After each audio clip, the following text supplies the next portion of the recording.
sometime between 4 and 4:30, we wrap up, and that it's not necessary to come back on Thursday. But that's not to put pressure on you to not deliberate these things properly. And if we need to, that's what we'll do. As we go through the budget and as we go through the agenda for today, what we will try and do is the questions that you asked, we'll first deal with the general questions. And then as we go through the budget book, we will check that the questions that you asked have been answered and get your thoughts on the answers or move on.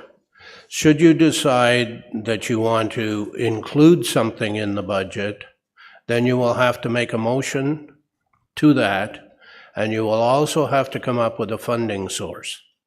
So the funding source could be taking something else out of the budget and replacing it. It could be that it's tax supported, or it could be that you want to take it from reserves.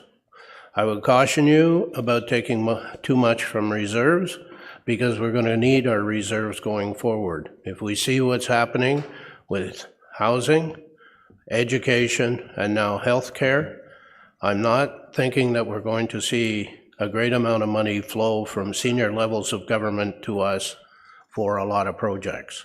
So we are probably going to have to guard our reserves carefully so we have them if we need to use them. So I would be careful of proposing taking money, too much money from the reserves. May be appropriate in some cases, but be careful. So if you don't do anything with an item as we go through, then it is included in the budget. If you make a motion, if you want something removed from the budget, then you have to make a motion to remove it from the budget. And then it gets debated and it gets voted on. So that's generally the process. Any questions on that? Okay. Without further ado then, and we'll probably have discussions as we go forward. Can I have a motion for the adoption of the agenda? Councillor Warren, Deputy Mayor Richardson, all those in favor? And that's passed. Are there any disclosures of pecuniary interest on anything on the agenda today? Seeing none, if any arise during the course of the meeting, advise the chair and we'll deal with it accordingly. Item 4 is deputations, and we have one deputation, Mr. Chris Appleton, and he will be speaking on the tax-supported capital budget, the second crossing initiatives in Fenelon Falls. Mr. Appleton, when you're ready. Thank you, Mr. Mayor, and councillors and senior staff. First of all, I want to thank you all for all the work you put into this budget. I know how much work it is, and here you are today in one of the most important days, which is passing the capital budget. So thank you. Appreciate the effort. I also want to reassure you that I'm not speaking today on any matters related to the committees I'm on, so none of you are left out. This is all about the second crossing. You know that the second crossing has been a study for years. Fenelon has a traffic problem. Dylan did a long study that was received either last year or early this year. It's finalized, it's in staff's hands. And what staff has done with that is brought forward a couple of capital items consistent with the consultant's report. And in particular, I've got the item, I think it's on page 17 of your agenda. There's 2 suggested capital items for under the second crossing. One is the Lindsay Street, Helen Street intersection, known as the Sobeys intersection, and the other is the widening of Elliott Street, which you'll know is what we call the Tim Hortons Street. So we've been at this for a long time. I say we, I want to let you know that I have spoken to some of my colleagues that have been following this for a long time. So today I can say I speak for, among others, Jim Armstrong, Chris Handley, Lynn Manning, Mike Barkwell. and others, what you might call some of the usual suspects from Fenelon Falls. Mr. Mayor, you know this group quite well. We have been in touch with you over the years as your ward councillor. We know that Elliott Street is a real problem right now. It's a left turn into the Sobeys or into the Tim Hortons, and it backs up, and it's unsafe. It's a 2-lane road, so the live lane eastbound is plugged. So that makes sense for some widening, so we support that. It's still going to be tough, it's a corner, but the real problem lies in the southbound on Lindsay trying to turn left onto Elliott. It's often backed up. So now the proposal is to drive all of the southbound traffic around that same corner. We've said from the get-go, it simply won't work. And besides which, fiddling around with the intersection isn't going to take one vehicle out of the mix. It doesn't solve the problem. The real problem is too much traffic and heavy trucks. So where does that take you? To the 2006 haul route study that said, do the third concession through Battle. That requires a bridge over the Burnt River. That's no small feat. So we have been proponents of that as the real solution, as does Dylan. Dylan says that's a solution. That takes the trucks out and it takes a percentage of the traffic out of Fenelon. It also makes for much better east-west connection. So I would, frankly, we wanted to see Battle in the 2023 budget. It's not in today's budget.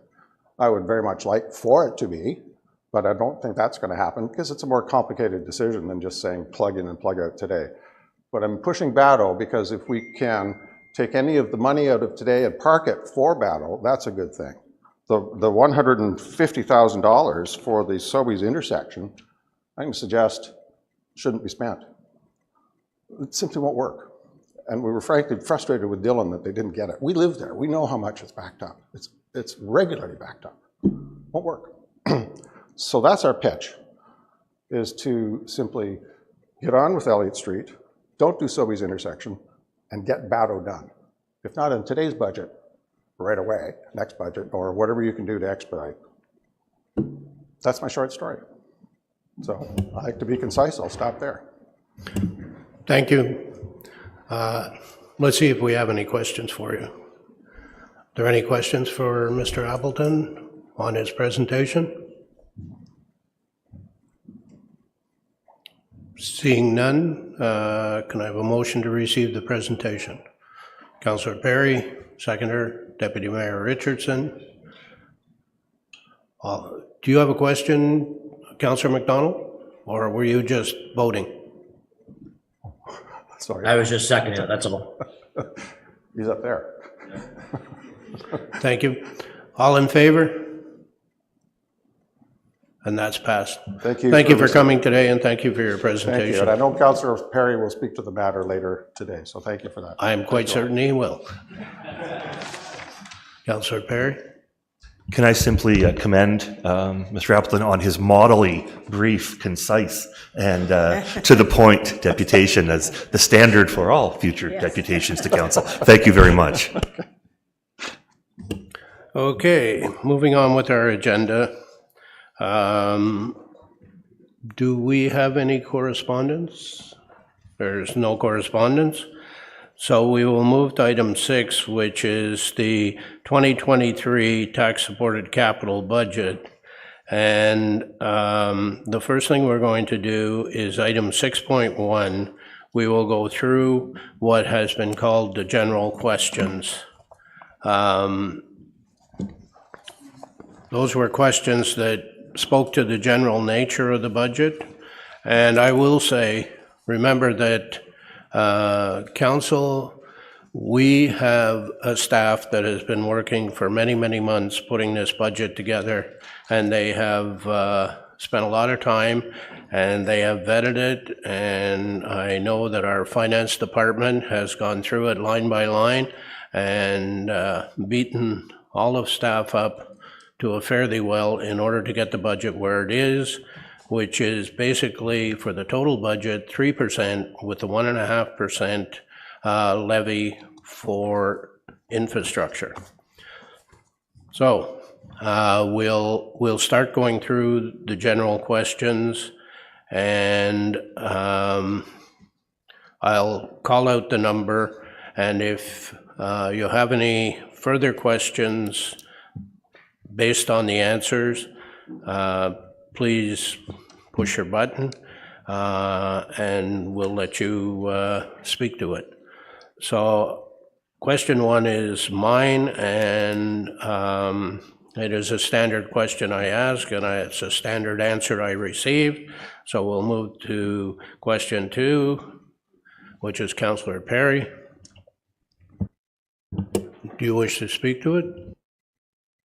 Just very briefly, Mayor, I know that around the table and talking to my council colleagues, we are all very aware of the balance to strike today in terms of city expenses for goods and services, rising costs and budgets, but also that residents are struggling with inflation and the increasing cost of living. And so we just kind of use that lens in our deliberations today. Thank you. Question 3 is also yours. Question 4 is Councillor Warren's on use of gas tax. Are you good with the answer on that? I know there's a formula, but that's okay. Question 5, Councillor Perry, is a question on engineering. Just in terms of process, if I could, Mayor, we can bring these issues forward during the deliberations today, correct?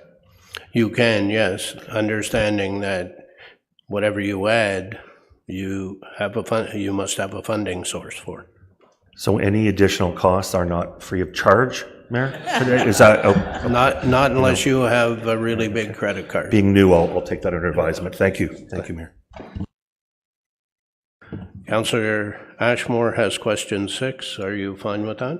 Yes, I'm fine, thanks. This is a good program, and it should apply to every ward. I'm sure every councillor has a road that would be converted to hard surface from gravel. It seems to make sense, and hopefully we'll be able to get more done in the next few years. Low volume gravel roads converted to hard surfacing. Thank you. Question 7 is Councillor Perry's. Bridges generally. Question 8, Councillor McDonald. Yes, I'm happy with you. Yes. Thank you. Question 9 is Councillor Ashmore, CKL Road 17. Yeah, the question was not Colony Road per se, but when Highway or Pigeon Lake Road would be resurfaced from Colony Road to Highway 36. That section hasn't been done, and that's probably just as busy as any other section on County Road 17. So I was going to ask through you to ask staff engineering when that section would be when we finish, because I think 2020 is when it went to Colony Road, and then from there to 36, that's the remainder that has to be done. But we're working on other sections of County Road 17, but just wanted to know what the north section, when it would be proposed to be done in the future, please. Mr. Farquhar, do you have an answer, or you get back to us? Through you, Mr. Mayor, to the councillor. So the councillor is correct. It's currently not within our 5-year plan, but it is noted in our 6 to 10-year needs within the roads needs. So it could very well meet the next rendition of the 5-year plan. Question 10 is Councillor Warren's. Same thing, just if that could, Park Street can be considered going forward. Thank you. Okay. Question 11 is also yours.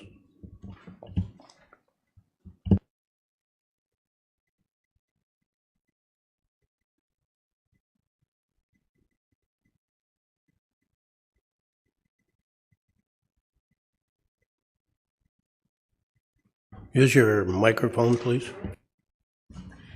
Mill Street, as well, many people know, that is like one big pothole that's being filled in, and some of it hasn't been filled in. And there's been a lot of development through that street for Port 32 and the new condos. So my question was, like, you know, developers have to put money up for the roads. Can we not move that up and use some of that money from the development? So I guess that's a question to staff. Because it really is awful, and the pool's down there, Riverview Park is down there, it's not on the horizon till 2026, and that just seems like a long time. Through you, Mr. Mayor, to the councillor. The councillor is correct. Mill Street is identified in the 5-year plan. And what we do each given year, at budget time, we review that 5-year plan for priorities. And each given year, priorities do change based on conditions. So that could be a variable option in upcoming budget years is some roads could get reprioritized.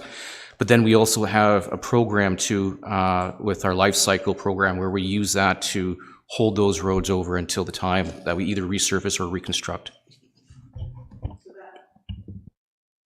That would take in Lakewood also, because that's where all the new condos are. So they're coming down Mill Street, going around to Lakewood, and it's a mess also. So it's kind of that whole area. Thank you. Just really quickly through you, Mr. Mayor, in that question, I was confused. Would the developers of Port 32 not have already paid their charges? Like it's asked if that could be something that's a possible source of income, but would their developmental charges not already be in the bank, so to speak? And Let's find out. Is there a reserve for Mill Street? Through you, Mr. Mayor, no, this type of work would not be growth related. If Mill Street were part of the development, it would have been installed as a local service, so paid for, installed directly by the developer, and therefore would not be included in the development charges study. Thank you. And to Mr. Farquhar, life cycle extension, is Mill Street, is that something we'll decide after the winter season, or is that something we could do before that? Through you, Mr. Mayor. So the life cycle program constitutes several different types of methods that we use, and asphalt overlays in short sections is one of them. And what we typically do is in the period of kind of March to April, we look at candidates with Public Works as spring breakup happens in kind of areas where Public Works has maintenance concerns, and then we formulate that list and use our existing contracts, as we have a 3-year contract with our current contractor, to be able to look forward to doing that work in this given year. Then what engineering does, we bring forward that candidate list to council. It's usually in mid to late May, to inform council of the candidates that we're looking at doing this year through that program. Thank you. Councillor Warren, and you have also items 12 and 13.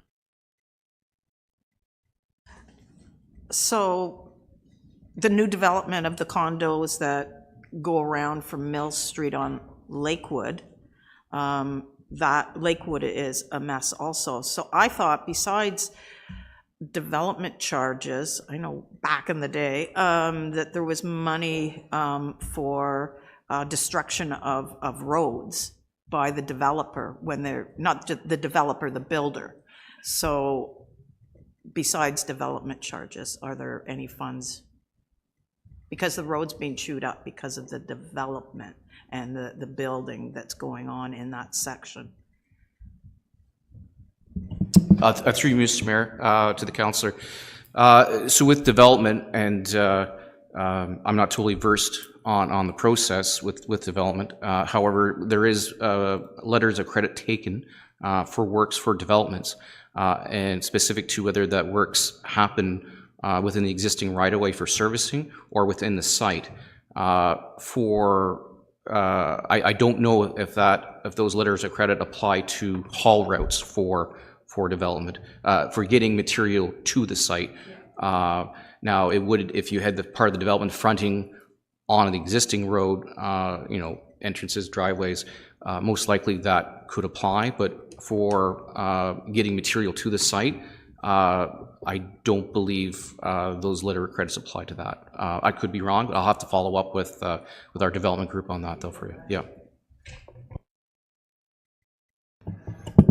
You have item 12.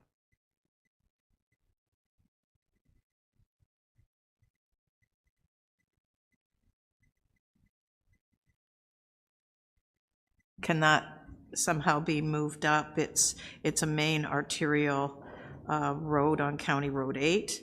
The overlay has not really taken that well. There are big potholes and so if that could just be looked at maybe after the bad winter or the not so bad winter also.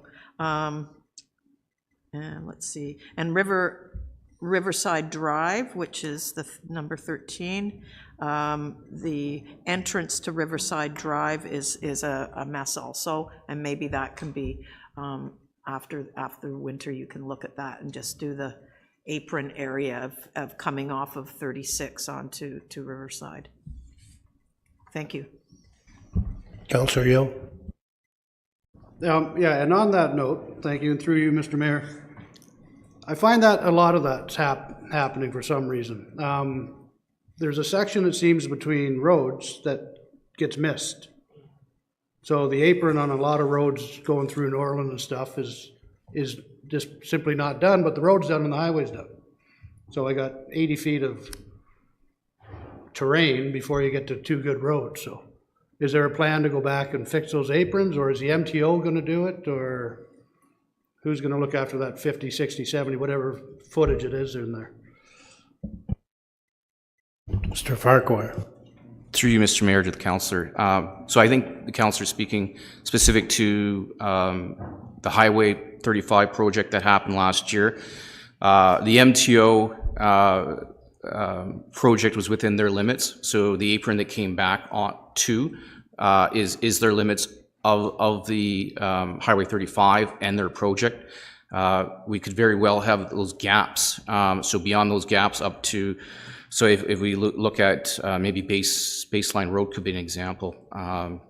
There could be a gap between the work we've done previously and where they've done the apron. That piece would have to be done by the municipality. Okay, maybe it's something we could have a look at sometime. Engineers up in that way, like through Norland. My road and Government Dock Road, they were both done a couple years ago. And now it seems the highway has done their apron. And so on those roads, and some few more through Norland and Baseline and Coboconk, which I don't think they've done yet because that's part of the bridge component of it coming up. But those little sections between our pavement and their pavement, there's gaps. So, thank you. Thank you. Councillor Warren, are you finished? Yes. Thank you. Item 14, Councillor Joyce. Thank you. Through you, Mr. Mayor. During my campaign, I did, everybody complained about their roads, but some it did have a point versus others. They're going to have to wait. A lot of the roads identified are being addressed, which is great, but I don't believe Dovehaven and Taylor's Road can wait. But I'd like an opportunity to discuss with engineering alternatives, like maybe swapping out one road that's being planned to do in the 2023 capital budget, and an opportunity to talk to CEO Taylor on potential financing, what the best alternatives are. But I do wish to move these forward faster. So you're going to have a conversation with engineering about swapping some roads? Yes. Okay. And if we can manage that, that would be my ideal. But I need to hear their pros and cons to that first. Mr. Farquhar. Through you, Mr. Mayor. So we would have to look at the individual ones that you're requesting being Dovetail and Taylor's, and then compare them where we had identified them in the 5-year plan, and then what the cost would be associated to them, and what financing would have to occur model to fund them. I understand, but I'd like to move in that direction and hopefully find a solution. Through you, Mr. Mayor, yeah, we would be open to have that conversation. Thank you. Councillor Warren, you have item 16, I believe. Sorry, I missed 15. Councillor Perry. Item 16.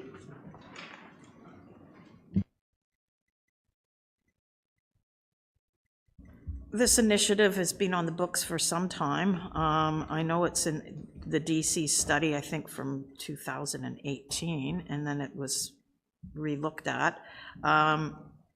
This is one of the biggest complaints I get, is access from Port 32 and back and forth, that whole area of Canal Street. Now, Canal Street has been put off to 2026. Everything's engineered, it's ready, it's shovel-ready. They're just waiting on realty to buy a little piece of the Boyd property so they can align the road a bit better, and they're pretty much there. So they're pretty much ready to go with this project. And I'm fine putting it off for a little while, but I'd really like to move up, putting the stoplights at 36 and Boyd Canal Street. It's quite dangerous. It's been talked about for a long time. I've brought it up many years ago. The warrants definitely meet the warrants on 36 with gravel trucks and such. And anyway, so Mr. Mayor, so I guess this isn't where I put the resolution for, because mine is a unit that I want to put $40,000 in to do the engineering of the stoplight this year, with the actual installation next year. So I would be happy with that, and having even part of Canal Street moved up from Bolton to Sherwood. Like, that's just a terrible mess. It needs to be done sooner than later. It's a destination. It's by the locks. So, and there's a drainage issue at the bottom of Sherwood that's been there probably for 30 years. That hasn't been addressed, that really needs to be looked at. So, if it could be done, I know you like to go in there and do the whole thing at once, but it really does need some work, and it's been put off. It was supposed to be 2020. So 2026 is too long, I think. Even if part of it can be done, as I said, and have the stoplights put in next year with engineering this year. The 40,000 would come out of DC reserves and asset management reserve, so it wouldn't come onto the tax base. Can I make a suggestion? Yep. Why don't we wait until Realty Services completes the property transaction, and then you bring a memo to council? I'd rather have it, that it has nothing really to do with the resurfacing and all that of the road, the light part of it. It's kind of like a separate entity. So I'd like to move on that today, and the rest of it I will bring forward for consideration for next year. Realty. So are you're making a motion now that, Yes, I can do that now if you wish. I just thought, I didn't know whether we. council directs staff to accelerate the traffic signal design to 2023 and recommends that it be budgeted $40,000 and financed 90% by the DC reserve and 10% by the asset management reserve as per the DC study. You're making that motion? Absolutely, sir. Okay, is there a seconder? Councillor Smeaton, would you like to, have you spoken to it, or you want to speak? I think I've spoken to it. I think it's a very dangerous corner. This is one of the biggest issues in Bob Cajun, so I said that I would bring this forward, and that's what I'm doing. Councillor Smeaton, did you want to speak to it? Through you, the only thing I would add is just that this is a really good time for me to point out a oath to the city, voted by the ward perspective. It's not my ward, but it's a ward that I drive through a lot. And as a member of the city, when I saw this, it was definitely one that I thought to myself, wow, that's something I would certainly see the same way. I have a lot of friends in Bob Cajun too who see it the same way. So I do have a quick question. I was under the impression that motions were to be made when we went through the actual document. No problem that this happened, but should we have missed making motions previous to this one, we're okay as we go through the docket, right? Okay, thank you. I'll just ask Mr. Farquhar if he has any thoughts on the engineering of this. Through you, Mr. Mayor. Timing-wise, for design, we do already have in the budget for design traffic lights on 36 on the north side, to the north of the bridge at Duke. And this would accelerate the identified intersection improvements that were identified in the TMP from 2011. Timing for construction, normally we would implement construction of intersections at the same time as the street to incorporate accessibility as well. As we have sidewalk, we would have to connect, that would have to match with the existing reconstruction design for Canal Street. So are you saying it would be difficult? Through you, Mr. Mayor, we would have to construct sidewalk at the reconstruct sidewalk at a couple of the corners of that intersection of Canal and 36, and put in new sidewalk at 2 other corners that potentially would have to be ripped out when we reconstruct new grades on Canal Street, just to be able to have accessibility, to have the intersection there prior to the reconstruction of Canal Street. Thank you. Councillor Warren? So I get that. That whole area with the new library is very dangerous. You know, that whole section. So this was my idea, was to make that safer so people can walk as per the active transportation plan.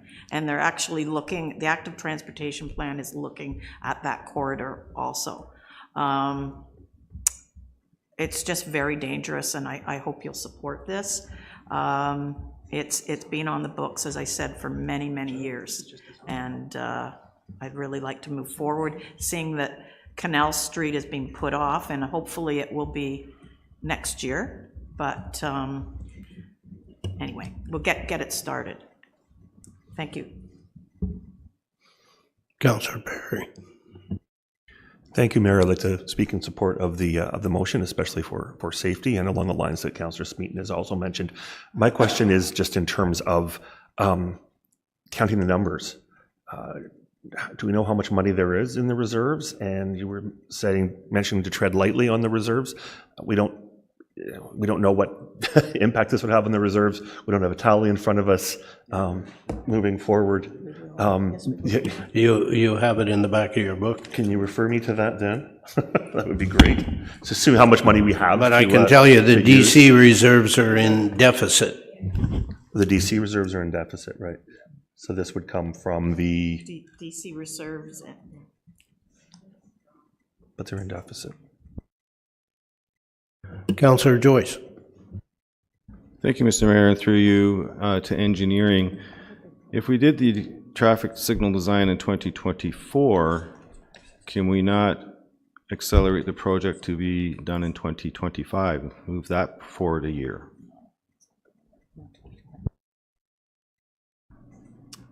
Through you, Mr. Mayor, to the councillor, that could very well be an option. Once again, ideally, we like to have the final design completed, as well as property acquisition completed, and hopefully within that year period, we can Realty Services can complete that property acquisition, and potentially as we develop the 2024 budget, it could be accelerated if that was the wish of council.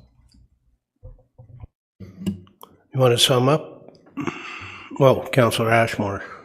Just a question through you. How many properties are involved in trying to acquire for Canal Street and the whole project itself? Is there multiple properties, or is it just 1 or 2 properties that we're dealing with now? Through you, Mr. Mayor, to the councillor, I'm not completely aware of all the number of properties, as I'm not working on that file, but I believe there's only a couple properties involved. So sorry, through you, Mr. Mayor, that could be a good question directed to the city solicitor. Robin, do you have anything to weigh in on this? There are 2 properties to acquire. The city has closed on one of the 2 properties, and one property is still outstanding. Thank you. Councillor Warren, you want to sum up? So, I got a question. Well, Councillor McDonald. Yeah, before I make a decision and so on and whatever the motion is, I just want to know where the money's coming from. That's all. The proposal is that 90% will come from the DC reserve and 10% will come from the asset management reserve. But we don't have any money in the DC. We have a deficit in DCs, that's correct. Well, that's pretty easy then. Then if we don't have money, we shouldn't be spending it. Thank you. Thank you, Mr. Mayor. Councillor Warren? So I think this will equal out with development charges going forward. And this is just for design. We're not going to actually be doing the installation or anything, just the design this year, as they're going to design the stoplights at Cedar Tree, which is development-based. The developer's putting that forward, and to help pay for that. That whole corridor is very busy, busy, busy. It's part of Bob Cajun. There's a mall there. I'd really like to see the warrants too. So this is for just the engineering. So I am pretty sure that next year the realty services, I've talked to people that they believe that it's probably going to be done by later this year at the very latest. So it's all been engineered. Canal Street's been engineered. Trent Severn, which is always difficult, has to deal with sometimes, they are getting much better, has signed off on this for a piece of their land because the road is on their land. So it's pretty much ready to go. So I felt, let's get the lights at least engineered because the rest of the road is engineered. So staff, when I asked the question, I asked, okay, so where's the money coming from? They suggested let's see, what does it say here? 10% by asset management reserve and the rest from DC, which I think will even out. It's got to be done anyway. This is part of the project. I'm just trying to get it going because it's been put off for so long. So I hope you'll support me. Thank you. That would sum up. So we have a mover and seconder. All in favor? And that passes. Item 17 is yours, Councillor Warren. You okay with that?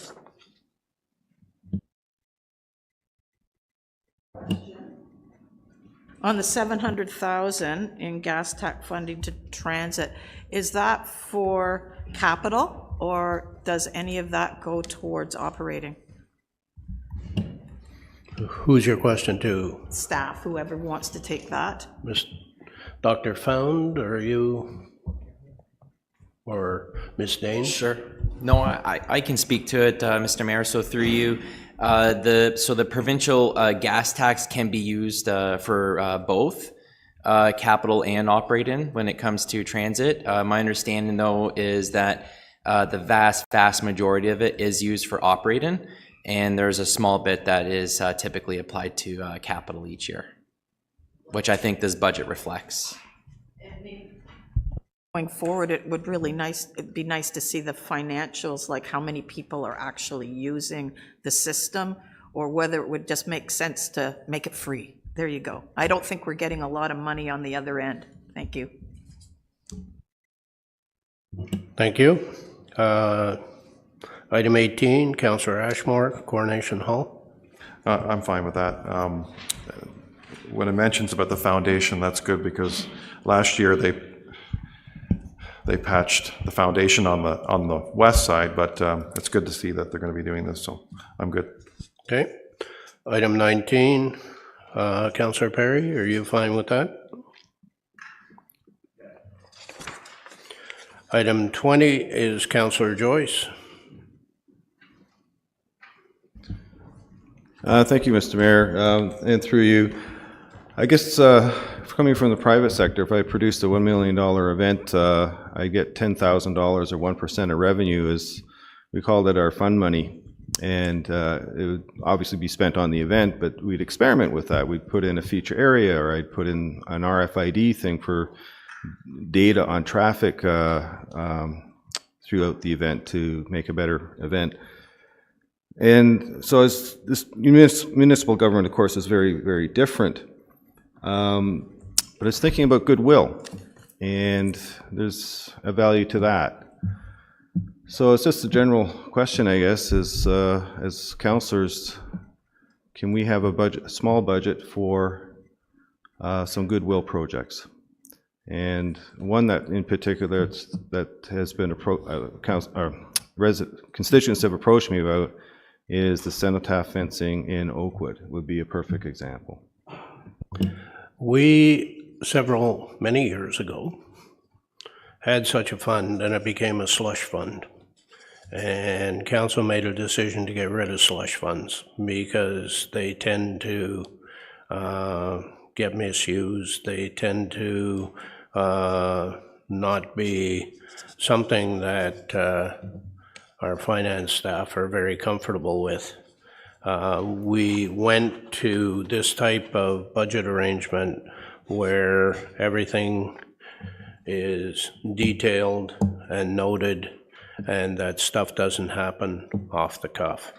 So you can certainly make a motion, and you would need to tell us, as we pointed out, there is a 50-50 capital project fund and a beautification fund that is available for volunteers and groups and communities to apply for every year, and wherever possible we try and accommodate them. So it does exist in one form or another, but it's not a discretionary fund of council, and certainly I wouldn't be in favor of it, but that doesn't mean to say others wouldn't. I respect that earlier decisions of council, and thank you for the explanation.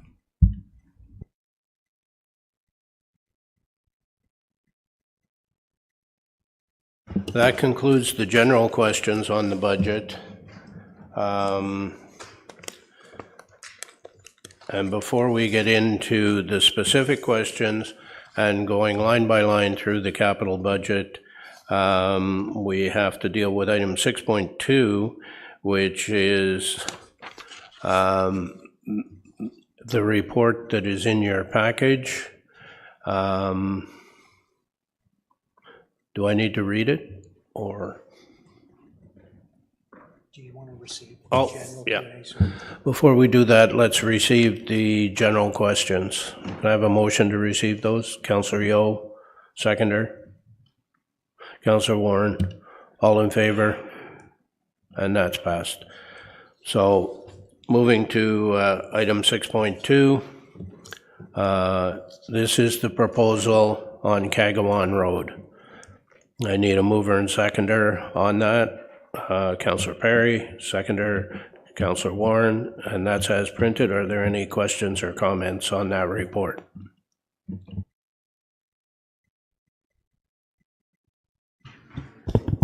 Sorry, through you, Mr. Mayor, through you, just for context then. So this report is being put forward to initiate or start the now formal deliberations. In the report, there's a number of pieces and items there for you and for the public viewing. The capital budget itself, as proposed, is there. The other items or supplementary information is there in the report itself. this initial set of recommendations beyond launching the deliberations now of the proposed budget also has some, I'll call adjustments or some revisions to start the process. And as the mayor had mentioned, one is consideration for Kagawong Road, because since the preparation of the original budget, funding sources have changed and the project has changed.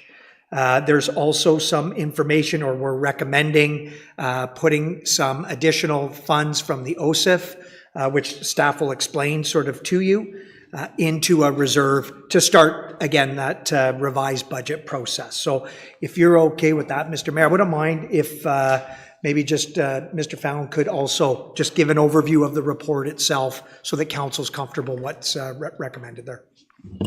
Yeah, for sure. Sure. Thank you, CAO, and through you, Mr. Mayor, to the councillors. So I'd say that this report is pretty standard when it comes to bringing forward a tax-supported capital budget for deliberation. What I think might be new to some councillors would be tables 1 and 2, which give very high-level summaries of the capital budget by program. And really, I think the main reason for including those tables there is to show you how we're doing in terms of meeting the targets in our long-term financial plan. And you'll see that Table 1 breaks the budget down in terms of expenditure by capital program. And then on the flip side, Table 2 breaks down the same numbers, but on the financing side and by finance and source. And you'll see the two tables balance, which is very good, at about $56.6 million. And when you compare, while there's variation within the tables, when you compare those bottom lines to what's in the long-term financial plan, you'll see that we're within about 1% of plan, which I think is remarkably good, especially with the inflationary environment in which we find ourselves. So I think that gives council some good context, just in terms of understanding where we are, where we're headed, and how we're doing with respect to our plan. As the CAO mentioned, you'll see that the recommendations are really geared towards two things. First of all, tabling the budget officially for council to deliberate today. And then secondly, to essentially reset that proposed capital budget in light of the financial developments that have occurred since it was prepared. So as the CAO mentioned, one of those items is Kagawong Road. I think council is pretty much up to speed on what is going on there, so I won't elaborate on that further at this point unless council has some questions. And then the other item is regarding our Ontario Community Infrastructure Fund allocation for this year, which council is aware is increased by about $678,000 beyond what was planned. And the motivation behind the recommendations relating to that is to really try to prepare ourselves for what staff envision being some inflationary impacts with respect to the projects that will be approved today, and really trying to position ourselves to weather that storm as best we can. And so that's why the recommendations are geared towards strengthening our reserves, strengthening our position to handle what we very much anticipate to be some inflationary impacts. So I think with that said, Mr. Mayor, that would summarize the budget from my perspective, but I'm happy to take any questions from council. Thank you. Councillor Richardson, Deputy Mayor Richard. Thank you, and through you, and thank you for the comments. And I certainly agree when, you know, we have to be smart when we're putting money into reserve, especially with inflation. I was just wondering on Table 1, if you could just, I see the big changes in our long-term financial plan, and the switches would be under urban arterial resurfacing, and then under public works fleet equipment. It looks like we've switched our amounts. I just wanted to know if you could make a comment on that. Absolutely. So through you, Mr. Mayor, let me start with urban rural reconstruction. So that program has been very active, more active than it normally would be over the past 4 years because of downtown reconstruction in Lindsay, Fenelon Falls, and now Omemee. And so the idea there is to sort of ease up on that program, to catch up on other programs that have sort of taken a pause over those 4 years. So urban arterial resurfacing is one, rural resurfacing, just in general, other roads programs that were sort of forced to take a pause because downtown reconstruction is incredibly costly. So that is really the main explanation for that shift there.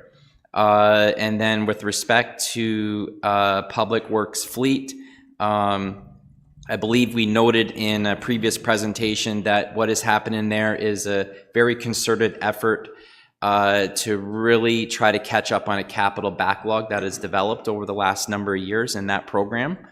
And so the idea there is to supplement the public works fleet reserve funding for this program with some asset management reserve funding to really try to plug that gap and catch up in that program. Thank you. And no, thanks for that explanation, because I think it's prudent that we do some catching up, and we have to change a couple of our buckets because we have invested so heavily in our downtowns the last 4 years. So no, thank you for exposing that. Thank you. Councillor Perry. Thank you, Mayor. Just like to take this opportunity, because Kagamong Road is in Ward 3, to congratulate and welcome the work of the resident group there, especially Mike Janke and his leadership in obtaining the 50-50 cost share, which will, as noted, free up over $100,000 in the asset management reserve. Thank you. Thank you. So, Councillor Ashmore. Yeah, through you, Mr. Mayor, to I think Dr. Found. Question on table 2 with the haul route reserve. Will that reserve, is that reserve going to be used to put back into infrastructure, or how does that work? Because people have asked about that, the money that goes into that, and they just wanted to see what the results will be out of that money, those monies that are in there. Will they be invested back into infrastructure? So through you, Mr. Mayor, to the councillor, yes, the haul routes reserve is entirely dedicated to the improvement of our arterial roads. The reserve is funded by the collection of royalties on aggregate that is produced within the municipality. I believe we receive about 19 to 20 cents a ton. Is it? Yeah, you would know. About 19 cents a ton that flows to the municipality to support the roads that are primarily used, or sorry, the roads that are primarily arterial in nature that support haulage of those aggregates. Okay, so 900,000 every year goes back into, it's deposited back into our account, or how does it flow from the reserve into our infrastructure fund? So through you, Mr. Mayor, so what you see in the table is would be a draw on the reserve. So that would be the flow out of the reserve going towards a capital project or capital projects.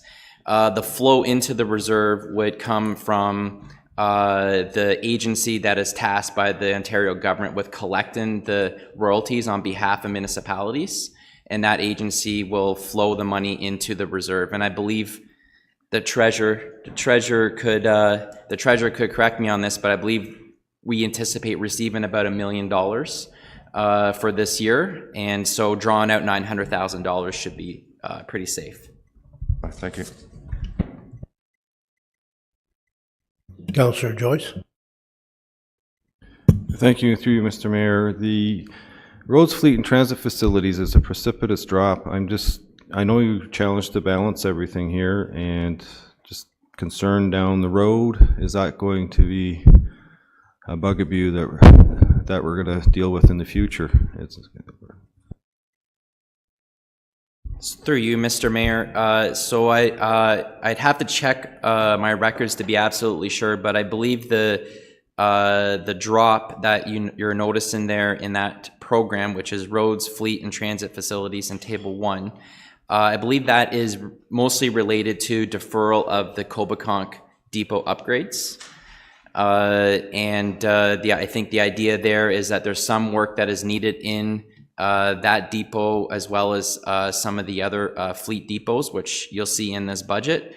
So it's not that we've just forgotten about that work, but I think you're right that it is part of a juggling exercise and trying to reprioritize as needed to ensure that we get to the most urgent priorities as we can. Okay, thank you. Seeing nothing more, we have a mover and seconder. Did the mover wish to sum up?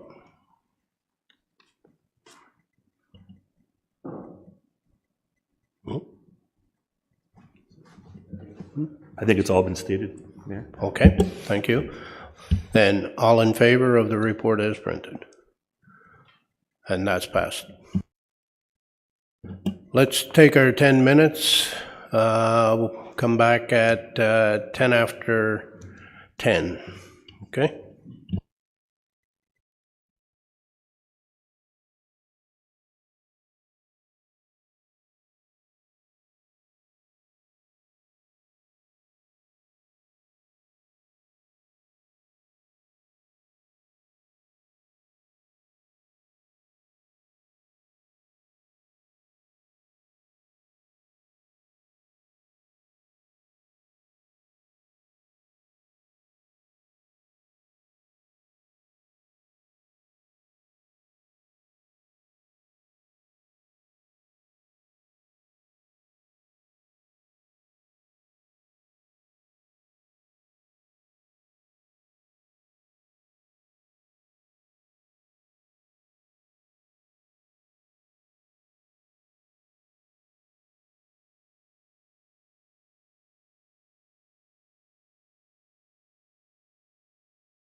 You're gonna need a nap after this.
Okay, we're ahead of schedule.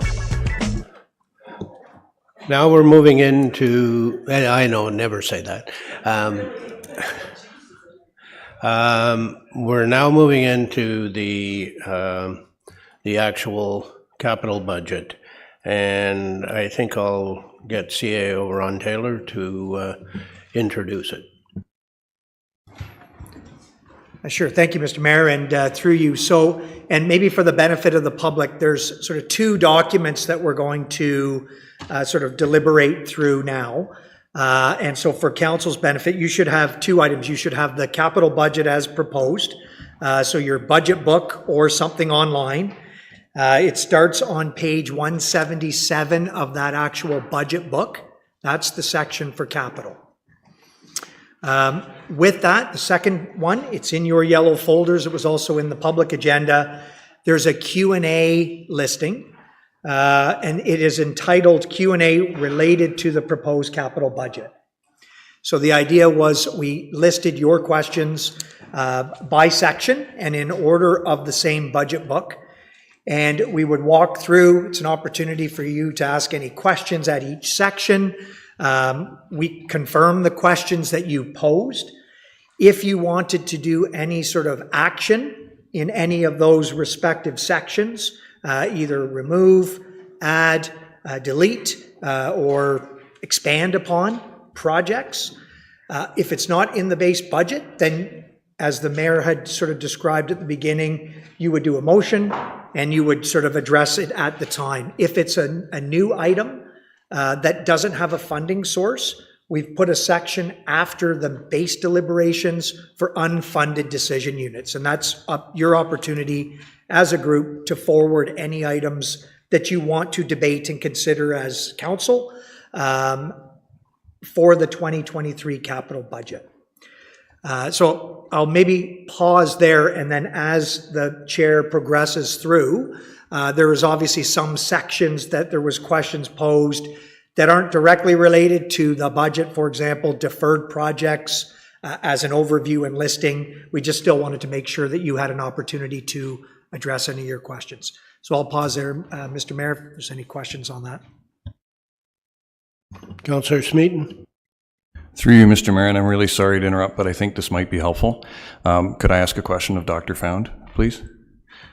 Certainly. Just that I've heard a few times we can't spend what we don't have.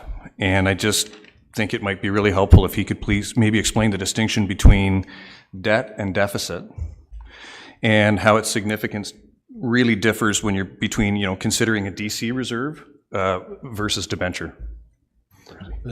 I'm not sure if it's Dr. Found or the treasurer who might want to do that. I think Between them, they can probably handle it. Through you, Ms. Mayor, yes, I'm happy to go first, and the city treasurer can supplement or correct as she deems necessary. So there is a difference between debt and deficit. So for us economists, we like to talk about that difference because it's a difference between a flow and a stock. So a deficit is a flow, right? And that's typically the shortfall in either an operating budget or some other budget between your revenues and your costs, right? So that's a flow each year. So for example, a deficit might occur unintentionally if for some reason at the end of the year our operating revenue is $1 million less than our costs. That would be a deficit. The debt is a stock. So at any given time, we have a certain amount of debt that has already been issued. So your debt is your accumulated deficits that have not yet been paid off, right? So that's the difference between a deficit and a deficit and a debt. The concepts do have different significances when it comes to whether you consider debenture versus the DC reserve. So I'll first talk about debenture. So debenture is essentially your capital financial deficit each year. It's the amount that we're going to borrow in a given year to cover costs that are not otherwise covered by some other means. And under the Municipal Act, we're allowed to do that. Municipalities are allowed to issue debenture to pay for capital needs, and that's perfectly normal. And our long-term financial plan is in part designed to make sure that we issue debenture that is sustainable and affordable for us. When it comes to the DC reserve, that is a very different beast. And primarily because, as I think everyone knows, it's used to finance growth-related infrastructure, capital needs that are growth-related. And the real difference comes from the fact that very often, in almost all cases, we have to build the infrastructure before the growth occurs. So what that means is that quite often we have to incur the costs before we receive the revenue. And what that means is your DC reserve goes into the red, meaning it is in a negative balance. And that, if you look across the province, and I know Carolyn, our treasurer, is sometimes a little concerned about where we are with our DC reserve, but if you just generally look across the province, that's a perfectly normal practice for the DC reserve to go into the red in order to pay for those capital needs up front in order to enable growth to occur. So that's really the distinction. The one other part of the distinction I'll just highlight is that when we have what the city treasurer will refer to as a debit in the DC reserve, that is the liability for that is fully on development. It's not on the taxpayer, it's not on the water, wastewater user, it's fully on development. And that debit is also not a contributor to our annual repayment limit when it comes to debt in general. So those are the distinctions I would make, but I'm happy to hear anything that the treasurer would like to supplement with. Okay, through you to the mayor. I would say that I just wanted to address two things that Adam said about the DC reserve. The only time I become concerned with the DC reserve is if the debt that I take out to finance that debit in the DC reserve, the principal and interest payments would be more than what we would be collecting on the through the DC collection or the DC study. We're not at that point yet, and in fact, I've been around a long time, 20 years. So it's, sitting there and hearing that the growth is coming 10 years ago was kind of hard to believe, but now it's here. So we're certainly in much better stead than we were 10 years ago, for sure. And when we talk about debentures with a municipal government, it's not as much of a bad word as you would feel on your own personal situation. It's just, to me, it's just another means to finance projects that need to get done. We have an annual repayment limit that is limited to us from the Ministry of Finance. We are well within that annual repayment limit. In fact, right now, I calculated last night that we could go out for over $300 million in debt and still be within our annual repayment limit. So I have no concern with the amount of debt that's in this budget right now. Thanks very much. Councillor Ashmore? Thank you, Mr. Mayor. Thanks, Councillor Smeed, for asking that. I just had another follow-up question to Carolyn. We look at this, we're doing our capital budget, so we're looking at ways to finance it. We're talking about debt and debentures. I know I brought up in the last few years about equity infusions. For example, if we're a corporation and corporations issue bonds and shares, and from what I gathered, okay, the Government of Canada issues savings bonds, so people can, if they want to, they can invest in their government, and that they use those monies for whatever purpose that they want to, and they pay them a dividend, they pay them an interest rate. In the municipal world, are we still prohibited to do that, to allow private citizens, like minority equity infusions into corporations like we have to help out? Because this would be really a good way to, increase our capital financing, because we're always looking at, financing it through debt, tax supported or debt or debentures. Is that something that do you think will come down in the next short while, so we could sort of diversify our capital financing? Through you to the mayor. We have talked about this on various councils in the past, and this is, I think, where Councillor Ashmore is going, is the city actually issuing bonds for private citizens to be able to buy our bonds, and we'd pay an interest rate to them. So in the past, we've always looked at, we have a means to debenture funds with Infrastructure Ontario.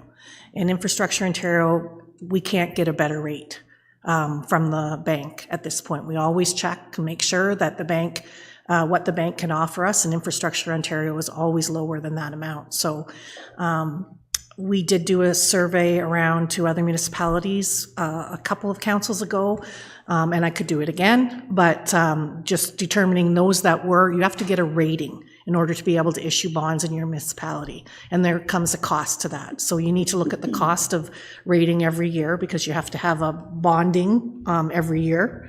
And so is that going to give you a good enough rate in order to beat Infrastructure Ontario's rate? And in fact, most of a lot of the municipalities that are bonded and do issue their own bonds still debenture through Infrastructure Ontario, because the rate just can't be beat. But I can certainly look into it if that's something that you would want to entertain. Okay, thanks. And the final question is, so we don't have an actual credit rating then, the corporation here? We don't have a credit rating?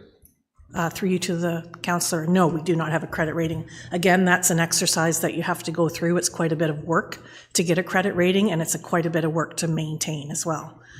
So I can't remember the amounts that, I know it was about $50,000 a year to maintain, but I imagine up front to get a credit rating would be a lot of staff effort and a lot of cost. And frankly, we get such a good rate with Infrastructure Ontario, we've decided that that's not the route that we're going to go. Thank you. So moving into our capital budget, page 179, we had a number of questions on deferred projects. I'm not suggesting that we go through them because they're not in the budget, they're deferred. Unless somebody has something in that group of questions that they really would like to talk about. Deputy Mayor Richardson. Thank you, and through you. It comes down to the Colburn Street Bridge. coming in at $12 million. And I know I'm feeling like it's under evaluated. And I don't know if you can clear this up with me, but I remember us putting some money aside in last budget, $400,000 regarding design, did we not? Who wants that? Through you, Mr. Mayor, so the deputy mayor is correct. In last year's capital budget, there was an item for about $400,000 for the design of this bridge. And my understanding is that that has been awarded. That work is now underway. Great, that's what I wanted to hear, just because I think it's critical, especially with the growth that we're going to be experiencing, that we move ahead. And like I said, it just jumped out at me just because of the sheer value, and I just think it's undervalued. So thank you. Thank you. Councillor Warren. Thank you. Through you, I guess it goes back to Canal Street, and it was a question, actually, could it be moved up to completely on 2024, so not construction on 2025, because it's already engineered. So that's my question, and I'll just leave it, but it's 2024. And then the next one, County Road 49, that's fine, but it's such a mess. Do we, after the winter, do we go up there and do we share with Trent Lakes to slurry seal or whatever? But it's so dangerous with all those big trucks. People are going around potholes and yeah. So I'm just wondering what can be done to fix it for this year before reconstruction next year. Does Public Works want that, or does? Through you, Mr. Mayor, I can speak to the maintenance again. The Public Works responsibility is to keep roads within MMS compliance, so we will continue through the course of this year to address potholes, deficiencies, and surface discontinuities as they come forward. That's our commitment on every assumed municipal road, so that will continue through this year. As far as the acceleration of that program, I can ask Mr. Farquhar to speak to that.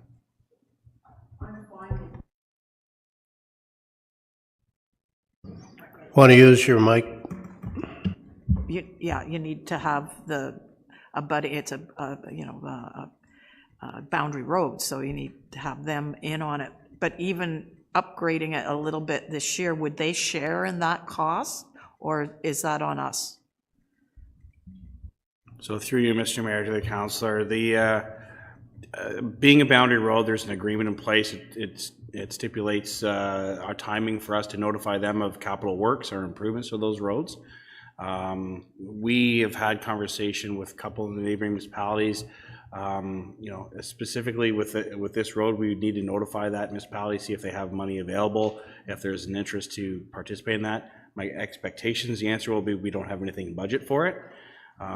Again, so operationally, roads will be maintained to meet minimum compliance of those roads, minimum maintenance standards compliance of those roads. So we'll continue to patch and do general maintenance on those roads, but expect that there's nothing going to be available this year for capital improvement until future.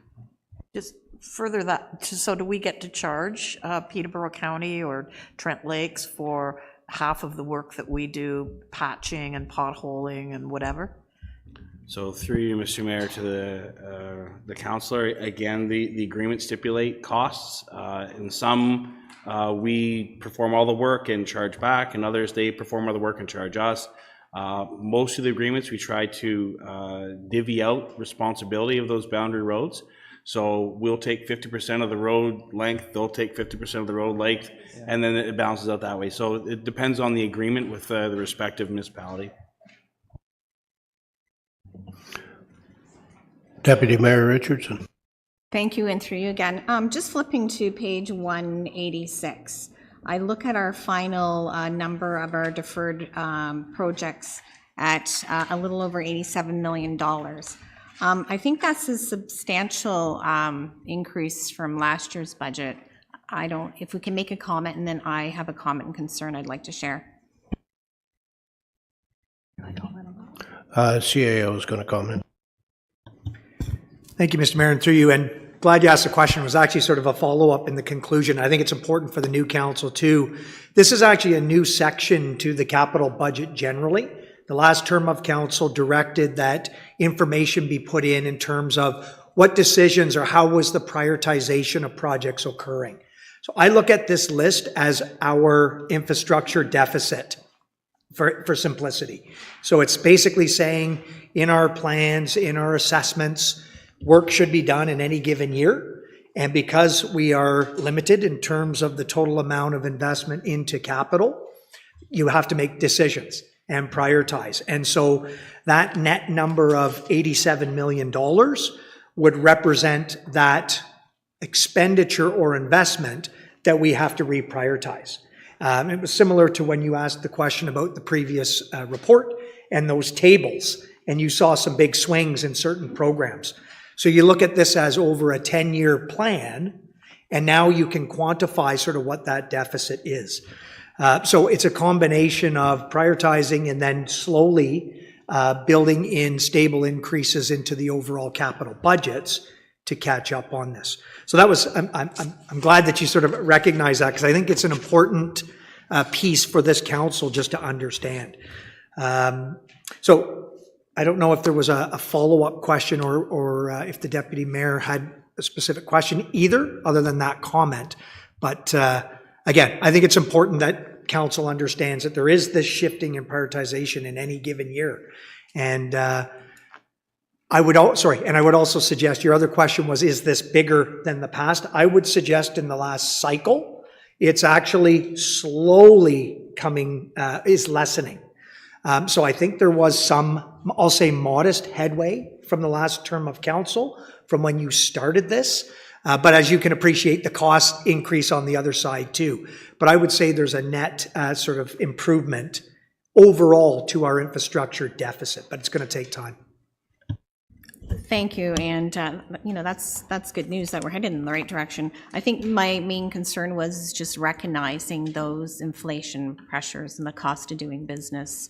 And as we defer projects, they just get more expensive. So I think as a council, we have to be pretty prudent on making decisions that are going to affect us for the next 4 years that we're sitting here. So thank you.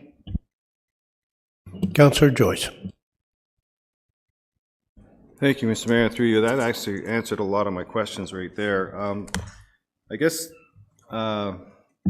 in previous years, the confidence level of hitting these revised targets, were they 90% hit, 100% hit? Did you track that at all in terms of these deferred projects?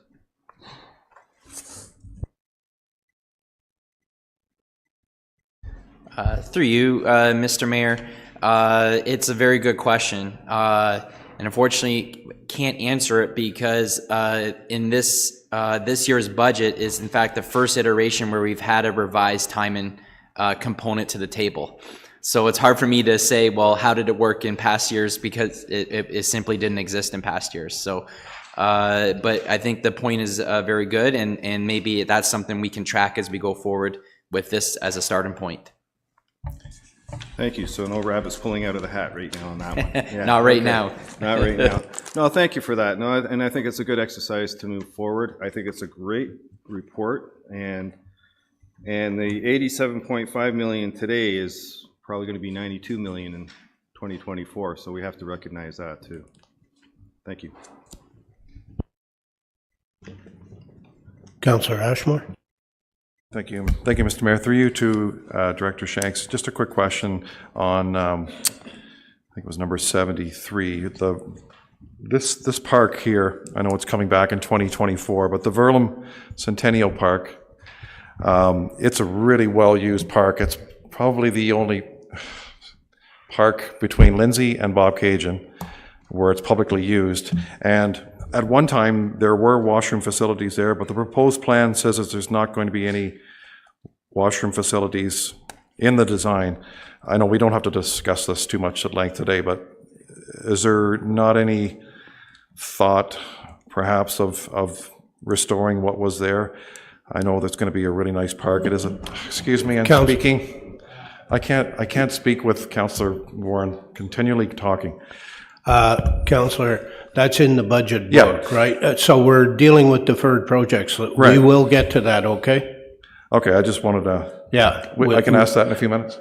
What's that? I can ask that in a few minutes? Yeah, when Okay. we get there. Yep. For sure. Can we please not talk when other people are talking?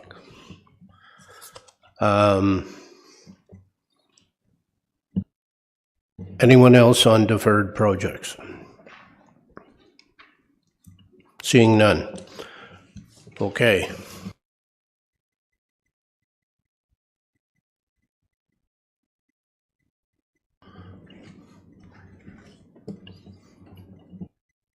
Councillor Smeaton, did you have a question? Thanks, Mr. Mayor. It's okay. I was just simply going to articulate how helpful that is for Deputy Mayor Richardson to point out that whole things that are being deferred projects. Just echoing Councillor Joyce, that's incredibly helpful for a new council, at least in my opinion, to really keep a close eye on those things, not just refer to them as deferred, therefore don't think about it, because they are going to become more and more expensive. And so that is a really key piece to this whole process. So just that I'll be certainly, I appreciate that. Thank you.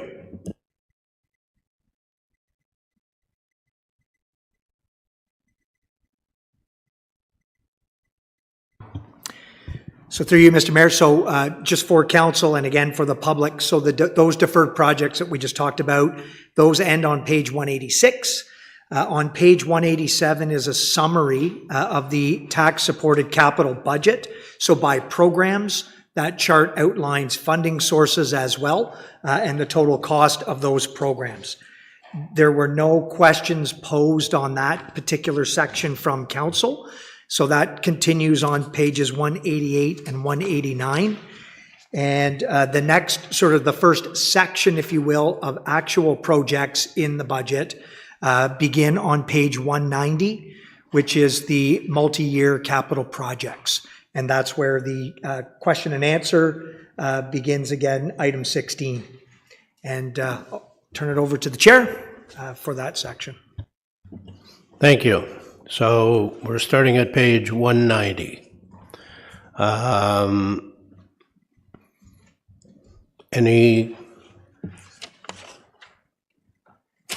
We have questions from myself, Councillor Smeaton, Councillor Richardson, and Councillor Yeo on page 190.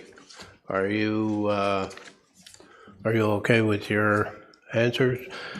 No? Okay. Deputy Mayor Richardson. Thank you, and through you. And yeah, my question is regarding the low volume gravel roads. The past council brought this program into... Are you on page 190? Yeah. Yeah. Okay. I'm good? All right, so the council before brought in this new program about identifying low-volume gravel roads, and it's a program that we're executing over the next 4 years. That report was, it identified every road that's low volume, right? And then the appendix attacks the roads that meet the criteria to be done. There's a bunch of roads in this report that don't have a value attached. I'm looking for maybe sometime in the future that we can tidy up some more of these roads, maybe ask staff to provide some type of costing that we can look at in a future budget. The one reason I like this report is it's a high-end report, but it helps every ward. So it's a great program that we adopted because it includes everybody sitting around this table and our residents. My concern is that we're missing some of the roads, and if we can identify them in the future, it might be something that we can look to in the future for another budget consideration, say in 2024, just to see where we're at on those roads. And also another thing is getting a report that identifies what roads are going to be done each year through this, because it might save us time as councillors if we have that kind of report in front of us and you have a resident reaching out, you can say, yes, it's going to be addressed, in that year. It's just a comment that I wanted to put out there. Mr. Farquhar, is what the deputy mayor is asking, is that possible without too much extra work? Through you, Mr. Mayor, what happens if I say yes? Through you, Mr. Mayor, to the councillor. Yeah, so that program, in that report, we had a overall map identifying all the gravel roads within the municipality, and then the further appendix that outlined a list of gravel roads that met a certain criteria based on annual average daily traffic, as well as maintenance burdens, were shown with values for costs for upgrading them to a hardtop surface, which was then eventually adopted through a funding report for OSIF funding. We can certainly, we have developed the list for that program that we are going to be doing in 2023, which we can share and then subsequently produce or place on the website the next 3-year reiteration to complete the roads that were identified in that report. Would you like a motion to that effect, or are you just going to go ahead and do it? Through you, Mr. Mayor, based on the OSIF funding report, the funding, I believe, Mr. Fung, correct me if I'm wrong, was approved, and we were just bringing it forward, the value in this year's budget. The timing of implementation was left off the staff. However, I can bring forward the list without a resolution of what we're proposing in 2023, and then to council, it can be just a general memo emailed out to council, and then we can then place it on the website for residents to view. Does that work for you, Deputy Mayor? Yeah, that works for me. It just helps, it's communication, right? And it helps us when we're responding to our residents. And, you know, just my concern, I mean, we did have that council report and how much money we put in, and with the OSIF funding, it's another concern is, you know, it's going to cost us more to do less roads. So that's something that we're going to have to look at as this program rolls out as well. So that's about it. Thank you. Councillor Yeo, did you? That was very well done by the deputy mayor. Answered most of my questions, and my only other one is, when I said, is there a list, I was looking for the 2023 list. And if Mike's going to supply that, then everything will be satisfied. Thank you. Thank you. Councillor Ashmore, do you have something? Just, yeah, thank you. Through you to Mr. Farquhar. On the OSIF funding grant of the 1.1 million, is that frozen, that grant? Are we proposing any more or any less, or is that fairly stable funding for the next year or so? Through you, Mr. Mayor, I might have to just defer that question to Mr. Found. Through you, Mr. Mayor, so this is a multi-year program that is being approved by council, and based on the description in the budget before you, that 1.1 million should be the expected expense and funding with respect to this program on an annual basis from here on to, I think, 2025, 2026. Thank you. Okay. My question on page 190 relates to the old jail museum envelope. It's a multi-year project, and we're proposing $400,000 a year for 10 years. That's a huge amount. I'm wondering, Director Shanks, if you could lead us through the work that has to be done and how it is that we're faced with this kind of expenditure. Through you, Mr. Mayor, to all of council.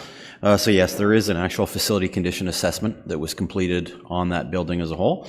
It calls for roughly $3.6 million, I believe it is, to be spent on it, on the structure of the facility. So we've extrapolated over 10 years, added a little bit of funds to make it 4 million and ask for the 400,000 annually. The rationale is because, I'm not sure the exact age of the building off the top of my head, but it's about 100 years old. So there is significant deterioration that's happening to the building itself.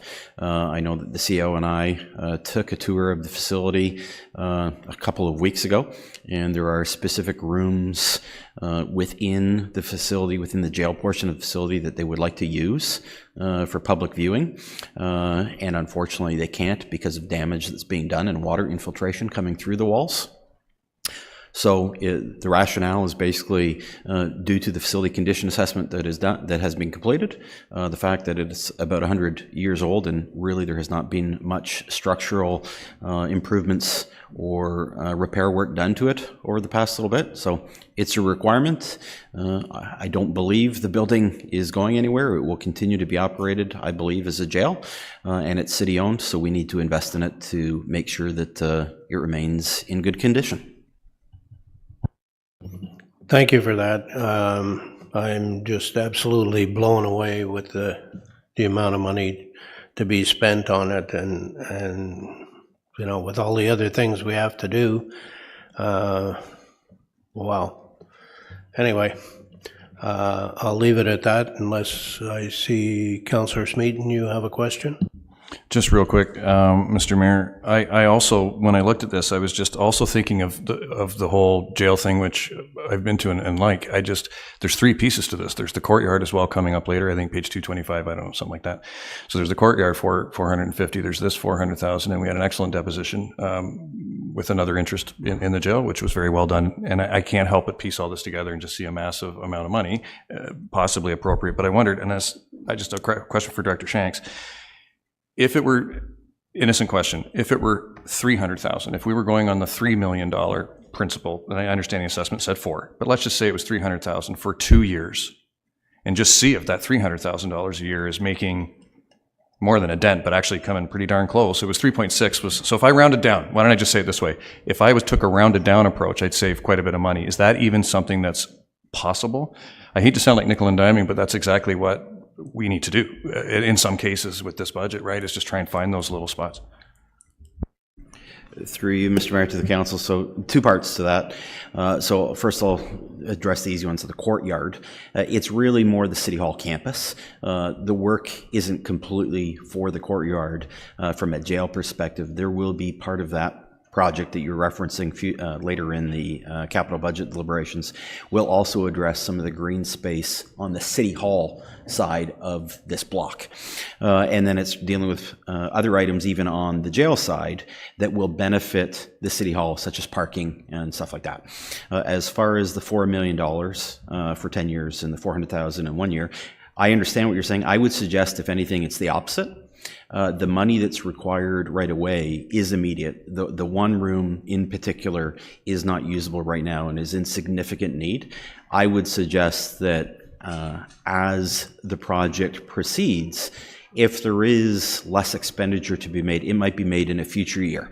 So 400,000, 400,000, 400,000, it might become 300,000, 300,000. There might be various other projects that we don't need to do, and all of a sudden it's 200,000, 200,000. So I would suggest the savings that are potentially there would be at the end of the 10-year cycle rather than the beginning. Councillor Ashmore. You to Director Shanks. I had always thought that once we finish the cultural master plan, we would have a better idea, like, what our plans are, whether we're going to renovate this building or build a new one.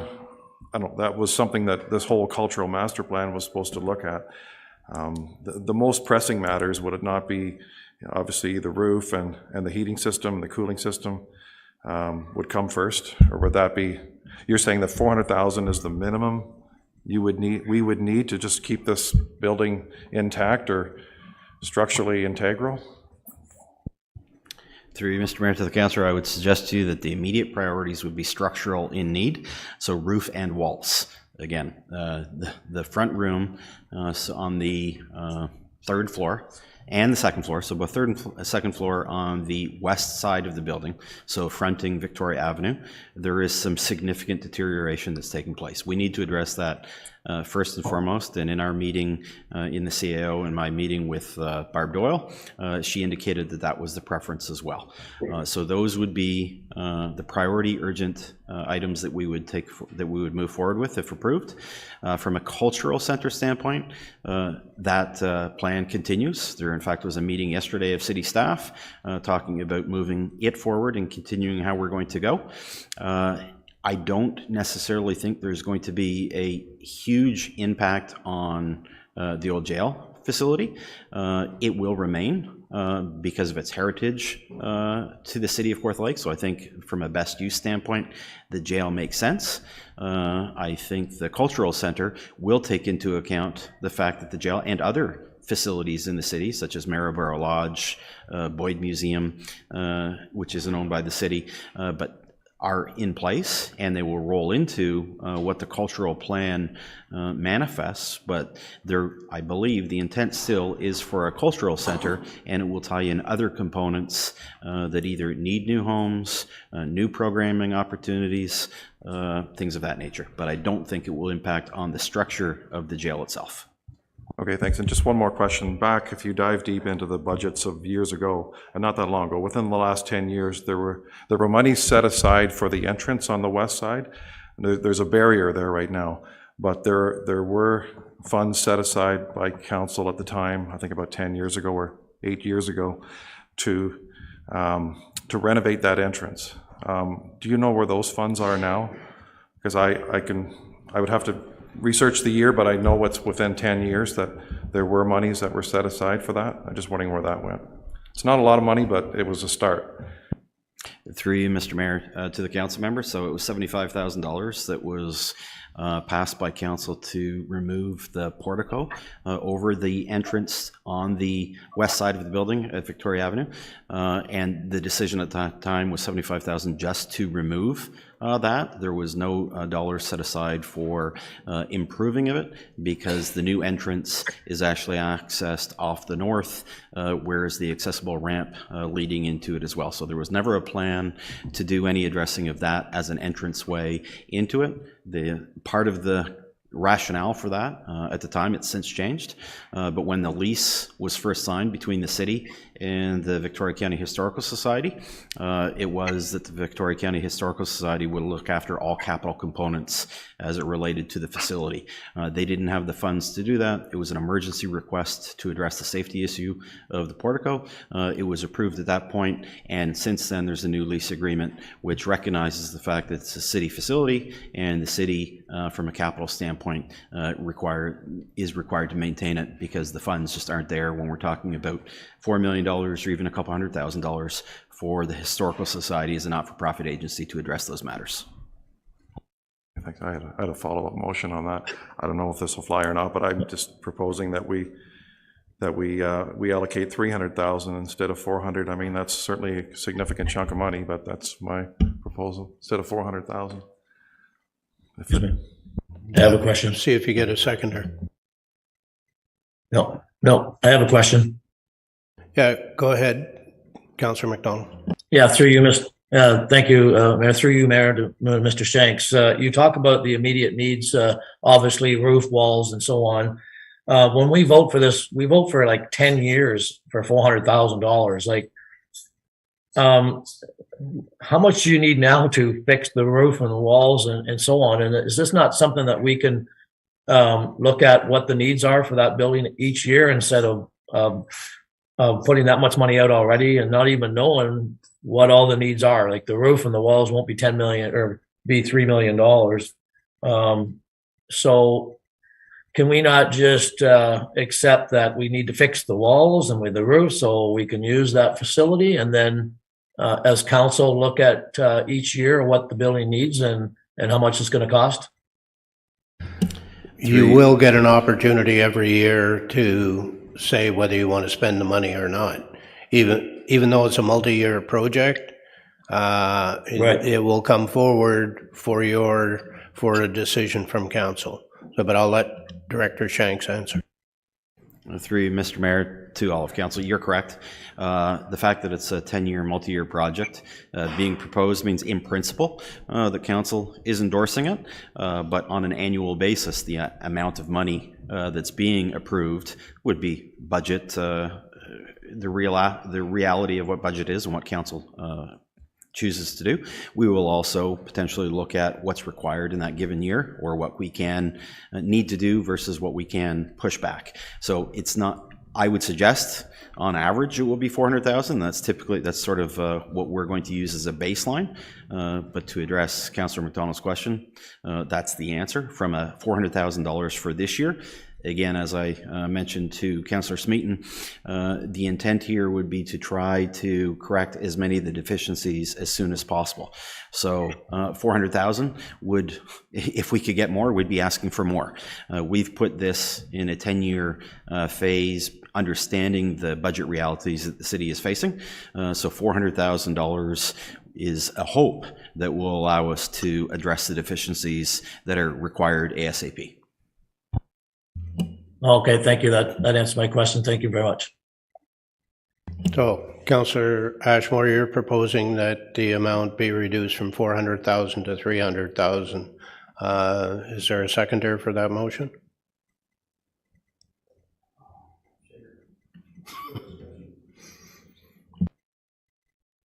Okay, for discussion. Comments, questions?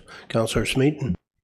Yeah, and I realize I was the one who, Mr. Mayor, through you, who brought up the whole concept. But with that answer, if I'm hearing right, I'm hearing you basically say if we go to 300,000 this year, we might be looking at a really long time, perhaps even more than 10 years, because of all the problems that we end up by just not have done it right the first time. And that if we do the 400,000, possibly a little bit more, you might even expect, we might within 4 or 5 years be realistically able to sit at this table saying, you know what, we're down to 200 a year now. Does that sound? I'm just trying to get it that that's what I'm hearing from you. Through you, Mr. Mayor, to the councillor, that's a very good summarization of what I'm saying, and that's accurate. I would also suggest to you too that we'd be very reluctant to come forward after the release of a tender to do some repair work and have to request more money because what we're proposing of a $400,000 project this year after tenders close is $480,000, and we'd have to ask for more. Go, Deputy.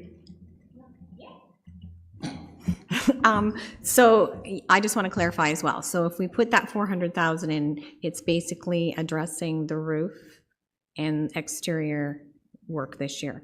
Because I certainly recognize that when you encapsulate a building, you are actually saving some wear and tear if you have some drainage or other issues in the future. So I think maybe at this time it is prudent to, you know, address that concern because it could cost us more in the long run. Any other comments? Councillor Yeo, do you want to speak to it? No, I second it for discussion. I probably won't support it, so that's where I'm at. Thank you. Councillor Joyce. Just listening to everything, in due respect to everybody in the motion, you can't fix half a roof or envelope half a building. If it was budgeted for something you could go halfway, I might support it, but I'm having difficulty with this one. Councillor Ashmore, you want to sum up? I'm certainly acknowledging that the building does need work, but we're looking at a project that's going to get into $3-4 million. And even just to have something in front of us, like a quote or some estimate, I mean, I think to make a, an informed decision, we don't have anything in front of us just to show us or, to look at a budget of some sort or some sort of a costing. That's, I think it's fundamental if you just get that. And then we could approve it, but that's the main reason that I think that I pared it down to 300,000. It's still a significant amount of money, but anyways, that's it. Thank you. That would sum up. All in favor? And that fails. So the 400,000 will stay in the budget as the expenditure on the Old Jail Museum for this year. Moving on to page 192 and 193.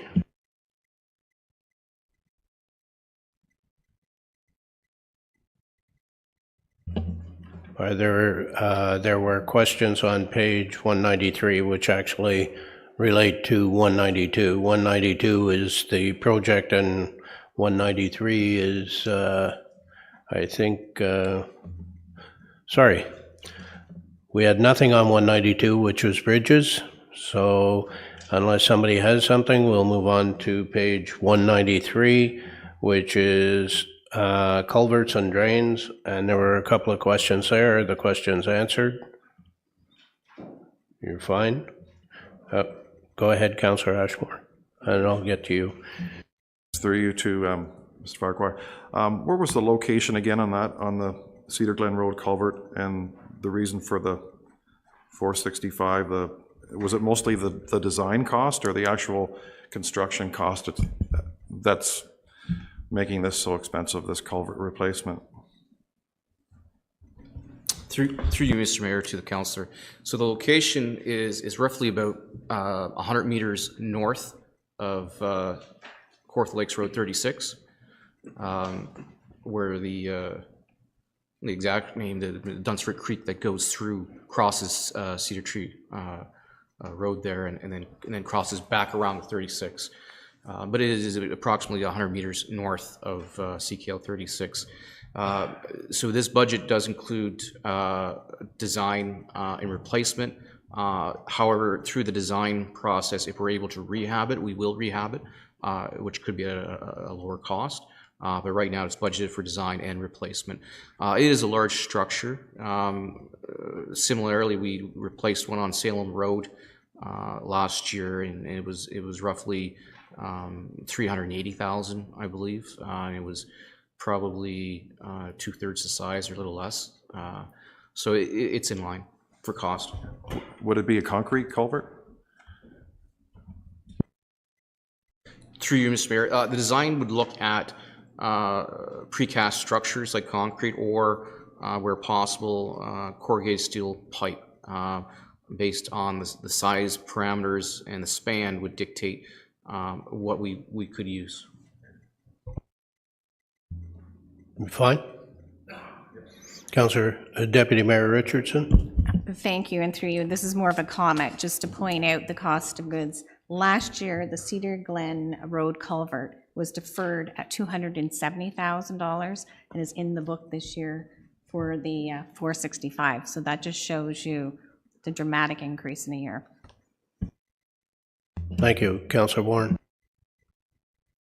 Through you, I guess there was a drainage flooding mapping done through Kawartha Conservation and identified this as an area that needed increased flow, like a culvert. So this is good. So we're getting bigger culverts to address climate change? Through you, Mr. Mayor, to the councillor. So councillor is correct. At least 3-4 years ago, there was a floodplain mapping exercise done in this area. So when we go through to do the detailed design, that floodplain mapping exercise is taken into account for sizing of the pipe, and the pipe could change from the existing size to replacement size. At the same time, when we go through with detailed design, because it is in a floodplain area, in a regulated area with Kawartha Conservation Authority, we would then go through the permitting process for review with Conservation Authority for proper sizing. Councillor Smeaton.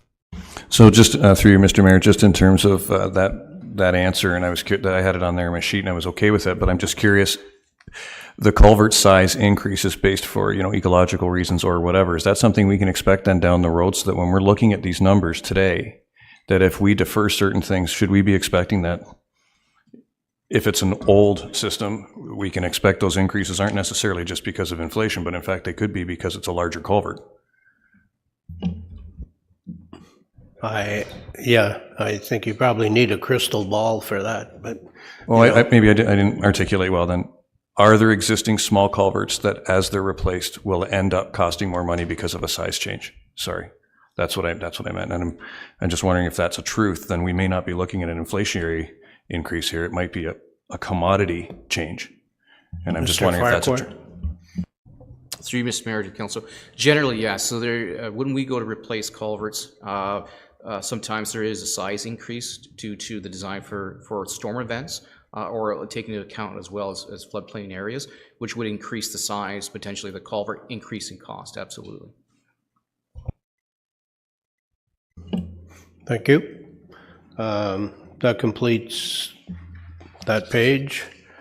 Moving to page, sorry. Yeah, can we just go back for a minute, and I apologize. I had a question on page 192. Go ahead. Just for clarification, I need to know which bridge is the West Jennings Creek Bridge. Because we're talking about the Colburn Street Bridge, and then we talked about a bridge over here and that. So where's this bridge? Through you, Mr. Mayor. Yes, the question everybody wants to know the answer to. So the West Jennings Creek Bridge refers to a bridge that does not yet exist. It's a bridge that is required as per the secondary plan for that area of Lindsay, the northwest area of Lindsay. And this bridge will cross what is often referred to as West Jennings Creek, but technically is the Ops number 1 drain, which flows into Jennings Creek. So if you can picture that between Angeline Street and Highway 35 in that area of Lindsay. I can, thank you. Deputy Mayor Richards. Sorry, I do have another question on 192. The Ballyduff Road Bridge replacement, 331. That's a very low volume road, and I was just wondering, is it a mandated change that we have to do right now, or just a kind of an overview? Through you, Mr. Mayor. So we go through for our large structures every 2 years.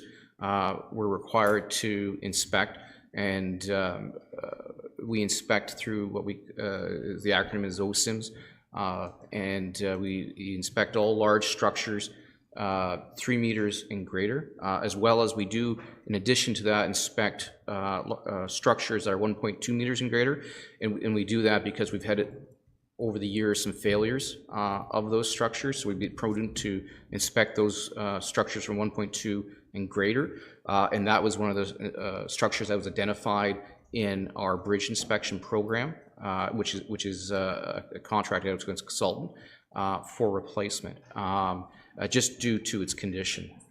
So it is low volume. However, it was in a condition that it was noted that we needed to move on design replacement.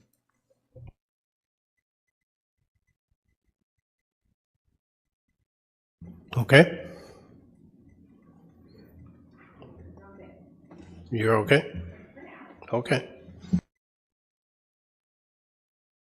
Go ahead, Councillor Ashman. Yeah, sorry, just one more question on the bridge. The Rainbow Bridge, which I think it was that did sustain some damage and it was repaired. So the total replacement, it'll be totally replaced with a new design. The Rainbow Bridge, is that included, the 1 million for the design? Page 192. Through you, Mr. Mayor, we're already currently going through design right now. So that would be for the replacement. Okay. Moving on to page 194.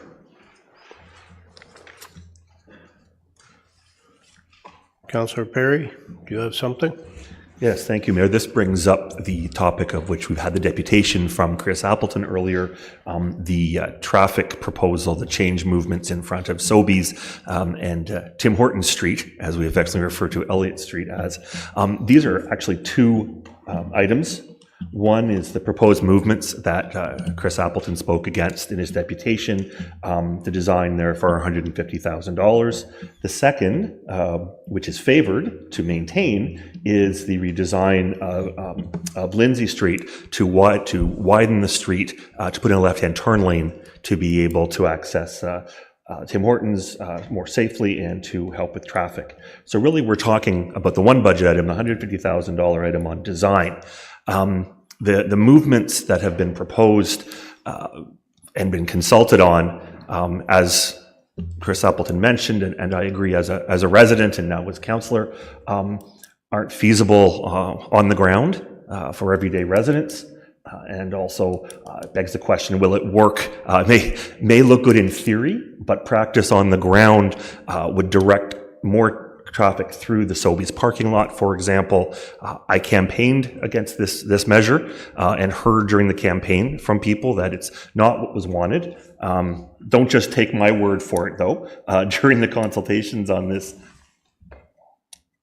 before, opposition to this option has included the Fenelon Falls Chamber of Commerce, the Downtown Revitalization Committee, the individuals that Mr. Appleton noted, the former owner of Sobeys, and the current owner of Tim Hortons. So what we would propose is that this single item of the turning movements not proceed, and we'd like to redirect the $150,000 to the appropriate reserves for some of the road considerations I'll be bringing up later today. Thank you, Mayor. Thank you. You're making a motion to remove that from the budget? Correct, and reallocate the funds accordingly. Well, send them back to the reserves. Yes. For now. Is there a seconder? Councillor Warren? Do you wish to speak more to it? Councillor Warren, did you wish to speak to it? Just that I know the intersection quite well, and I couldn't envision anything going through Sobeys parking lot because it's a challenge anyway, so I support the resolution. Councillor Smeaton, followed by Councillor Gill. I mentioned this to Councillor Perry when he was explaining his campaign to me, that I would ask you, and I don't mean to put you in a hot seat, but I as a councillor of 16 years, there's a lot of history there in Fenelon yourself, and I'm just curious, has this been an ongoing for you as well over all these years? Would you also acknowledge that this is something that people have been saying, please don't, please don't, please don't? Not doubting Mr. Perry, I want to know the history of, if I can look at 10 years versus one campaign, that gives me a little bit more background for what the town's saying to people. For years and years, people have been cursing that intersection, and it is a very bad intersection. But what's being proposed, I think, will be worse. The cure will be worse than the disease, if you like. And I am fully supportive of removing this and looking at other alternatives or something else to be done in that area. And I think there are suggestions of what could be done, i.e. Extending, there is work to be done on the bridge. And when that happens, you could extend the turning lane so that it could store more cars, for one thing. And you could extend the turning lane going the other way for Water Street.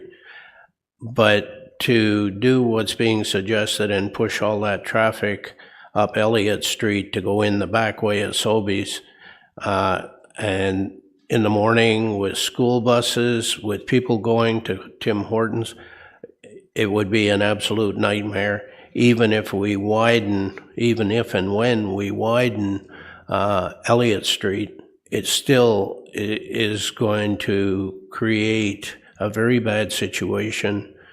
And I think it would seriously harm the business of Sobeys in that area.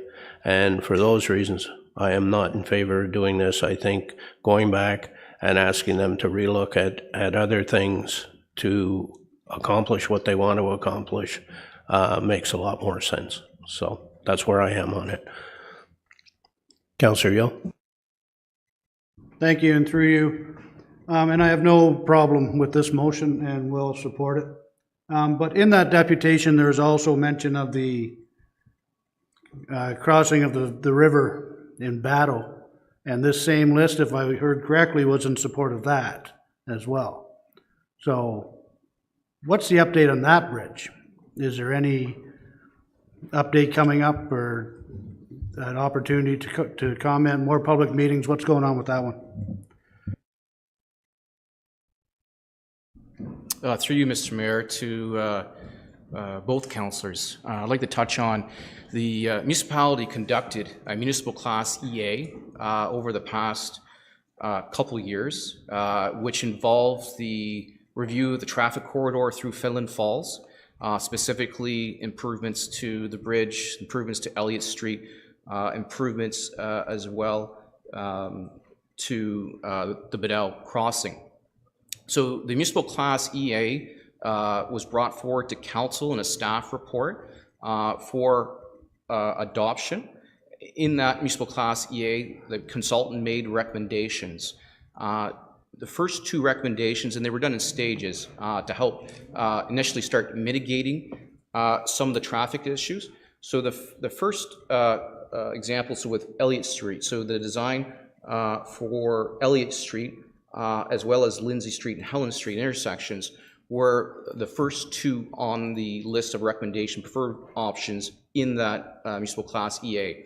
And they were short-term improvements that the municipal class EA came up with as to help resolve some of those traffic issues. Long-term would be the Bedell crossing. That was a longer-term project due to rising traffic volumes to a point where the first options wouldn't be able to mitigate any further, as well recognizing the cost in the Bedell crossing and the improvements needed on North Line Road and Bedell Road to accommodate a bridge at that location, and then property acquisitions. So getting back to with the staff report and the municipal class EA, to remove these proposed funding for these improvements that were identified in the EA or reopen the EA, because it's already been adopted by council, it's gone through the appeal process, because after adoption of council, there's a time window for appeal, which residents can then ask for a bump up order to the minister. That has all passed.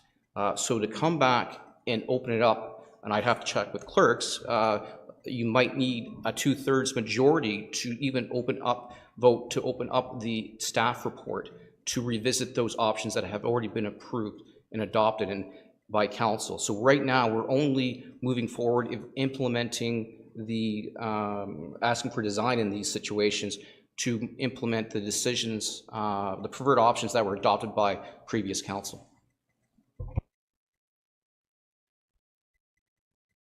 Okay, I'm sorry, I don't ever recall, maybe I wasn't at that meeting, but approving a second crossing over the river at Battle. Like, is receiving an EA the same as approving the whole project? When you accept the EA, are you basically saying, yeah, go ahead? Is that what I'm hearing? Through you, Mr. Mayor, to the councillor. So within the EA, their proposed preferred solutions. So specific to the Bedell crossing, the site location for the Bedell crossing is identified in the EA. So that part of it would be yes. We haven't approved any funding for actually building it, but the location has been identified in that EA, which council has adopted. Similarly, just a little background history in a similar situation that we looked at and we haven't talked about today was the Colburn Street Bridge crossing. So it had its own municipal class EA through the 90s, and then it was revised in the early 2000s. Through our transportation master plan, we also looked at it at that location, and we looked at other potential locations through the transportation master plan through the direction of council. However, through a staff report, it was adopted as the best preferred location solution for Colburn Street, where it currently is that location.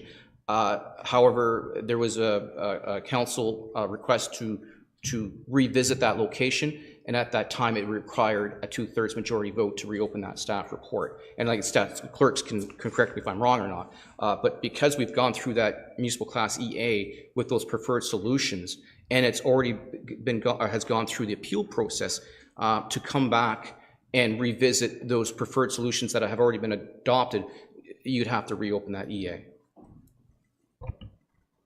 Okay, so it's nowhere in this budget, and it's nowhere on the near horizon for that crossing, because I remember the meeting and I remember asking that it not be done, and I remember suggesting that off and on ramps and stuff to utilize the the bridge that we just built, Mitchell's Bridge, I believe it's called, and Folsom Road, and lots of good ideas besides expropriating people's land.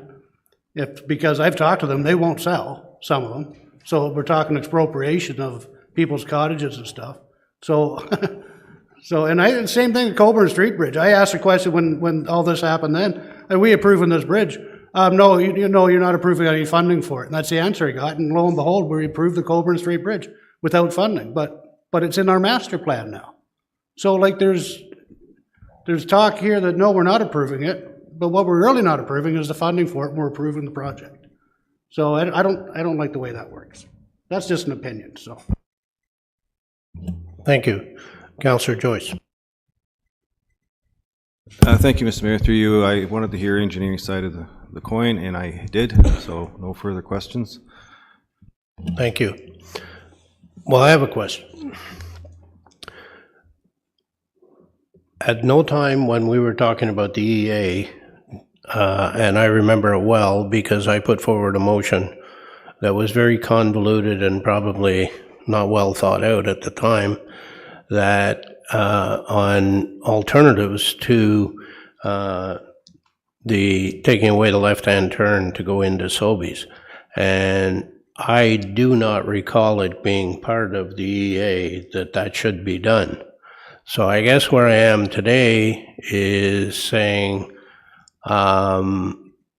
what is the best thought to go forward from either the clerk's perspective, finances perspective, that we put that particular piece of, if it's part of the EA, that we put it on hold until we can look at what the alternatives are.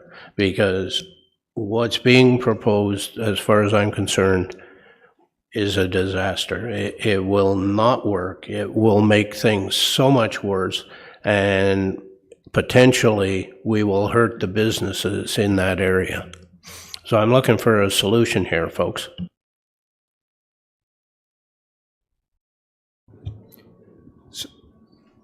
So through you, Mr. Mayor, and maybe just a couple clarifications. So what's in front of council today is a budget decision for redesign or design of those two roads. Staff did advise where it came from. You don't require a 2/3 vote to make this budget decision today. So you could take it out of the budget for this year if that was the desire of council. What I would recommend as a follow-up motion would be then that staff bring forward information on the EAs and those projects so that you can then see what would be a next step in terms of process or change and what's been committed to date. But for the purpose of today, it's solely a budget decision. If you want to defer this project, you could just take it out of the budget for this year. And you're not offending any past decisions or otherwise, in my opinion. Thank you. So your motion can go forward, Councillor Perry, and then I suggest you do a follow-up, as the CAO suggests, that we get information back, that we vote on removing the monies from the budget, and then we get a report back from staff on alternatives or going forward, how we manage this situation. Point of clarification, if I could, then, would this option then be coming back for consideration in those options? Well, it depends what staff comes back with. But you would be deferring this for now. You would be taking it out of the budget, so there's no money, so it can't go forward. Right, and the funds would go to reserve, correct? Correct. Yeah. That was the motion anyway. That was the original motion.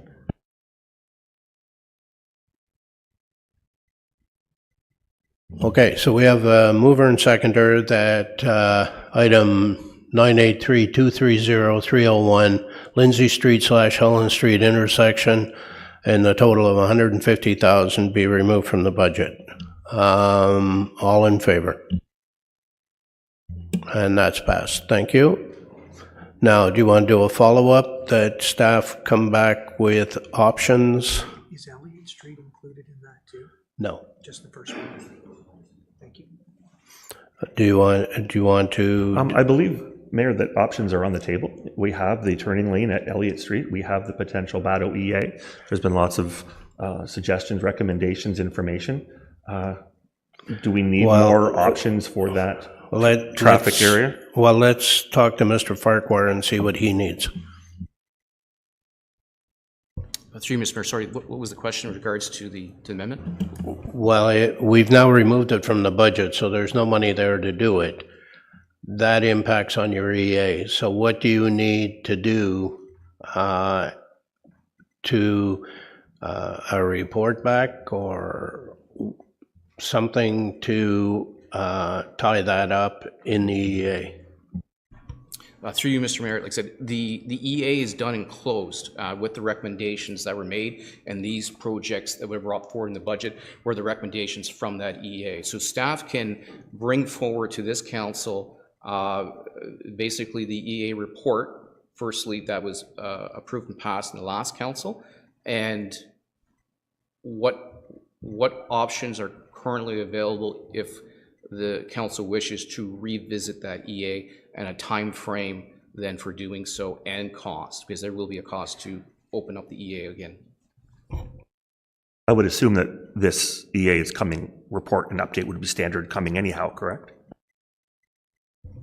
Through you, Mr. Mayor, no, because the EA that made the recommendations for Elliott, the redesign of Elliott Street improvements and Lindsay Street and Helen Street is complete. It's complete, and it has gone through its review and appeal period. So it's done, and we're only making recommendations for implementation of those preferred options that were identified in the report. Subsequent recommendations, like the Bedell Crossing, due to its size and scope of the project, would require its own separate Class C EA. Right, which is under consideration for this next budget year, correct? Through you, Mr. Mayor, I don't know the exact timing, and I have to check with the managers who's looking after that project.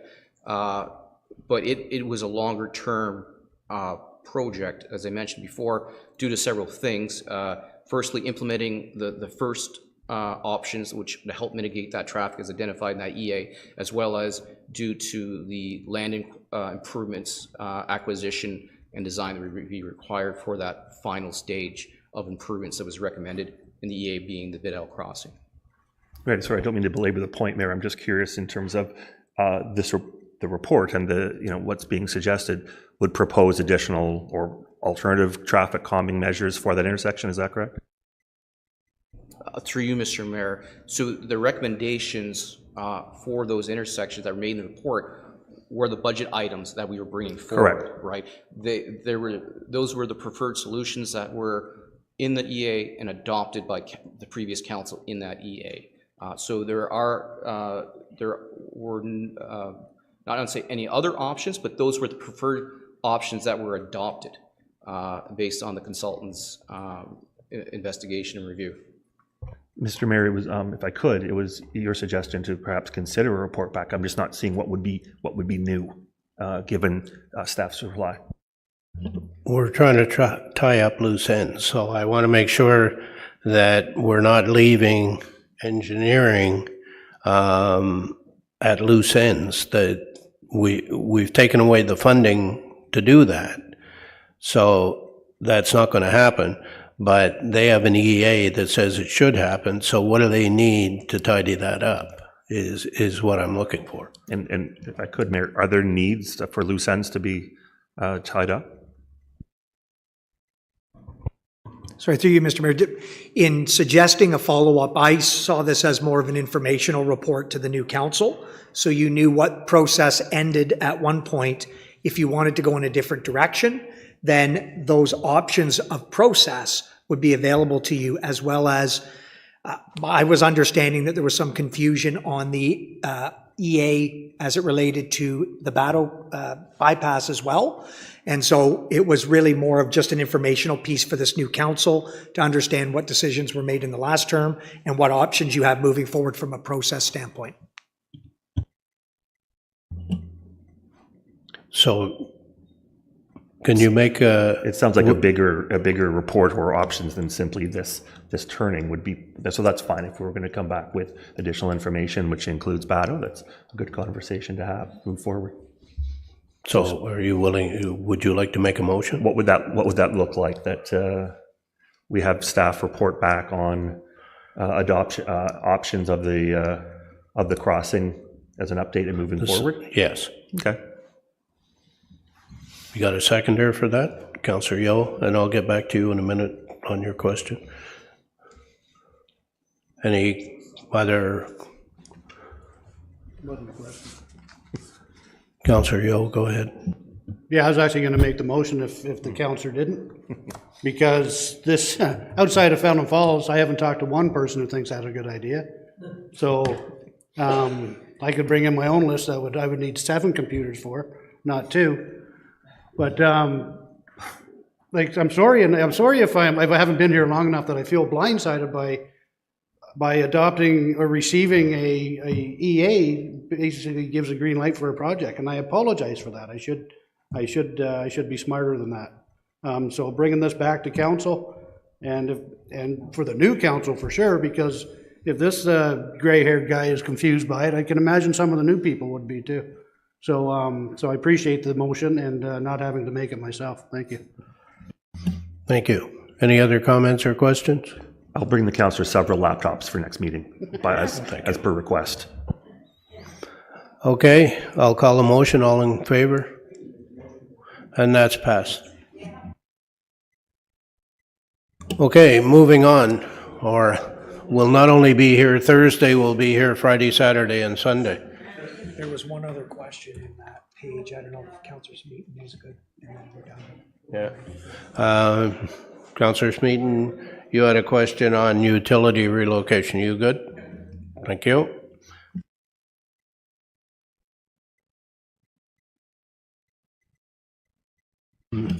Page 195, there were no questions on page 195. I'm assuming everything's good there.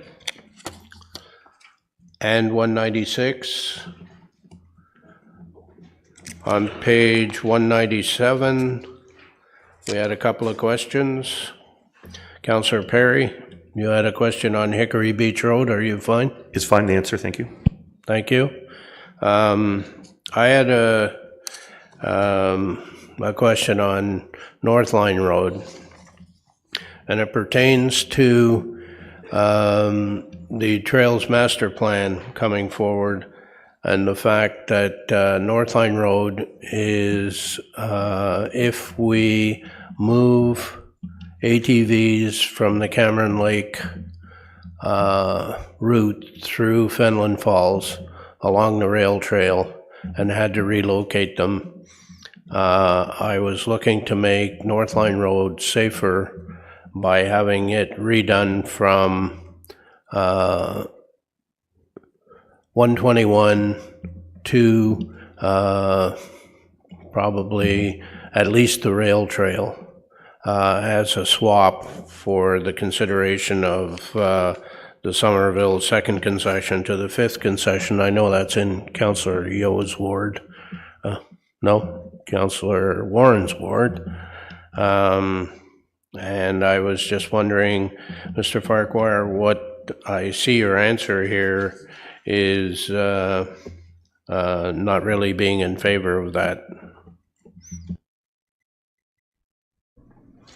Through you, Mr. Mayor, several years ago, we started working on improvements or resurfacing North Line Road south of 43. So the work proposed in this current year's budget is completing that work between CKL 43 and the bridge on North Line Road. So ideally, we'd like to finish that work prior to starting the section of North Line from CKL 121 going north to the bridge.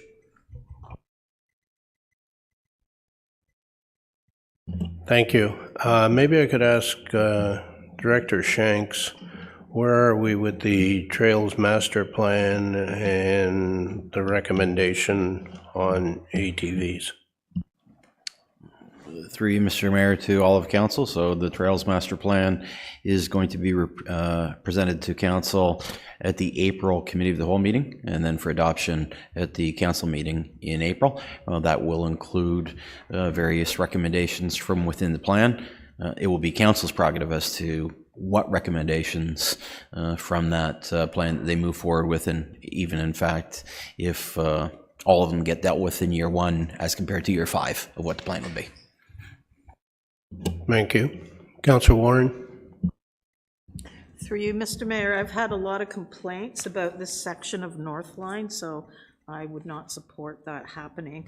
Also, I don't know how we could make that part of North Line that you're talking about safer. I've had a look, and I really don't believe that that could happen. So, and I'd like to personally, I look forward to the master plan coming forward and input from everybody, not just East Cameron Lake, but of the whole area, and before we make such a big decision as that.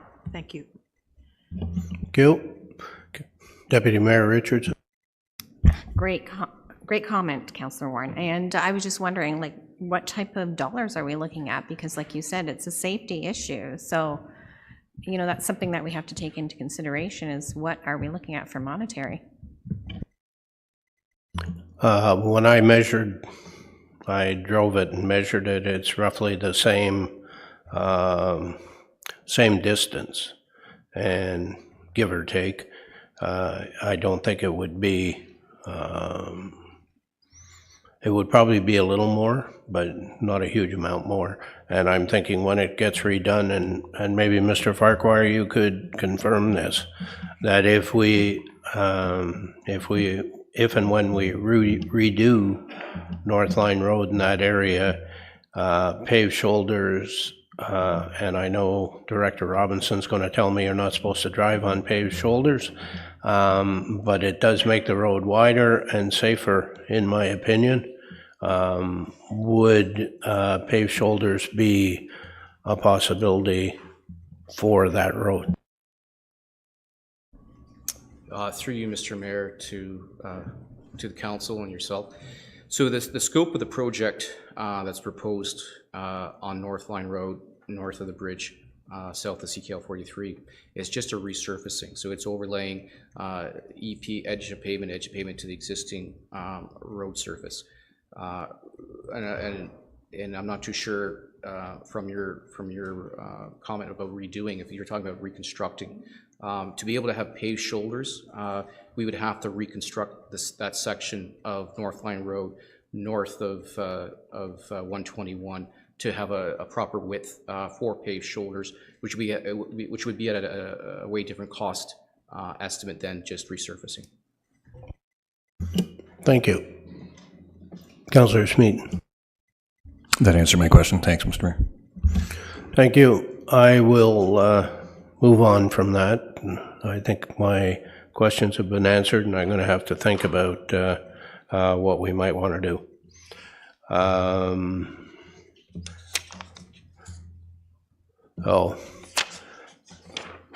Are there anything else on page 197? Seeing nothing, we'll go to 198. And there are no questions on 198. Just being sure nobody has anything there. We'll go to page 199 of the budget book. And it's the explanation of page 198. Moving to page 200.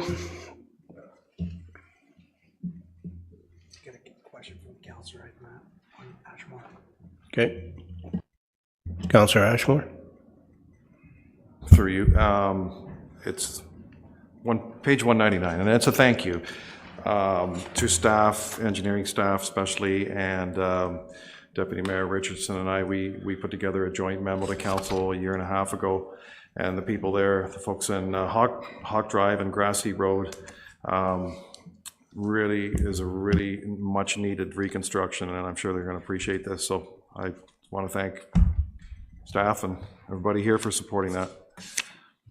That's good. Thank you. Page 200, my question's been answered. Councillor Ashmore had a question. You're good. Anything else on page 200?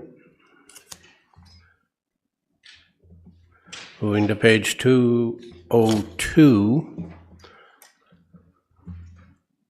Councillor Perry, you had a question on that? You're fine. Any other? Councillor Yule? Yeah, and thank you, and through you, Mr. Mayor. On page 201 and 202, just the, just under the rationale, it says, as per gravel resurfacing plan for 2021-2030 with road slated for gravel to hardtop conversion removed. What is, like, to me, that's just a little, is there too many words there? Should it just be part of the plan, or are you just letting us know that some of these, like, none of the roads on the list are being removed? You've just taken from a list where other roads have been removed. Is that for the OCIF stuff? I find it a little confusing, that's all. Yes, so through you, Mr. Mayor, I can answer that question, and apologies if it is confusing. This description arises from the fact that the conversion program was adopted after the gravel resurfacing plan. And so what that program did was pull out a number of roads that would have otherwise remained in the gravel resurfacing plan. So the intent with the description here is just to make sure council understands that the roads that you see before you now in this program are exactly the roads that are planned, except that some have been removed from the plan because they're going to be paved as per the conversion program. So that's all that, and I apologize if it's confusing. But the ones on page 200 and the top part, they're getting re-gravelled. Through you, Mr. Mayor, correct. Yes, Yeah, okay. as planned. Yeah, okay, thank you. Okay. So nothing more on 202 or 203? Councillor Ash. And on page 202, Greystone Street, which is a very small street, but still everywhere around it, Cheese Factory Road was resurfaced, and Fieldside Road, right beside it. And I'm just wondering why that's still remaining as gravel. Should it not be hard surfaced, because it would make everything all hard surfaced in that area? Just a question for Greystone Street. It's right at the corner of Highway 36 and Cheese Factory Road. Yeah, the very west end of Cheese Factory Road. Direct, Mr. Farquhar. Oh, it is now? Okay. Through you, Mr. Mayor, I'd have to review the existing list that we had in the report for the low-volume gravel road upgrades in comparison to if that street was included, and then where it sits with our scheduling. But as we talked about earlier, all staff will be bringing forward a update memo on the roads that were in that report, as well as timing for completion of those roads. You okay with that, Councillor Ashmore? That's fine, thanks. Okay. Turn off your mic, please. Councillor Warren? Clear. So on page 202, so that list are going to be hard topped, right? They're removed from gravel, but they're going to be hard topped, no? Okay. But it says removed. So it was removed from the hard top. Okay, it's just very confusing. I'm sorry. Yeah. So through you, Mr. Mayor, I can try to clarify again. So with this gravel resurfacing program, what we always do is we start with the gravel resurfacing plan that's adopted by council, and we essentially just copy and paste, for lack of a better term, what is exactly in that plan, unless there's some compelling reason to have a slightly different program, and we just put that right into the budget. This year, it had to be a little different because some of the roads that were planned for this year for gravel resurfacing are now slated to be paved. So we had to remove those roads essentially from the gravel resurfacing plan, which is why they don't appear here as originally planned, and they are now included in the conversion program. So I hope that my question was, so let's say Somerville Fifth Concession. So is that going to be gravel then? Okay. correct, yes. So any road you see in this gravel resurfacing program will be gravel resurfaced and not paved. So going forward, is that on a list to be hard topped? Ever? Through you, Mr. Mayor, to my knowledge, it's not on any list to be paved. Okay, all right, thank you. Okay, moving on. Go to page 204. There are a couple of questions there. Are you fine with the answers? Go ahead, Deputy Mayor. Thank you, and through you. The life cycle management has been a great program that we've brought in, and it ties up some loose ends. I was just looking at the Surrey Seal this year for $1 million. I'm again asking if we're able to get a list of what roads will be done this year. My understanding under the Surrey Seal is that it's a tar and chip road that's been redone. We go back and do this seal, so we're getting a lot longer lifespan out of the road. So I was just for communication, again, just looking for that, those roads to be identified. Through you, Mr. Mayor, we can definitely do that in conjunction with the low-volume gravel roads update, what we're doing yearly, and then the overall list. For all our works programs too, eventually once the capital budget is approved, we then place on the website for residents the current year's work list that and usually maps as well that shows the location of the roads and works. So the slurry seal is a resurfacing kind of part of that life cycle management program where, as the councillor mentioned, we come in ideally a year after because we just kind of started with that program last year. We're playing catch up, so we're about with roads about 5 years ago. We're coming back through this program, sealing it, and then that extends that life cycle of that hard top road by at least another 5 years to its overall life. So we'll be doing that through this program, and we can definitely give you an updated list of what we're proposing to be doing this year. Go ahead. Okay, so through that, if you're saying some of the roads that we're playing catch up on are 5 years, some of those roads are going to have some deficiencies now. So will we address those deficiencies before we do the Surrey Seal? Through you, Mr. Mayor, that is correct. So some of the roads will have deficiencies, some either potholes or localized locations with the surface.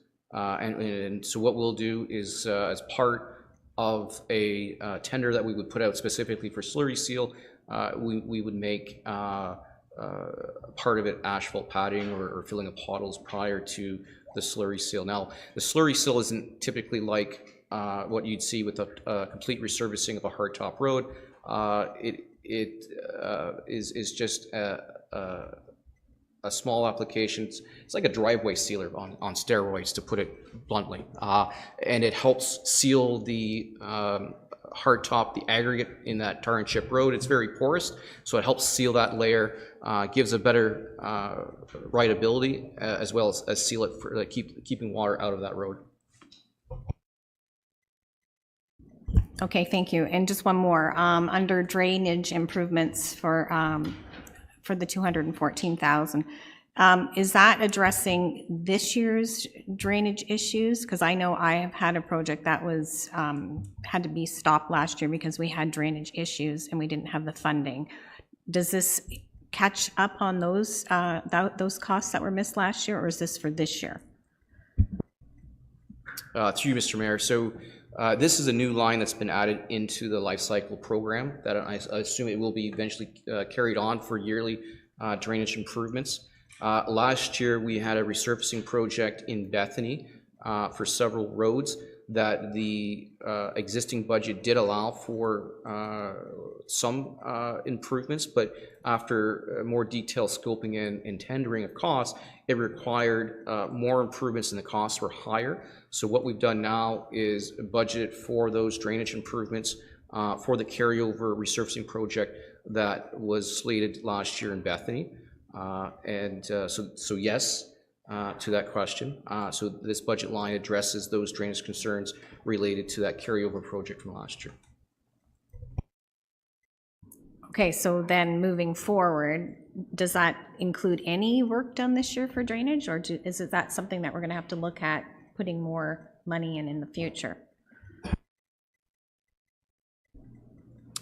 Through you, Mr. Mayor, I think the intent is to keep that line within that program for drainage improvements for future issues. One example that it's not in this line as we're dealing with it through a previous improvement project, but in Omimi, Alma Street, there was drainage concerns.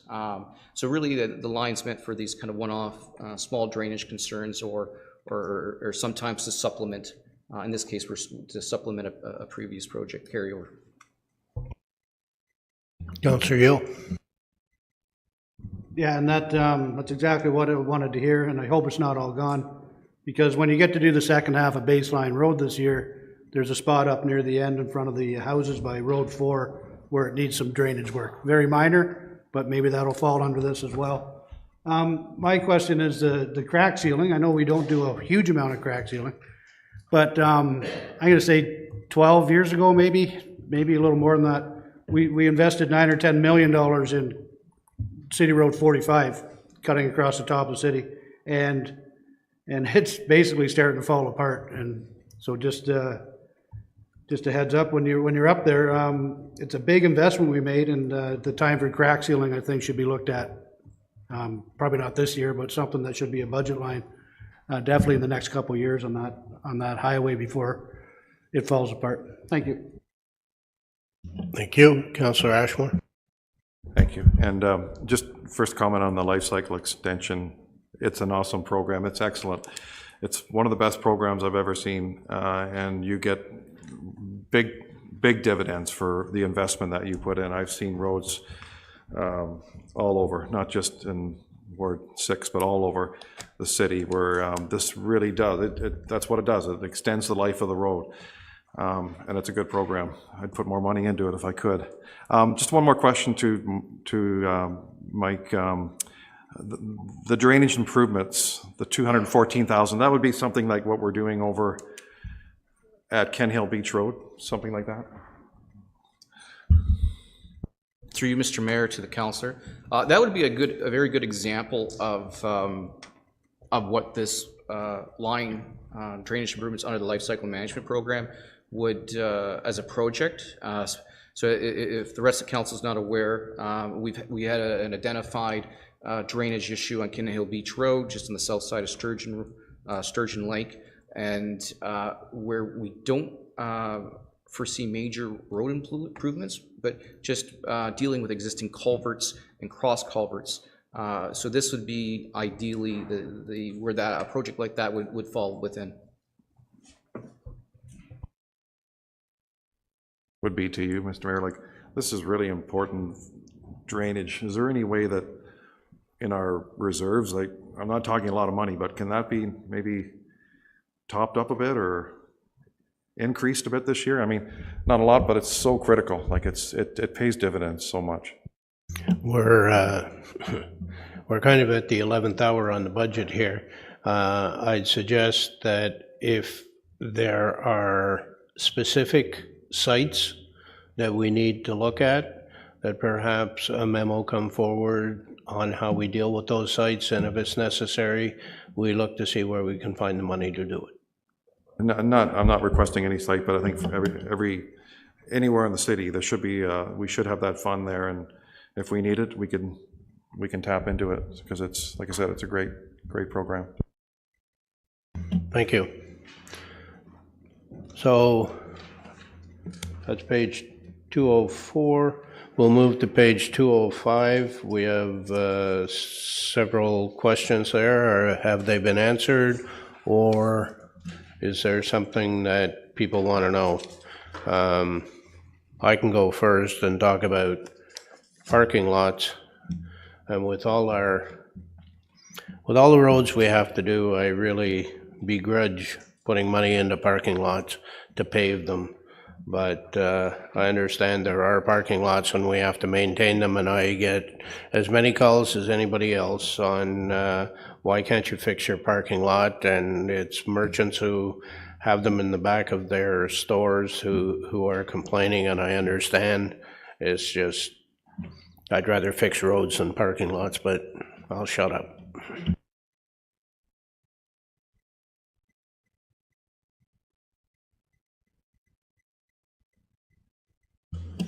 .205 is actually sidewalks. I jumped down there. Any questions on sidewalks? Well, I was trying to get by. No sidewalks. Okay. There are no questions on 206. We'll move to 207, which I already blathered on about, unless somebody else wants to say something. And we'll go 208. No questions on that. You have a question on 208? Yes, please. Through you to whoever could answer this on the airport. Not the airport terminal, but one of the buildings where we have a tenant. And I was talking to them last Friday at the launch, Kawartha Horizon Aircraft. They're building a state-of-the-art aircraft, probably one of the most technologically advanced aircraft in the world, and the roof is leaking on that particular building. They're great tenants, and I just think that we need to address that. So just putting that out there, we just it can be repaired. But is there any funds in this airport that we could at least repair that? We're looking at maybe expanding someday, but this is a phenomenal company that's going to be employing people in the future, and they don't ask for a lot. They pay their lease, but is there any funds in here to do that type of maintenance? I know that Director Rojas sits on that airport board, and maybe Mr. Farquhar, do you have any information on the airport, or can you take it back to Director Rojas and see if they're aware that there's a problem with the roof there and needs to be looked at? Through you, Mr. Mayor, to the councillor. Yes, I can take that information back to Director Rojas. In addition to, there is an operational contractor that looks after the operation of the airport, which we can bring it up with them as well if they're not already aware of the situation, and whether that's if it's a localized leak, hopefully it's just become an operational issue to be dealt with. Thank you. You fine with that? Oh, that's fine. This airport here has really transformed itself. It's looking great, and it's phenomenal. There's a lot of really positive comments about it and what the amount of money we've invested in that, and the users are quite happy with it. So it's got a good future. I agree. Councillor Smeaton. Thanks, Mr. Mayor. Through you, I've had a good meeting with Craig, the manager, recently. I see him all the time, and I'm quite confident he's aware of that leak and handling it internally and feels he has the funds for that. So I don't know that that's. He didn't express that it's been an issue. I think they're okay with that horizon and what's happening in there. And I think they're looking forward to revealing more of what's happening in there when they're ready to do that with the airport board, which Mr. Perry sits on as well. Thank you. So if there's nothing more there, we'll go on to page 209. And I had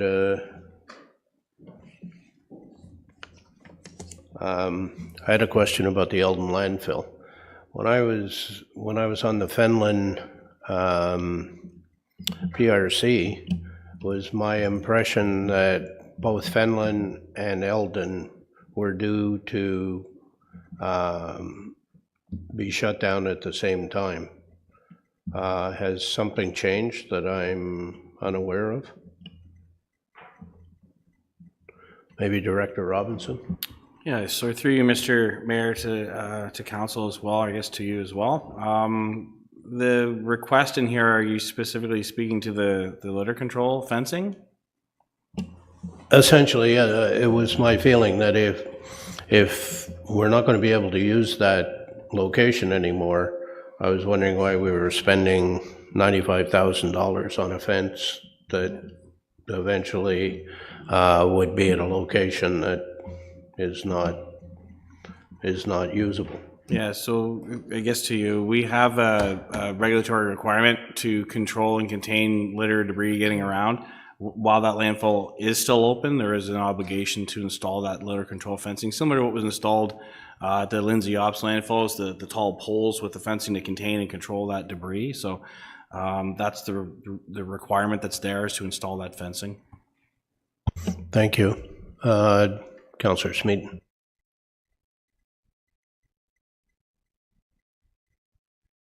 It's not to that landfill. Sorry, I had a question for the page. Okay. Councillor Warren, you had a question on the Somerville landfill. No, it's not that. Just a general comment that back 20 some odd years ago, council was assured that the expansion of the Lindsay landfill would be the last one. So just putting it out there that it'd be good to look at other initiatives going forward. So just a little history. True. Councillor Ashmore? I think that Councillor Joyce had a good question there about the scales. The Lindsay Ops, whether he could address that, or I just noticed that. No, I'm okay. Yeah, it was answered here, so. Oh, okay. Yeah. I was, okay, that's fine. I just wanted to ask if the whole, if it's going to be taking the whole footprint of the concrete, the ramps as they come up to it. It's quite an elaborate retrofit, these scales. I just wanted to know what's the timing on that whole project? Through you, Mr. Mayor, Council, I don't have the exact timing on the delivery of, but as noted in the report there, it is an expansive change to the landfill to expedite and help traffic flow through the landfill and really to see some enhanced throughput. So I would imagine if it's going in for next year's budget, the project will be started at least next year for design, and tendering would be probably within the same year. Depends on consultant and contractor availability as to when the work will actually be completed. Thank you. Councillor Smeaton.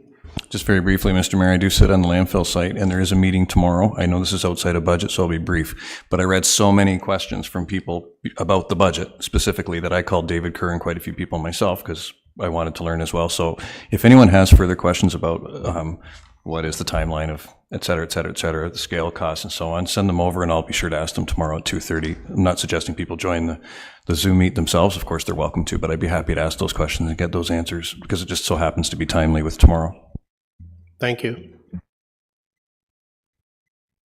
Lunch isn't quite here yet, so we'll keep going if that's okay. We have page 210.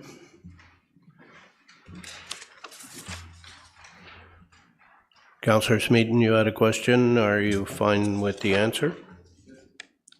Good. Anything else on 210? Seeing nothing, we'll go to page 211. And again, Councillor Smeaton, Councillor Perry, you had questions. Are you okay with the answers? I am, thank you, Mayor. Okay.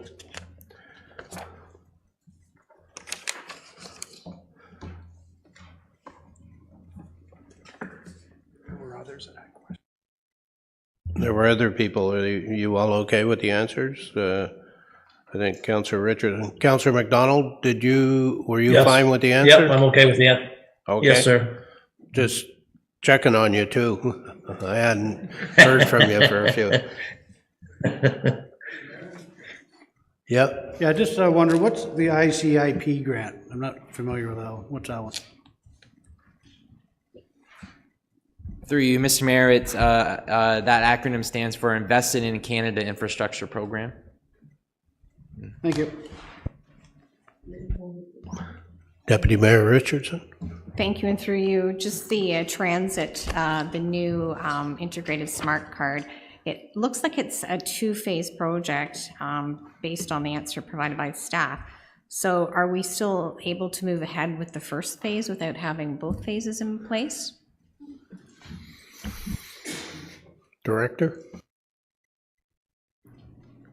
Sorry, through you, Mr. Mayor, to the councillor. The integrated smart card is it's a program to swap out our kind of antiquated cards and so on and so forth. The installation expansion expenditure of $245,000 proposed in the budget. That is the program to move this forward. So you're asking if there's a second phase to that? Well, it said that there might be additional funding required if you needed to, we had to get the kiosks for the loading. Okay, so yeah, so sorry, through you, Mr. Mayor, any kind of future request or expansion to that will be brought back to council for additional request and consideration. This is really to get the initial program, the infrastructure and so on in place to move the program forward.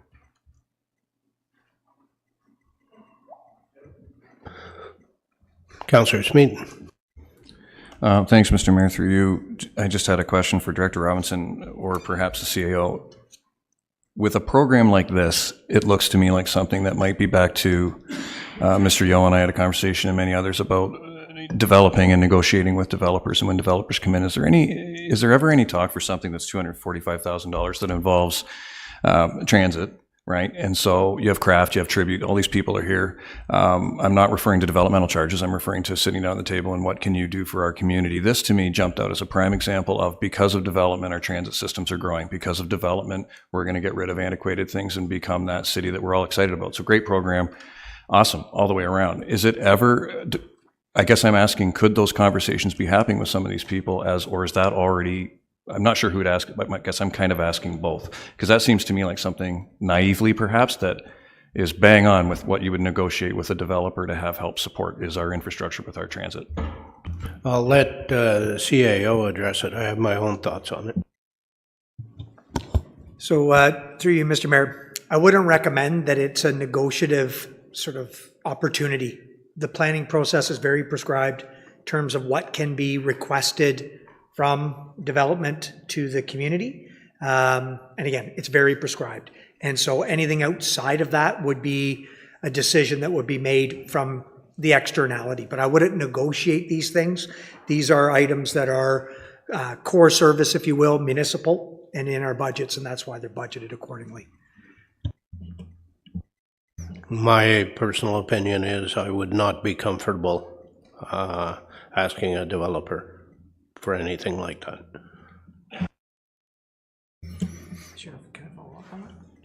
Yep. So sorry, through you, Mr. Mayor, when we look at subdivision design and work with the developers, in some cases they build into their design a transit stop, a pad, so there's contribution in that sort of general public infrastructure that they would require, but other operational considerations that are more transit-wide wouldn't be part of the conversations in the planning considerations. Director?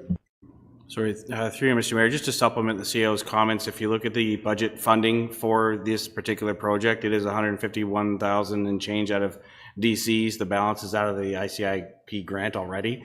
So it is a fully funded project. Councillor Warren. So is that area rated? Is that area rated for Lindsay then? So through you, Mr. Mayor, the transit is, again, this project is not funded from any of the capital investment right now from tax supported. It is purely a DC reserve and ICPI grant funding, so that it's not, there's no area rated requirement for that funding right now.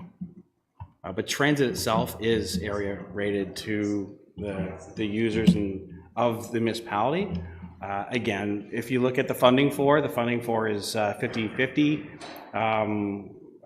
with respect to the gas tax and so on funding for that program. And there is fees, I think I sent you an email earlier, there are user fees that also go to support that program. You good? Okay. So we'll move to page 212.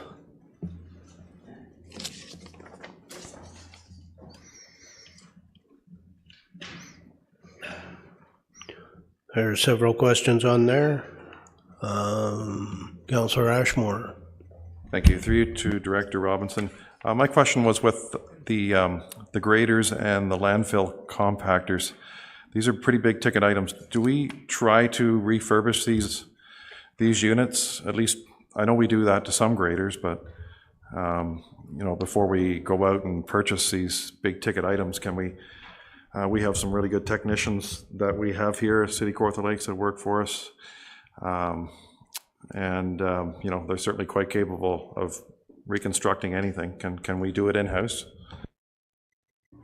So through you, Mr. Mayor, to the councillor, we evaluate all the equipment in accordance with the Fleet Management Directive. If we can rebuild equipment, if the age of the equipment is appropriate and the materials and resources are appropriate to be able to rebuild, we will.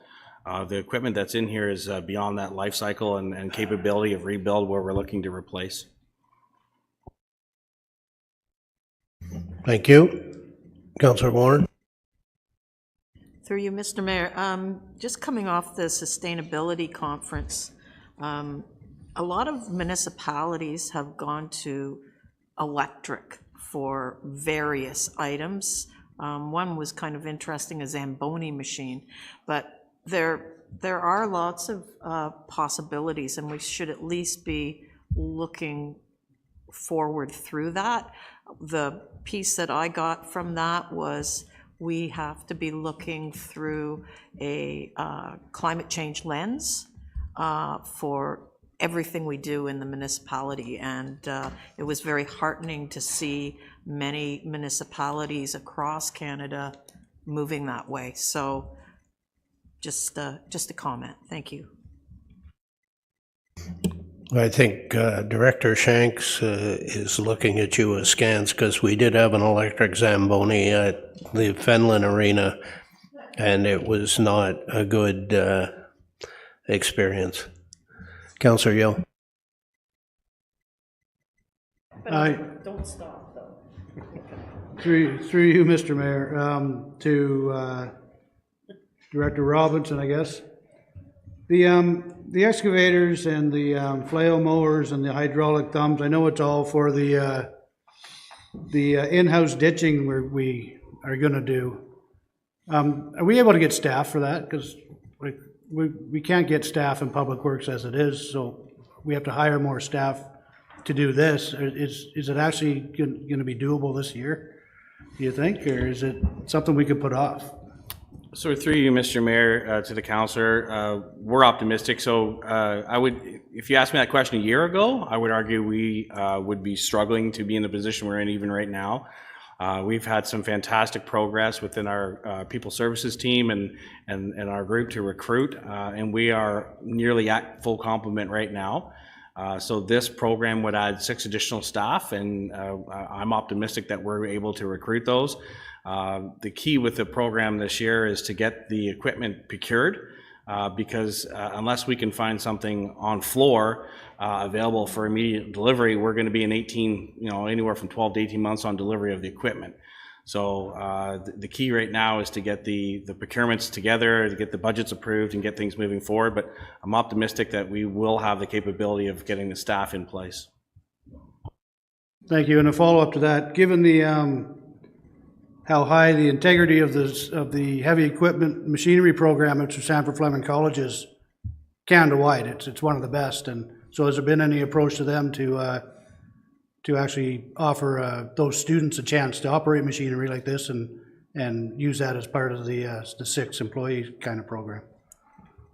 So through you, Mr. Mayor, to the councillor, we do have a current partnership with the college, and we've had staff over reviewing the new simulators they have, etc. I don't think we will get to a program where we will have students operating municipal equipment, but there's definitely opportunity for a conversation, and we would highly encourage any graduates from that program to continue to apply for municipal work.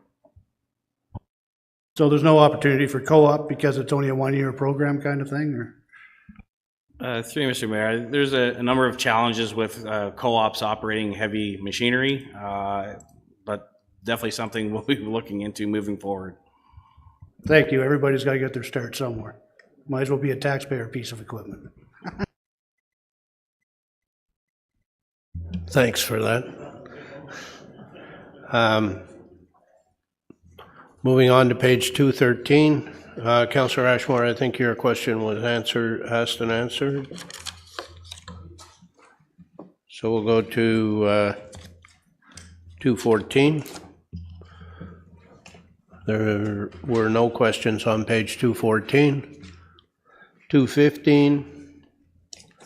Councillor Ashmore, you asked about some IT information.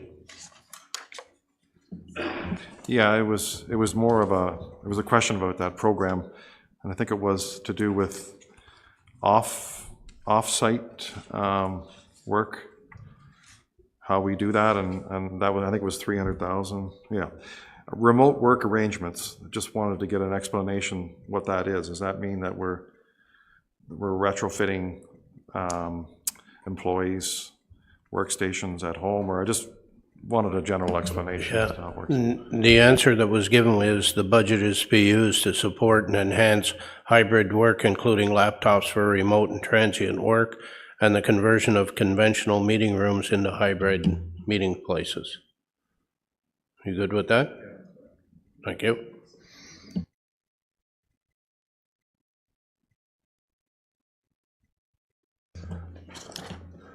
So we'll go page 216. There were no questions on page 216.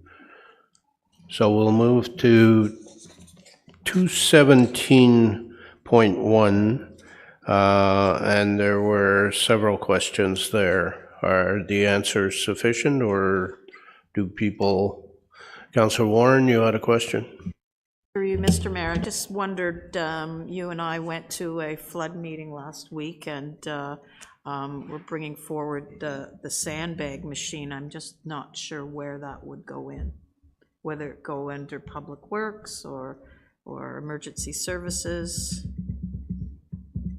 I think at the meeting, Chief, did you offer to own that piece of equipment if we got it, or was that to be in Public Works? Because I think your folks generally fill the bags, don't they? Through you, Mr. Mayor, to the council. I mean, it's a combined effort between fire and Public Works. We can't fill the bags without the sand. We offer, the employees to fill the bags, but Why don't you put a motion forward to buy it, and we'll figure out where we store it and who uses it. Okay, so I'm just trying to, I think it's, I've got a memo, and he got the memo too, and I didn't bring it with me. I'd suggest you make the motion to make it a decision unit when we get to the decision units. That's fine, and then I can go on and look at Chris Yeah. Porter's, okay, get the exact amount. Okay, thank you. Do you want to make the motion that we consider the purchase of a sandbag machine at $36,500 to go into the in as a decision unit? Thank you very much, exact amount. Got a second there for that? Yeah. It's a very good, we got some good information on it. For instance, if we have a full-blown flood as you know, Councillor Yeo, we may need as many as 20,000 sandbags. To fill 20,000 sandbags by hand is very labor intensive and takes a long time. This sandbag machine is similar to the one they have in Minden, will do 16,000 sandbags in one day. So I think cost effectively, it's a good thing to do, and it will save us time, money, and people's aching backs and calloused hands. So, you want to speak to it? And the turnaround, because I was worried that, okay, we're shoving this in, and when's the turnaround? But actually, Chris Porter told me the turnaround's fairly quick. So that's a good thing for this year. So that's good news. Thank you. Councillor Yeo, do you want to speak to it? Yeah, and when I saw the email that said sandbagger, I was glad it was a piece of equipment. Given that the Burnt River is historically always flooded, and in the recent years, the Gull River has been acting up beyond its banks. It seems it's becoming an every year event now as well. And even Head Lake and Rush Lake, and we're getting some flooding up there. And those people are using thousands of sandbags too. So yeah, I think this is an awesome piece of equipment to have, and maybe might lead to another one at some point. So good motion, thank you. Yeah, and I think that, we can use it in all kinds of different places in the city, and we may even be able to rent it out sometime. Councillor Joyce. Yes, thank you, Mr. Mayor, through you. I have some familiarity with flood control technology. I do believe we should invest in that, but I would urge council and staff to look at alternatives besides a sandbag machine. There are other alternatives. They're more expensive, but they're also more effective. So I'll leave it at that for now. Thank you. Do you want to sum up, Councillor Warren?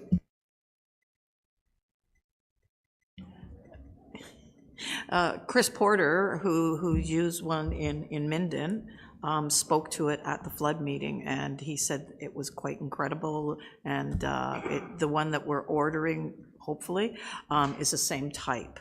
So he's quite aware of how well it works. So, but I'd be interested in listening to what the councillor has in mind also. Thank you. That was sum up. All in favor? And that's passed. Thank you. So lunch is ready for us upstairs. We'll do a little bonus and take 40 minutes, come back at 1 o'clock. Okay? Thank you.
We did have some questions.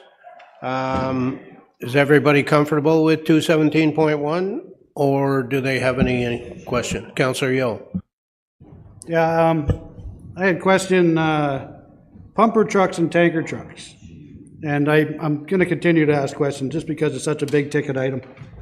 When we did the report and all that, and I asked a question at that time, some of these trucks are, when they're 20 years old, 21 years old, they still haven't got that much time on them. And a lot of times, like I think this year we're sending one of our 20-year-old trucks to Norland, I think, and it's going to be there for a couple more years. So we're going to need a couple more years out of it. And I asked, why are we stuck on 20 years replacement? And I said, I was told because of the underwriters. That's kind of the time limit they put on it. So then I said, well, a lot of times our trucks end up in other municipalities and they use them for another 15 to 20 years. And I was told that, well, that's because they're typically Native American reserves, or they're distressed communities up north and stuff like that.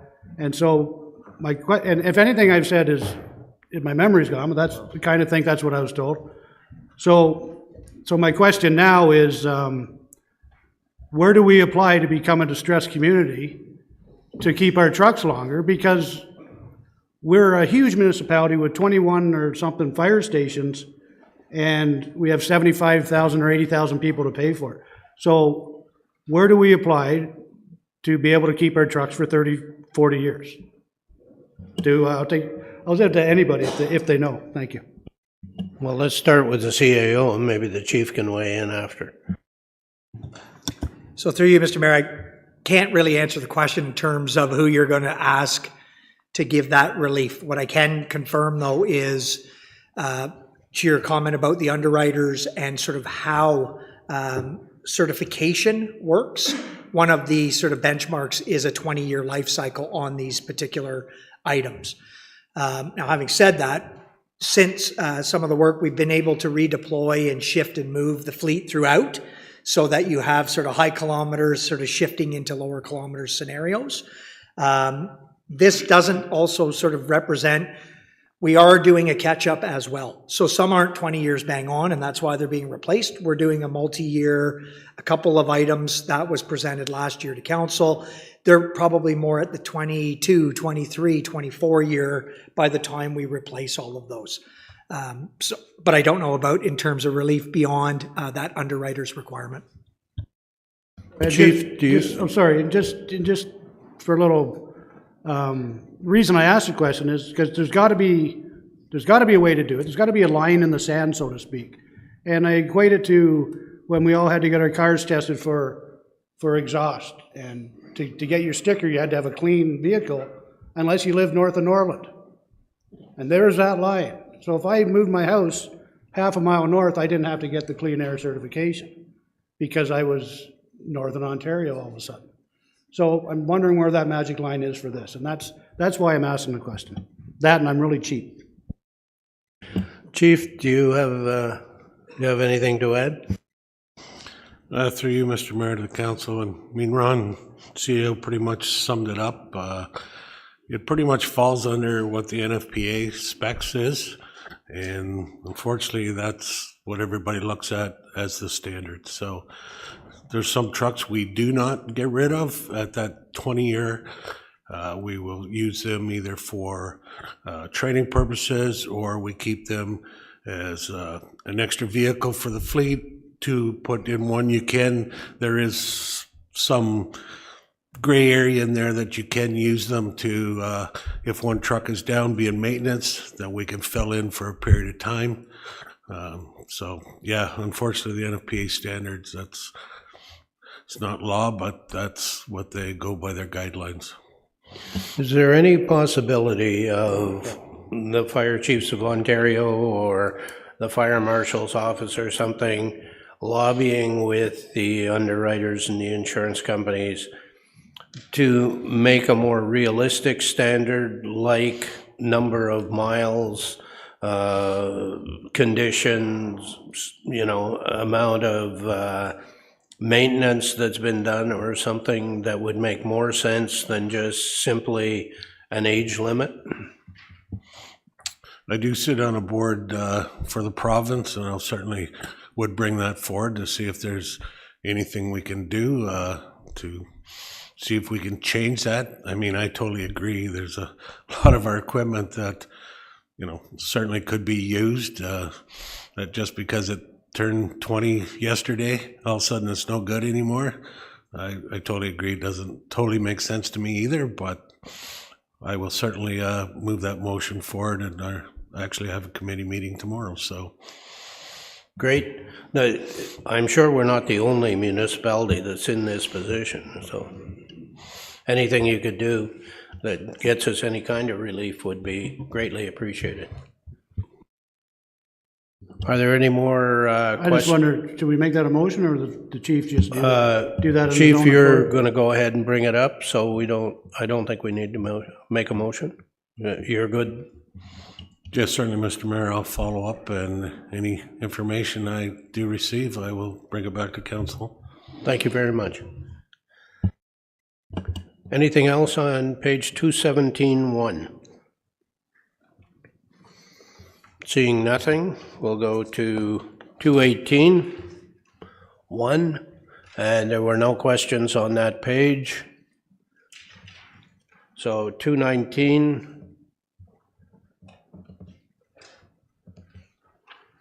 Councillor Perry, you had a question on paramedic facilities. Are you fine with the answer? Thank you.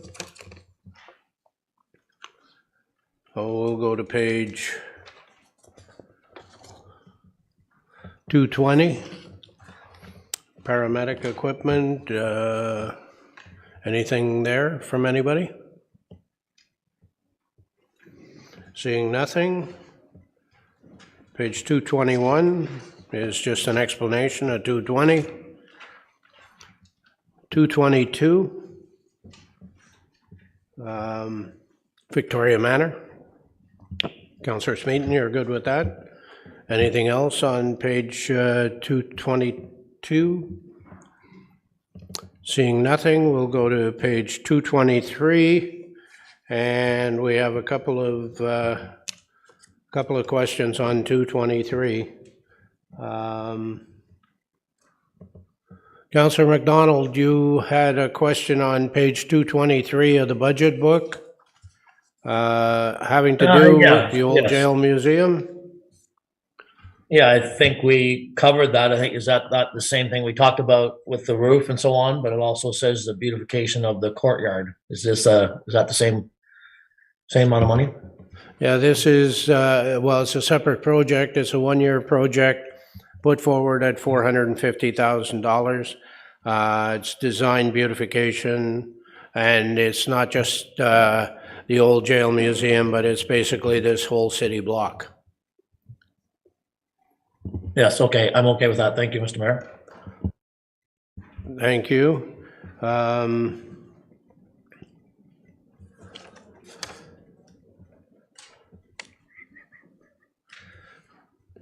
I'm not okay with it.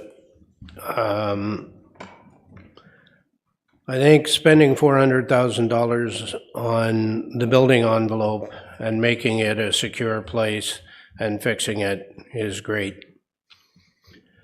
But when we're struggling with capital to do a whole lot of other things and struggling with the budget to keep it at a level that's more affordable, I can't put my hand up. I can't just go past this and say, yeah, let's spend $450,000 on design and beautification of this city block. I would like to see a motion out there. And certainly I'd put a motion forward that I think there are other things we can do. I think there are volunteer organizations out there like horticultural societies that we could work with and maybe give them a little money, and they could plant shrubs and bushes and flowers and a lot of other things to beautify it. I think that perhaps the old jail museum themselves could apply to the Lindsay Chess Fund for monies. I think there's 50/50 and beautification that they could apply for.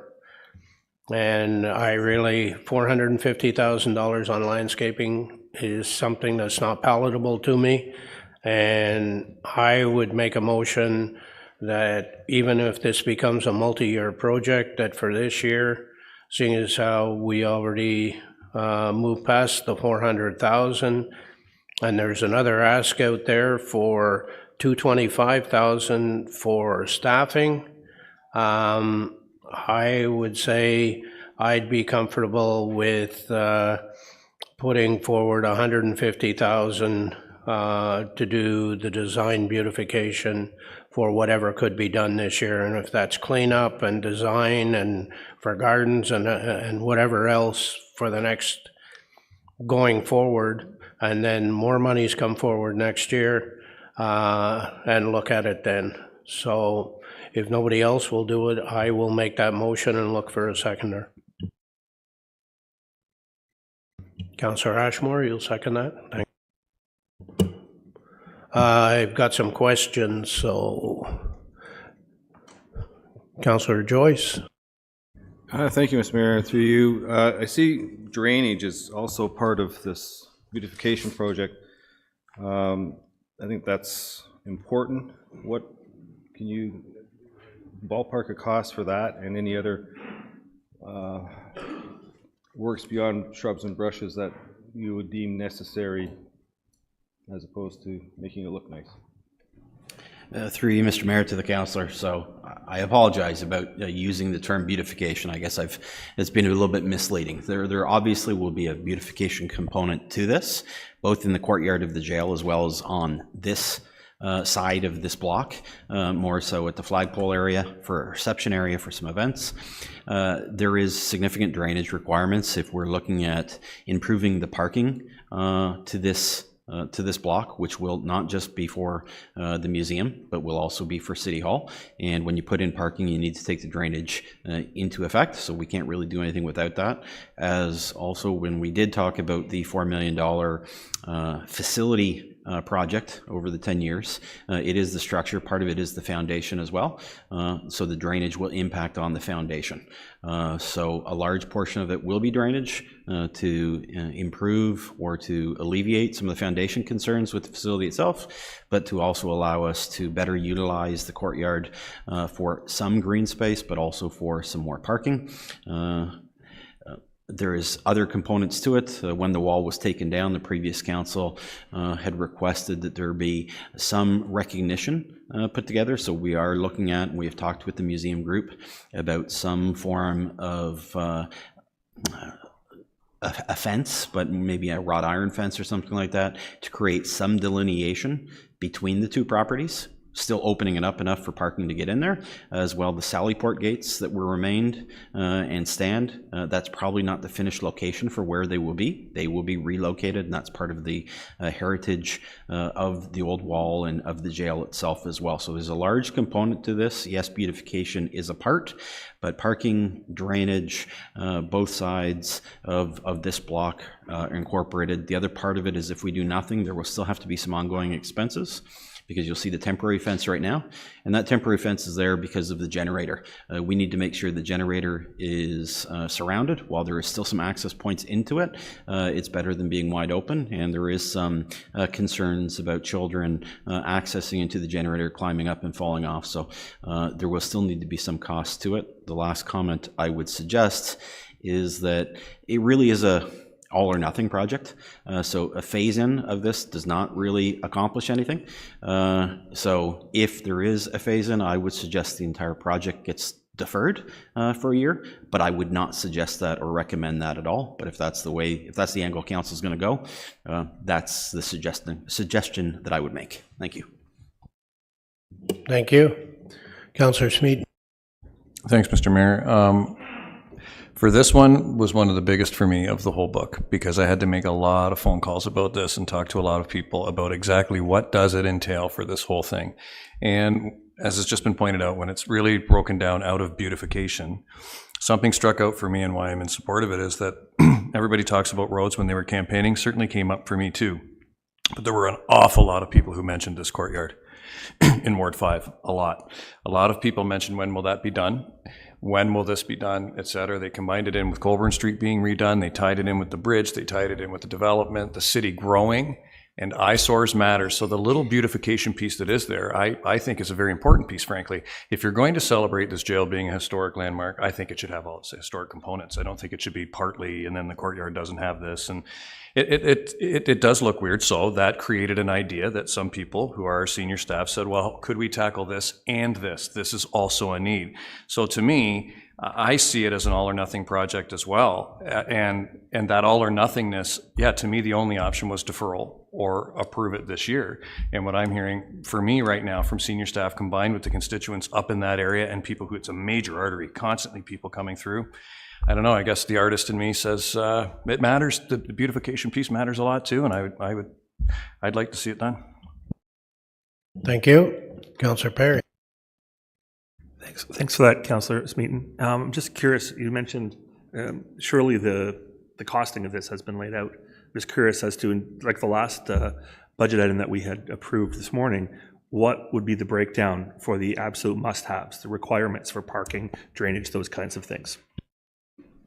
Through you, Mr. Mayor, to the councillor, we don't have that. That will be what the design will spell out. Part of the process here is to be able to have funds to do the design and the implementation all in the same year, so it can be completed. So that would come from the design work. These are estimates as to what we know from what we've done in the past, but there is not specific dollars assigned to drainage versus parking versus beautification versus fence. But it's let's say it's a roughly, it's a very good estimate from a staff perspective as to the funds required to address the site. Thank you. Councillor Warren. Through you, Mr. Mayor. Kind of my same question, but I was wondering if once you have the design and what is needed, whether or not the beautification part of this could go to the Chest Fund, once you have some figures. Through you, Mr. Mayor, to the councillor. So I know it's been discussed here about the Kawartha Lakes Museum, and I just want to be very clear. This is not a request of them. This is a city project because it is city property. That's why there is no application or input from the Kawartha Lakes Museum from a funding, and we know that their funding is being utilized by themselves in other areas of need. As far as Chest Fund, as a city-run project, we are not eligible for Chest Funds for it, so therefore it would not apply at this time. And again, I would suggest to you that the Kawartha Lakes Jail would not be in a position to apply because they are overseeing other projects that are more priority to their need from an operations of the jail itself. Again, it must be stressed that this project is being brought forward by the city and is more for the benefit of the city. Yes, the jail will impact and the structure itself will be protected, but again, it's a city structure. So that's why it's being seen as a city project. Thank you. Councillor Ashmore. Thank you, Mr. Mayor, and thank you for putting that motion forward, because we just did approve $400,000 for this building. And then we talked about security. I was the lone wolf, I guess you could say, the lone voter that wanted to keep this building perimeter fence up, but it was voted by council, and I respect that decision. I was the only one that voted against it, but that was a council decision, and I respect that. However, I knew that this was going to be a problem with security. That fence, people can even walk over that fence. They can climb it quite easily. There's gaping holes in it. That should have been thought out a long time ago before we even tore the fence down. But anyways, it's hard to beautify a building like that. This building here that we're in is a beautiful building. The other building, the old jail, I don't mean to hurt anybody's feelings, but it's not a beautiful building. Even though it's historic, it's not a beautiful building aesthetically. Maybe it could be made, but I think we need to find revenue from other sources like philanthropy, other private donors. There's got to be a way to, to put that new fence around or to get the funds for this, because we've already invested heavily into this and we've committed ourselves. But there's got to be some more thinking here to approve more money going into this building. Councillor Joyce, for a second time. Thank you, Mr. Mayor, through you.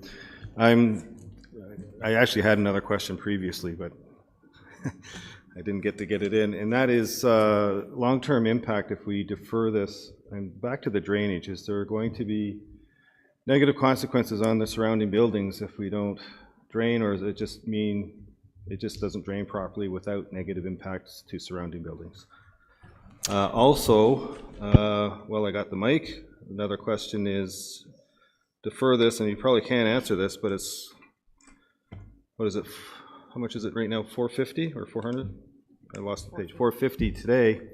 If we defer it, it might be 500 or 550 next year. Your comments on that, please. Through you, Mr. Mayor, to the councillor. So from a drainage perspective, the other facility that would be impacted is the jail. Perhaps if it continues to worsen, then 28 Francis Street, so the People Services building, would be impacted as well. But right now, we're not seeing that. It really is just the jail. So if we don't proceed with this, there will continue to be impacts to the foundation of that structure if we don't do the drainage standpoint. Your question about pushing it off and the additional costs, I would suggest that's true, as we've seen with other projects. I know that Mr. Found, as well as some councillors, have talked about the increased costs from a project that was deferred 1 year to a future year. So there is no doubt in my mind that a $450,000 project, if pushed off, would be more money next year. How much more? I can't answer that, but I would suggest it would certainly be higher than the 450.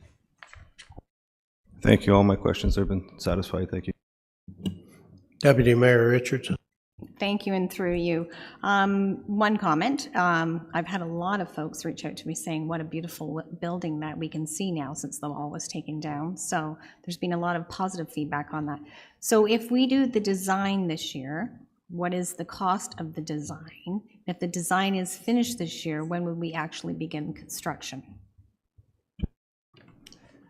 Through you, Mr. Mayor, to the councillor. So again, if the full $450,000 is approved, then design would be completed this year, and construction of the implementation would be this year as well. Obviously, if it's just the design this year, we would have to wait until the implementation of construction, until such a year, that the actual construction work budget was approved. As far as a cost for the design, I would suggest to you that $100,000 is probably what we would use because of the drainage components as it relates to going to a hard surface parking lot. The design would be a little bit more money that would be required. And what I would suggest to you is if the total cost was not $100,000, the balance would then be left as seed money to offset the future construction requirements based on what the design was showing. Okay, thank you. And that's one of my concerns is if we get the design done this year and actually get going on the construction, everybody that's out there right now must have their calendars full this year, that, contractors, because of just catching up from the pandemic still. So I don't know if we can put some money in, 100,000 in for design this year and go for the rest of it in the following year, defer it. Thank you. Councillor Yeo. Yeah, just speaking against the motion, I think it's a worthwhile project. It's given the whole block. It's going to solve some problems. And once I got the explanation that it wasn't just beautification, it just seems worthwhile to do. Thank you. So I'm in the position where, as mayor, I really can't put a motion forward unless I step down and deputy mayor takes over, and I'd rather not do that. At least. So, yeah, well, it's in the paper, eh? So I would need somebody else to step forward as a mover or a seconder if Councillor Ashmore was moving it. Not seeing a whole lot of traction out there, so I think we're dead in the water here. So moving on. Wow. That's the way that goes. Okay. Is there anything else on page 223? Deputy Mayor Richardson. Okay, through you. At this time, it's been a hot topic of conversation regarding the decommission of the Dragonflies building in Oakwood. I'm thinking at this time if we could spend some time working with this group to find some options, and we can defer this decision to the 2024 budget if we so choose to move ahead with decommissioning. But at this time, I'm putting it on the floor to remove this from this year's capital budget. Councillor Joyce, you seconding that? Thank you. Deputy Mayor Richardson, did you want to speak to it, or have you? Councillor Joyce, did you want to speak to it? Just in 110% support of the motion. Thank you. Thank you. Councillor Smeaton. Through you, Mr. Mayor, I just wanted to know where the paramedic building sits with this decision. So it's okay being deferred for a year. What will happen with that paramedic outpost? It just waits a year, I guess, is the obvious answer. Let's find out. Through you, Mr. Mayor, to the councillor, that's right, it would be deferred. We've already taken occupancy of that building. We took it early last year for our community paramedic headquarters, so it won't be reviewed until next year for the plan for that building. Through you, Mr. Mayor, to the councillor, and sorry to disagree with Director Johnson. It's actually a different building. The old fire hall is directly beside the Dragonfly building, so it's a completely separate one. This does not impact that choice at all. It's the Dragonfly building only being referred to here. Councillor Warren. Through you to staff, I'm just wondering going forward next year, can the Dragonflies possibly raise some funds? Maybe we can help them to facilitate fixing up the building. Is that a possibility, seeing we own it? We've had conversations with them, and we're trying to find a solution that benefits everyone. Under, this is coming as a budget decision because there is some issues with the structure of the building that needs to be addressed. The group is very good at fundraising, as we all know, just what they've done for their, our hospitals and whatnot. But I think at this time, we really just need to defer it so we can continue those conversations and find the best solution. Yeah, no, I'm fine with that. Okay. Just asking going forward. Councillor McDonald. Yeah, just a comment, all through you, Mr. Mayor, thank you. Just a comment there. I support the decision to defer this demolition until we have more information, and so we can move forward after that. Thank you. Anything else? Deputy Mayor Richardson. Oh, Councillor Joyce.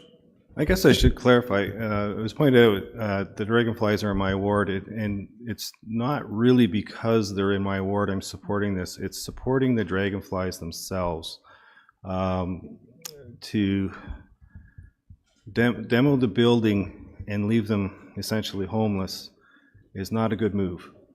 And yes, they can fundraise, but then the fundraise to refurbish a building that needs to be demoed is not also. We just need to buy some time to find them a new home somewhere in Kawartha Lakes. It doesn't have to be Ward 4. And that's really why I'm supporting this motion. Just wanted to clarify that and make it public to everybody, let's find a home for them somewhere.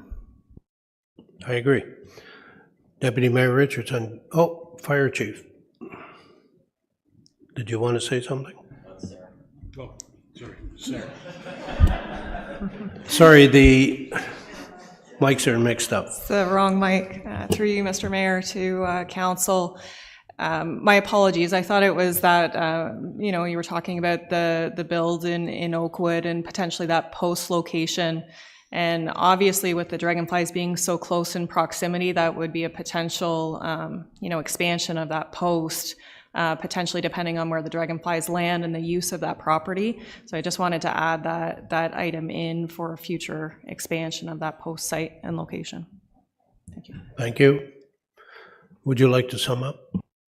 I think we've all said it. I think there's a unanimous support around the table looking for that extension of a year so we can work with the group and, explore some different options and have those discussions. And like everyone around here, this group is very close to my heart. Calling a motion, all in favor? Thank you. That amount of $87,000 is removed from the capital budget.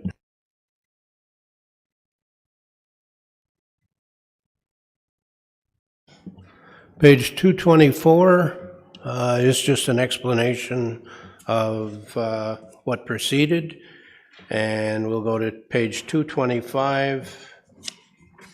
And there are several questions on 225. Everybody happy with their answers? Councillor Ashmore. Thank you. Through you too, Director Shanks. Regarding the boat launches, so a few years ago, the city started classifying boat launches, 1, 2, and 3, or ABC, one or the other. Three different types of boat launches, and they were classified that way. One of the boat launches, which is what they're all important because they're really important, these boat launches, and just the one that I've been working on for a few years is at the very east end of Kings Wharf Road, just beside Lakeview Estates, called the Kings Wharf Boat Launch. Back when it was governed by the Township of Emily, the Emily Township, and I have documentation on this, they contributed $23,000 for the maintenance of this. Kawartha Fisheries Association also donated $3,000. And just warning, this particular, I know it's classified as a Class 3 or Class B, C, whatever way you want to look at it. It's a third class classification for a boat launch. Is there any way that, not just this one here, but other boat launches in that classification are going to get any attention? Because if you leave those Class 3 boat launches, if you leave them and you don't maintain them, the trees start growing in and the shoreline starts growing in, and they're just basically unusable. Is there any sort of a strategy that we're going to be doing to get these boat launches usable? Because right now this one is almost unusable. Just a question, please. Through you, Mr. Mayor, to the councillor. So all levels of classification of boat launches receive required maintenance now, whether it's capital or operating. Some of it, especially Class Cs, it's a smaller level of maintenance required, and and the reason why it's Class C is because the amenities that are there. So there's no docks, there's no parking. It's basically a gravel launchway, driveway into the lake. So this facility has in the past get resurfaced, get graded as it's required, and will so again this year. Much of that is done through operating budget as compared to the capital that's listed here. The significant issue with that particular boat launch, as is mentioned in the answer, is that it's the water levels of the lake. So I don't disagree with the councillor saying that right now it's not very usable. That is because of the water levels of the lake, and in fact, to improve the water levels of that lake, we would need to dredge out the lake, which would be of significant cost, significant permit requires, and in our discussions with the various agencies, it's not something that they would be very supportive of, but we do work to that facility and other sea launches across the city, and we will continue to this year. And as the water level on that lake increases at that location, we will continue to provide service so that it can be used for a small vessel boat launch as designated. That's good. Thank you. Councillor Joyce. Thank you, Mr. Mayor. Through you, and apologies staff, because I meant to ask this question and missed it. The non-quan boat launch, is it in the mix for upgrade and expanded parking? And if you can't answer the question because of this late last hour, I understand. Through you, Mr. Mayor, to the councillor. No, it's okay. I can answer that. So it is, I can't remember if it's a Class B or Class C or Class B boat launch. It might be a B because it's a bigger property and there is some parking there. This quick and simple answer is there's no capital plans for that in this budget. What I'd be happy to do is respond to the councillor or all of council to let you know where it fits in the requirements of the plan that city staff have done, because they've reviewed and assessed every single boat launch. So I will advise you of that. But certainly for 2023, there's no capital requirements needed. It would be similar from a Kings Wharf standpoint, that if there is operational requirements from a grading of the driveway or even the gravel parking lot there, that's something that staff would do on an as-required basis. Thank you for that. I just, I had feedback from constituents that the boat launch is in need of repair. I haven't examined it myself. And since the signs went up saying, hey, there's a boat launch here, the traffic outside of the community has expanded tremendously with a lot of parking on the road, and they would like an expanded parking lot. But I'll create a memo to that effect and get things moving forward. Thank you. Thank you. Councillor Perry. Thank you, Mayor. And I think Councillor Ashmore's comments are spot on. And just to reassure him that we have a similar boat launch on Francis Street in Fenelon Falls, which I have confirmed is part of this capital allocation. Thank you. Councillor Smeaton. Thanks, Mr. Mayor. Through you, just real quick for Director Shanks, the Logie Park access stairs, if Wilson Estates did approve, let's go with 35, let's say the Wilson Estate gave 35,000, just a round number. That 30,000 that's left over, does it automatically go into Parks Reserve, or is that money something that can be brought back up to council as to what we can do with that 30,000? I'm assuming it has to go back into Parks Reserve, and I'm not saying it shouldn't, but is that what would happen? Through you, Mr. Mayor, to the councillor. My understanding is the Wilson Estate Committee is strongly considering and probably will approve that funding. And yes, if the funds are not required from where we're pulling them from now, and I don't have it right in front of me right now, sorry, my understanding is they would go back to where they're coming from. So if they were being pulled from the Parks Reserve, they would go back to the Parks Reserve. If they're being pulled from DC charges, they would go back to DC charges. Anything else? Oh, you have a motion. We dealt with the motion on the dragonflies. Moving on to page 226.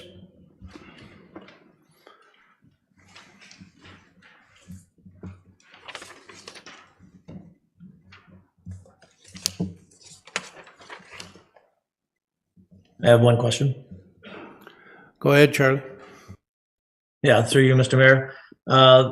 Wilson's Fields East parking lot, is that going to be paved for that 225,000?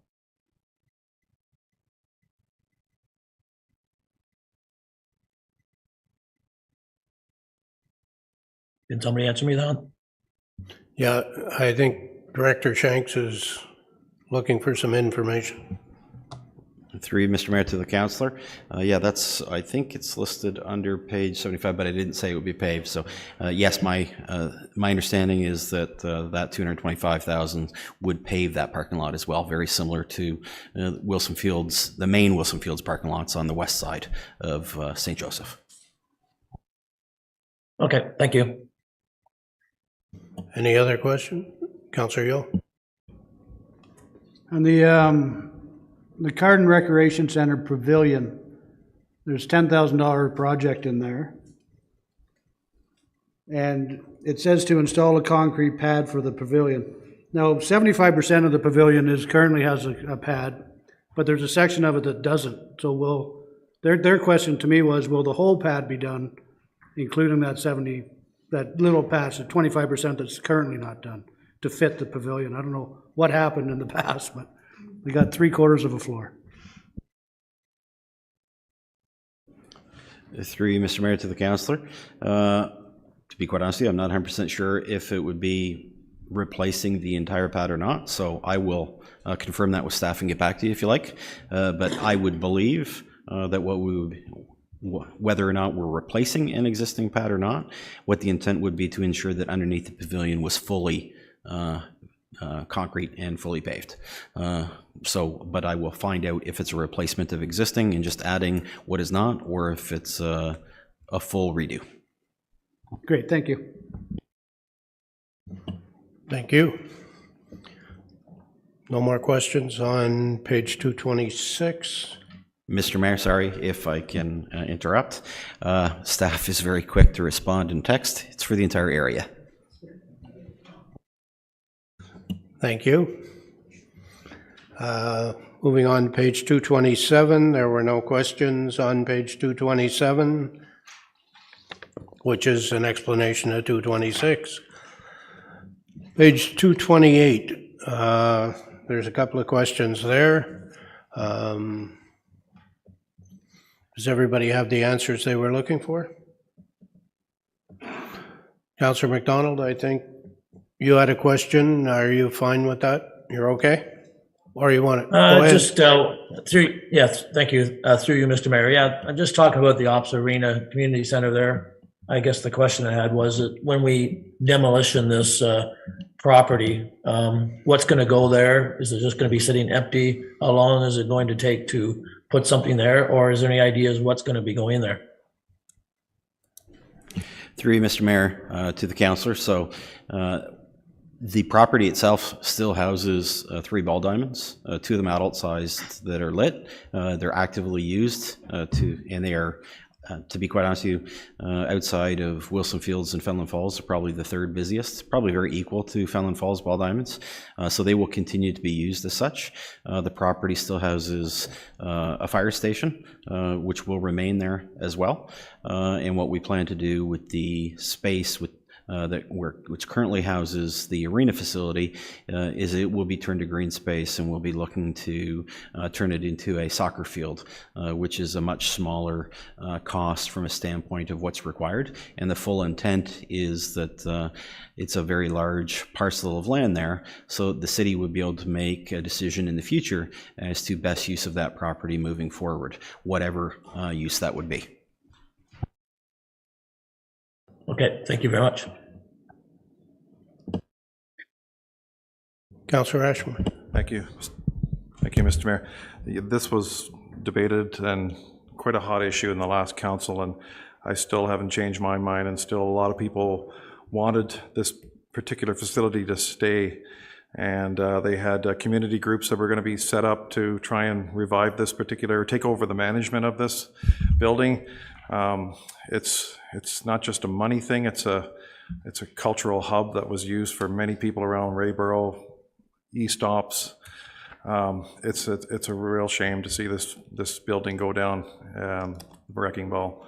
So I don't know, I guess I'm kind of in the minority here, but I'm still not going to change my mind. I still think that building could have been saved, or could be saved. Maybe I'll just, while I'm on the microphone here, I'll ask Director Shanks, is there any way that roof could be repaired and this building could be saved in any shape or form? Through you, Mr. Mayor, to the councillor, so similar to the previous reports that staff brought forward to council in regards to that facility, the cost to renovate, rehabilitate that facility is significant. And if the decision is made, and it sort of lends to my previous answer about future use of that property, if the city determines to use that property for something, whether it be a recreational purpose or something else, the cost benefit would be on a rebuild rather than rehabilitating what is currently there, because the cost, to be quite honest, would be very similar. It is not usable. Portions of the facility are not usable and we can't even enter. So to answer the councillor's question, again, that potential is there, but it would be in a future rebuild if the city chose to move in that way for that purpose.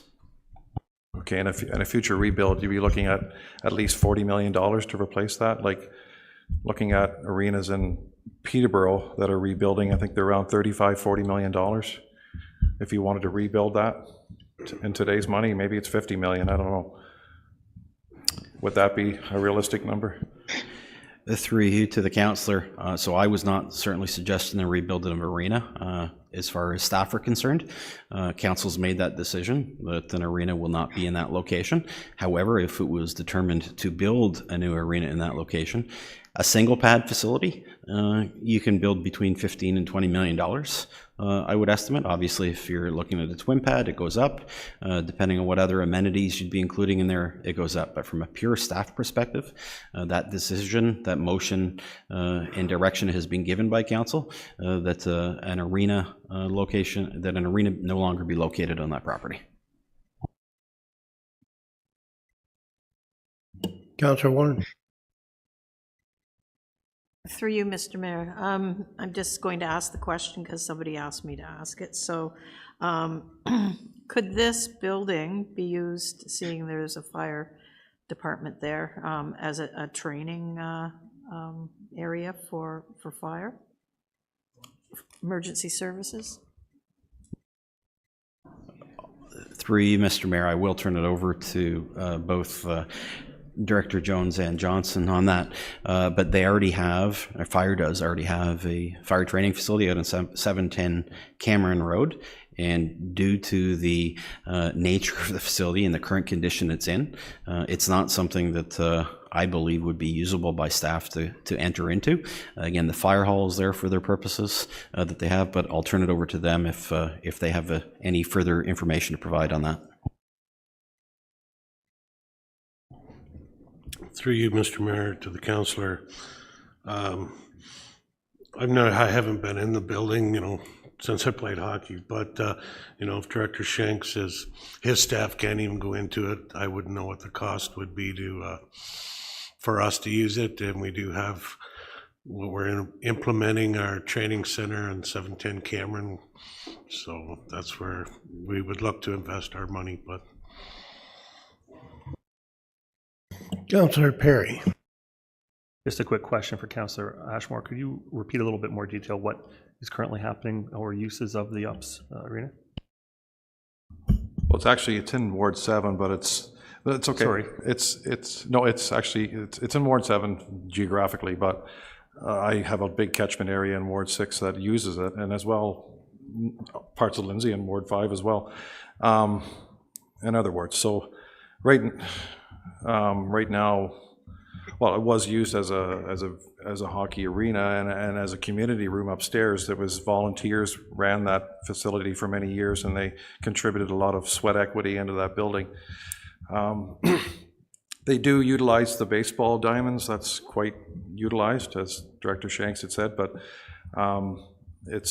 there was talk of an indoor arena, like taking out the ice plant and using it as maybe lacrosse or floor hockey or indoor cricket or something like that. Like there were some uses that were proposed, but that was my issue, was that it seemed a shame to tear this building down, and everything could be exhausted. Any use in the future, you should exhaust it before you replace it, because it will cost a lot of money, let alone the negative effects it'll have on the community when we do tear this building down. Thank you. Deputy Mayor Richardson. Thank you, and through you. Just a quick comment. It was a decision that was made, and the facility hasn't been open for 3 years just because of it not being safe. So we have lost that community center action that was there prior to. So right now we're moving ahead with some green space, which is a good option, because obviously you realize the pressures locally that's what's needed at this time. We own this land. It could definitely be something that we, have a discussion about designing a new community center in that area, because we know that the community would be for it. And it's also a very big revenue generator in that area when it comes to being so close to Lindsay. So it's something that I think in the future we definitely can look at, especially with expansion on that side of 36. So it's just a thought. Thank you. Councillor Smeaton for a second time. I'm just curious. I'm hearing a lot of discussion about something that's already been decided. So I'm just wondering, is somebody making a motion that this demolition not happen? Not so far, no.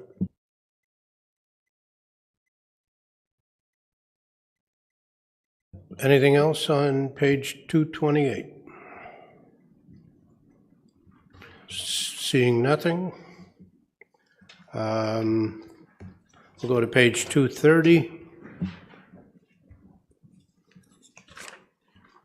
And there's a couple of questions on 230. Are they answered to your satisfaction? Any other questions on page 230? Seeing none, go to page 231. And we have a couple of questions there. You've been answered okay? Yes, they were answered. What my question was, we have a lot of cemeteries, and they cost a lot of money to look after the monuments. I used to look after a cemetery myself, so I know how expensive it is to look after monuments. There was a fund, it's called the Campbell Monument Fund, that any cemetery could apply for, and it would give you funds to restore monuments and infrastructure inside the cemetery. So, but apparently it's been closed down for 10 years or something. It's not available anymore for that grant. Through you, Mr. Mayor, to the councillor, yes, that's correct. We've previously advised of that, so this, and we've spoken with them directly, so the fund no longer exists. Thank you. Anything else? That concludes going through the capital budget. Are there any other questions or comments pertaining to the capital budget? Councillor Perry. Is there time now to raise decision units, make requests? Is that what we're moving to now?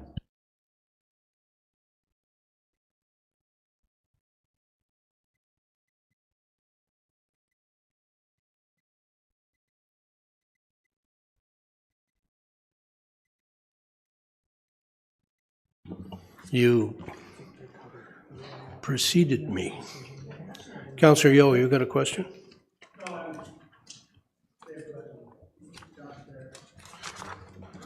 Yeah, Sorry, we have a couple of decision units that are in the report.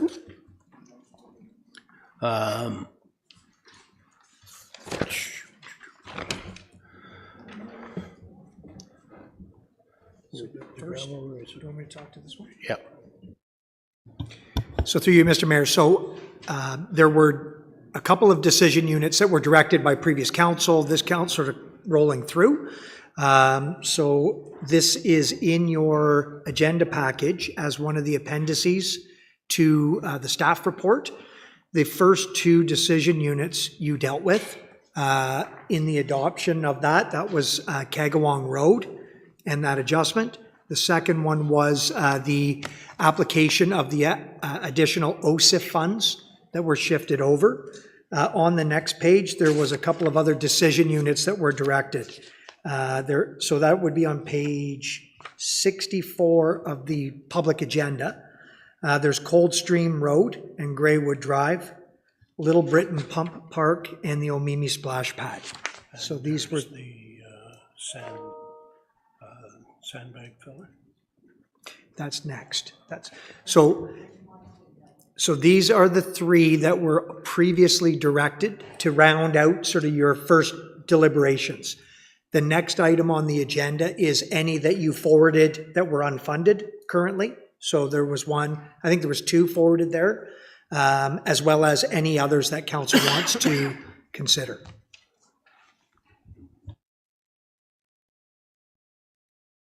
So the first one we've already done, as CAO pointed out, the gravel roads and the Kagawong Road issue. So we're going to move to Coldstream Road and Grey Road. What is council's wish?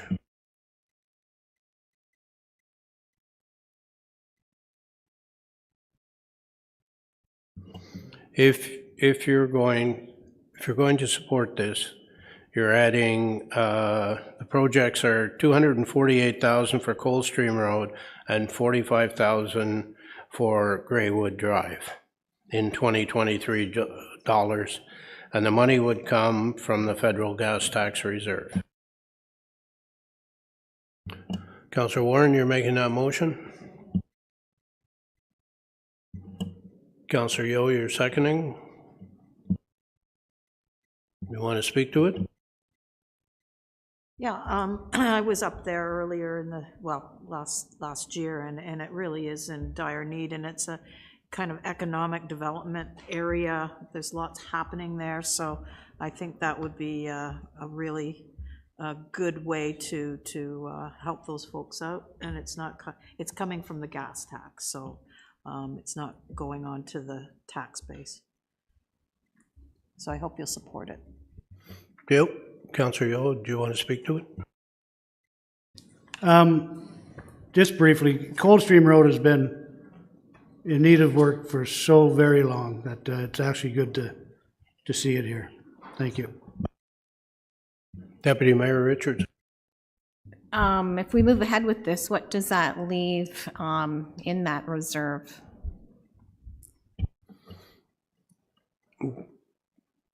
Ms. Daines, do you have that figure?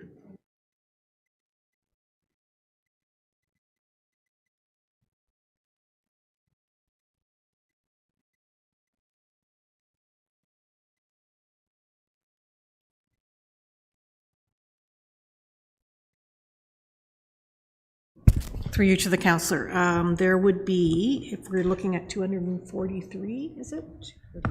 248, 245. No, sorry, 248 plus. 248. Well, there's $828,000 in the reserve right now. Yeah. I can't add in my head today, sorry.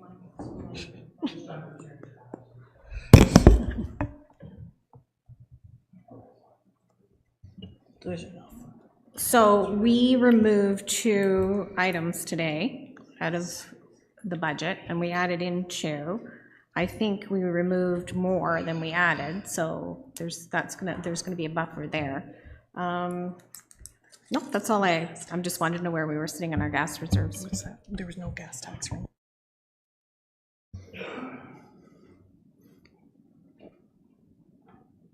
Anyone else? No? You want to sum up? Calling the question, those are in favor of putting that into the budget? And that passes. The next up is a Little Britain Pump Park, and the funding amount is $75,000 to be included as a decision unit in the 2023 capital budget. Financing should come from the Asset Management Reserve, which is supported by the tax levy. Councillor Yeo? Yeah, I'll give you that motion. Seconder? Councillor Ashmore. Want to speak to it? Right, from the Trails Master Plan, the council forwarded this here, so I think it's a good project. It's $75,000. It's about less than 0.1% of a percentage point, so. And like the deputy mayor said, we've cut a couple things, so it should slide right in there. Thank you. I don't think it's supported by the Trails Master Plan. I think the Trails Master Plan is considering a pump park in Emily Forest, not in Little Britain. Through you, Mr. Mayor, if I can. So sorry, in my answer, I mistyped Emily Forest Track. It's actually the Pontypool track, so similar concept and same amount. And the Trails Master Plan, who knows if that's the same amount. The Trails Master Plan has been contemplating, and there will be a recommendation coming forward that the inclusion of a future pump park be placed in the Pontypool Forest Track.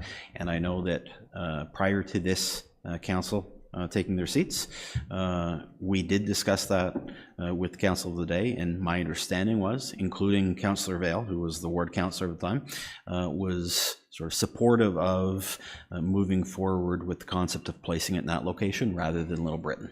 Again, that's my understanding, but that's sort of the recommendation that will come out of the Trails Master Plan, and that's why staff is suggesting that at this time it's not required. I'll withdraw my motion then. Thank you. You okay, Councillor Ashmore? Fine. Is there any other comments or motions on this? Seeing none, sorry, Councillor Joyce? So seeing none, we will not move forward with that Little Britain Pump Park. Our next decision unit, But it's not the Little Britain Pump Park. It's the Pontypool Pump Park. the proposal was for a pump park in Little Britain.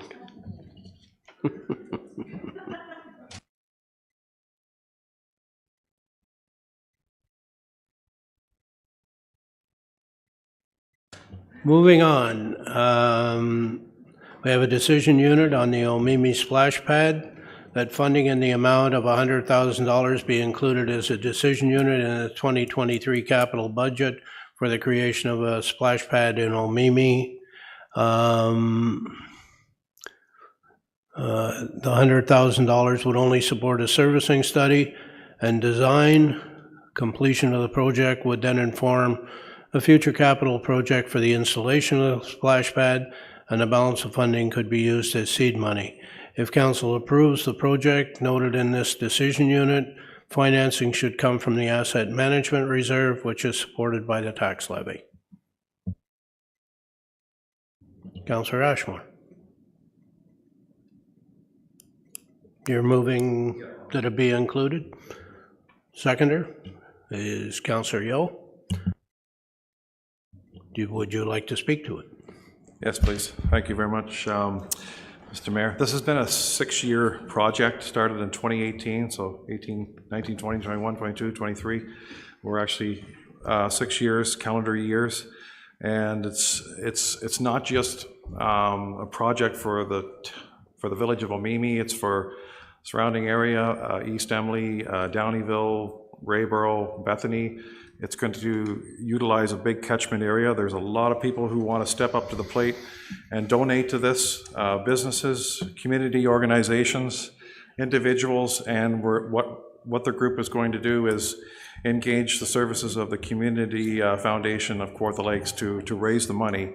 And they've done great projects like the Edgewood Wall and Bob Cajun and the COVID-19 fund. They know how to help raise money. So the vast majority of the cost and the construction of this project would be donations.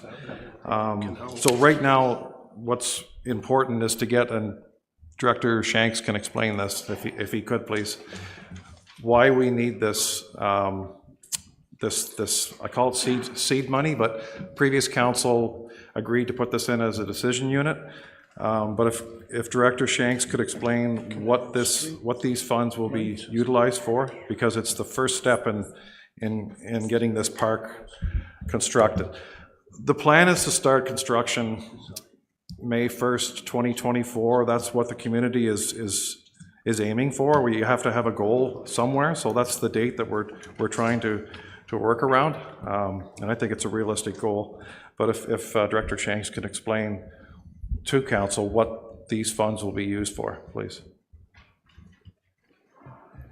Through you, Mr. Mayor, to the councillor and all of council.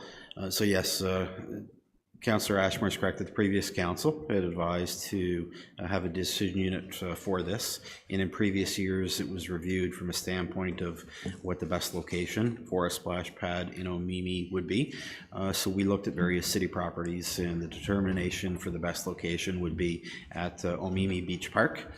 With that said, it's staff's understanding that from our water division and public works that the servicing capacity within Omimi is not enough to support a splash pad in that area. So that's why a servicing study is required, so that we can determine is there in fact capacity, or if not, and if not, which is what is all probable. What we will need to do from a standpoint of servicing for the site itself, because it will need to have its own servicing from a chlorination standpoint, and then the actual design of the splash pad itself is what would be required to be done, so that once we had all the site servicing in place, we could move forward with the tender to have it done. So this $100,000 would cover both of those things. And then if there was remaining funds from those 100,000, as Councillor Ashmore has suggested, the original request was for seed money. So potentially there again would be some seed money for the future installation of the splash pad, which would show a commitment from the city, so that private donors in Omemee would see that the city was at least putting forward some funds to begin with towards it. It is understood that because of the complexities of the water servicing needs in the Omemee area and for this pad, that the cost will be in the neighborhood of $500,000 for the splash pad. Obviously that all depends on the size of the splash pad itself and the amenities, but it will be a higher cost due to the servicing requirements for treated water at that location. Okay, thanks. And as far as the water goes, this study will determine whether it's going to be used, we're going to be using municipal water, or there's another option that the consultants will look at. There's a small lake, I call it a small lake, it's called the Mill Pond, and when I did a quick calculation on the map, you do your length times width times depth, there's approximately 3.5 million liters of water in that pond. Now that would have to be, if we did go for that option, it would have to be chlorinated, and then when you discharge the water, it has to be chlorinated too. So that's another option as far as water goes. So Omemee's blessed with water aquifers, plus that reserve that we have in the pond, that could be a water source as well. So it's 50-50 whether we're going to be using municipal water source or the pond itself, but it would be chlorinated. So really people want to see, and they would appreciate council support on this. And like I said before, the vast majority of these monies will be raised. It'll be donated. We're not going to be coming here back and forth all the time asking for money. It's going to be raised. We're going to use the foundation to be the umbrella fundraiser for this project, and I think it is a positive, really needed capital infrastructure for Omemee. I mean, it's like I said, it's not just for Omemee Village itself. It's Cowans Bay, Shallore Park, and I mentioned all the other, and anybody could use it. So I would really appreciate your support. More importantly, the people of Omemee and surrounding area would appreciate your support in supporting this this community and this project. They would really like to see this. They've been working on this for 5+ years, and I don't want to see them let down. I appreciate your support. More thing, if I could add, we do have asset management reserves of $57 million. Would some of that be used? It could be utilized out of that reserve? Yeah, I don't think it's that high, but. Yeah, no, well, it's on page. Yeah, I think some of that is, if it's there, it's well spoken for. But I'm assuming the funding source, as it was said here, would be the asset management reserve. So Things already started already. People have started to raise money, but they just want to get council's blessing before the thing takes off. Okay, thank you. Councillor Warren. Yes, through you, everybody wants a splash pad. So I'm going to ask the director, when Bob Cajun did their splash pad in Fenlon, other places doing splash pads, I'm pretty sure the one in Bob Cajun was pretty much raised by the community. Did the city put money into the Bob Cajun splash pad, or Fenlon, or Lindsay? Through the mayor to the councillor, the majority of those projects were all funded by the community themselves. They each had, to some degree, some city support, whether it was a Power Links fund, a chest fund.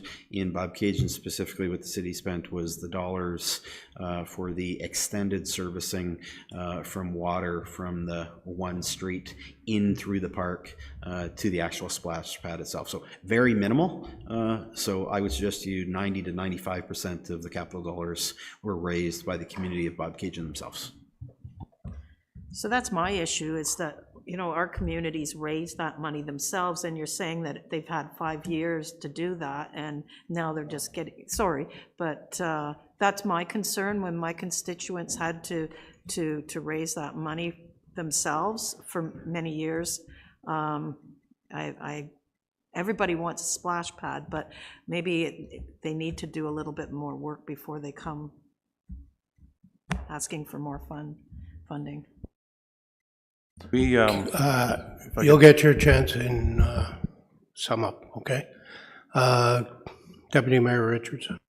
Thank you, and through you, Craig, just Director Shanks, sorry, one quick question. That servicing component seems to stick out, like you've got $500,000 for design and the actual pad. Do you, in your experience, have an idea how much that filtration pump will cost? Through you, Mr. Mayor, to the councillor. So two parts to that. So this requirement is needed for a servicing study. So the reason why some of the other municipalities, some of the other communities within the municipality didn't need this is because we knew that the water capacity was there in Fallon Falls, in Bobcaygeon, and Lindsay to support it. That's why this would be required, because the understanding, the belief is that it's not. So we would have to find a different way to do it.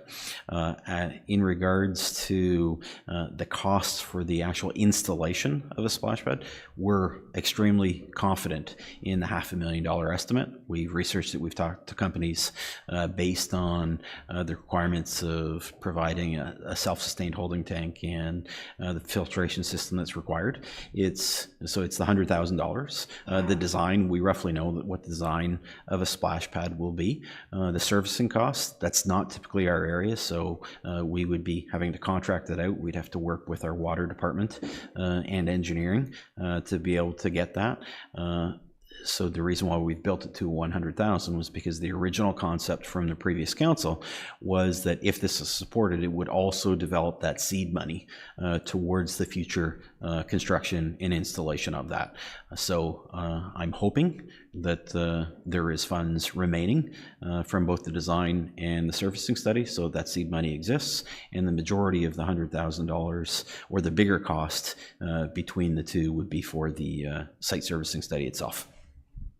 Great, thank you. And so basically, how long are splash pods open? 3 months? And what's the operational cost? Through you, Mr. Mayor, to the councillor. So the operation of them, it differs a little bit. We do have standard operating procedures for them. So they pretty much run from May until the beginning of September. Some have different standard operating procedures because if they're located at the schools, to be quite honest with you, a school, I won't name names, but asked for us to shorten the period of time so that they didn't have students going in after recess soaking wet. So we've had to shorten the seasons. So I would suggest to you between 3 and 5 months is what it is. The actual operating costs of it is dependent on the size of it. Again, we're roughly between the ones we have, you're looking at between $25,000 and $40,000. This being its own filtrated plant, the maintenance costs would probably be more, but I don't think it would be a huge percentage more than what we would be looking at for the other locations. Councillor Joyce. Thank you, Mr. Mayor. Through you, I personally think splash pads and pump parks are fantastic for communities. It's great for mental health for everybody and exercise, and for the kids, something to do other than, well, I shouldn't slag video games because video games are great too, but it gets them outside. But also community support. I'm glad Councillor Ashmore has that community support. Don't we have a 50, didn't 50/50 program where the community puts up 50%. Could someone explain that to me? Director? Through you, Mr. Mayor, to the councillor. So yes, the city has a 50/50 capital partnership fund, but it only is for predominantly small projects. So what the city will do is they will provide up to $7,500 in matching funds for a small project. And there is within the policy, it can be extended to 2 years so that a community group could potentially access $15,000. So I would anticipate, and I know that Councillor Ashmore has spoken about this, that the group would apply, but it would be for obviously a small portion of the capital requirements for this project. Okay, thank you. Councillor Yule. Thank you, and through you, Mr. Mayor. I think it's a wonderful opportunity to go into Omimi and do the groundwork for them while they raise the rest of the money.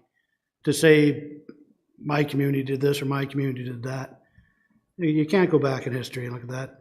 Like the water work in Bob Cajun probably cost us, the taxpayer, $100,000 to get it from the street into the splash pad. So let's not have that as the reason you don't want to go ahead with the project, because that surely should not be the reason. This is, we got to be united as a city, and this is a great community project to get behind. Thank you. Thank you, Councillor Perry. Just a brief question, Mayor. I note in the report that in the resolution rather, that the funds should come from Asset Management Reserve, which is supported by the tax levy. So is that going to result in a tax increase if this is adopted, or would it simply be reserve funds? Well, it is funded from the tax levy, but we have taken some monies out of the budget, so you're probably not looking at, you probably would have difficulty measuring it, but perhaps our financial gurus would be better served to answer the question. Yeah, sure, through you, Mr. Mayor. So I agree it will be a negligible impact. When we withdraw money from the Asset Management Reserve, there typically is not an immediate impact on the tax levy. That's because the tax levy is used to fund that reserve, and then the reserve in turn is used to fund the projects. And so there's sort of that third degree or 3 degrees of connection there. So there isn't an immediate impact, and it is very small in any case. Thank you.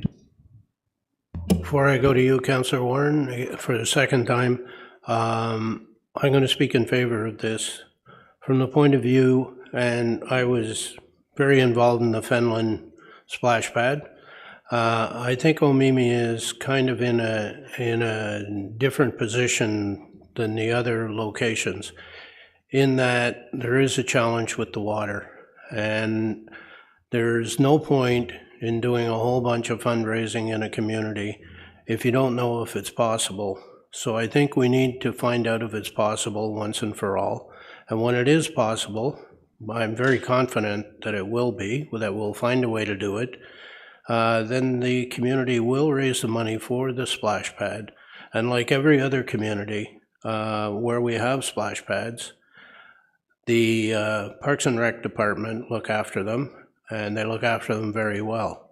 The other thing I'll point out is I believe that the Lindsay splash pad was not fundraised. It was either done, it may have been done with some chest fund money, but basically I believe it was a city project. So there is a precedent for it.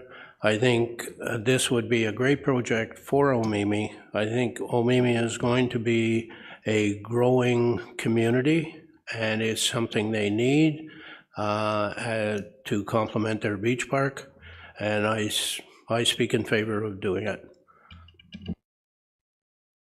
Councillor Warren, for a second time. I'm not speaking against it. I think my issue was, how far is this going to be funded down the line?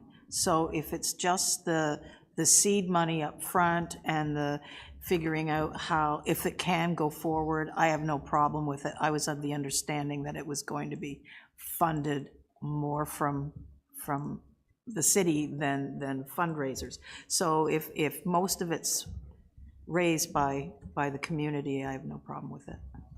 Yeah, I think that is what's happening here, and I think it's a great project. And Councillor Ashmore, would you like to sum up?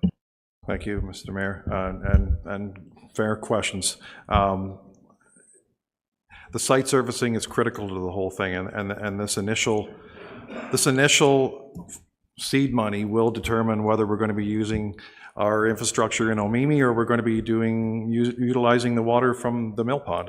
That's another option, but we can't do anything. It's different than other communities that have done this project because we have to find the source of the water first. Obviously, Splash Pad Park, and I can assure you that the support is there, and they're always on me. They want to donate. There have been donations that have already been made, and we can't even accept them because we haven't got council's blessing yet. So once we get over this hurdle, then we're going to be making a go of it here. And as the mayor said, this village is growing and it is growing, and it's great. When I was going door to door, Omemee, I could not believe the amount of young families that have moved to Omemee. It was so uplifting to see all those young kids, young families that have moved into Omemee, and that's great to see young families when you knock at the door. It's really uplifting, and this is going to be a project that it will be supported. I can put my word behind it, and I really know that the community will support this, and they'll raise money like you won't believe, and we would really appreciate your support. Thank you. Thank you. That was sum up. All those in favor? And that passes.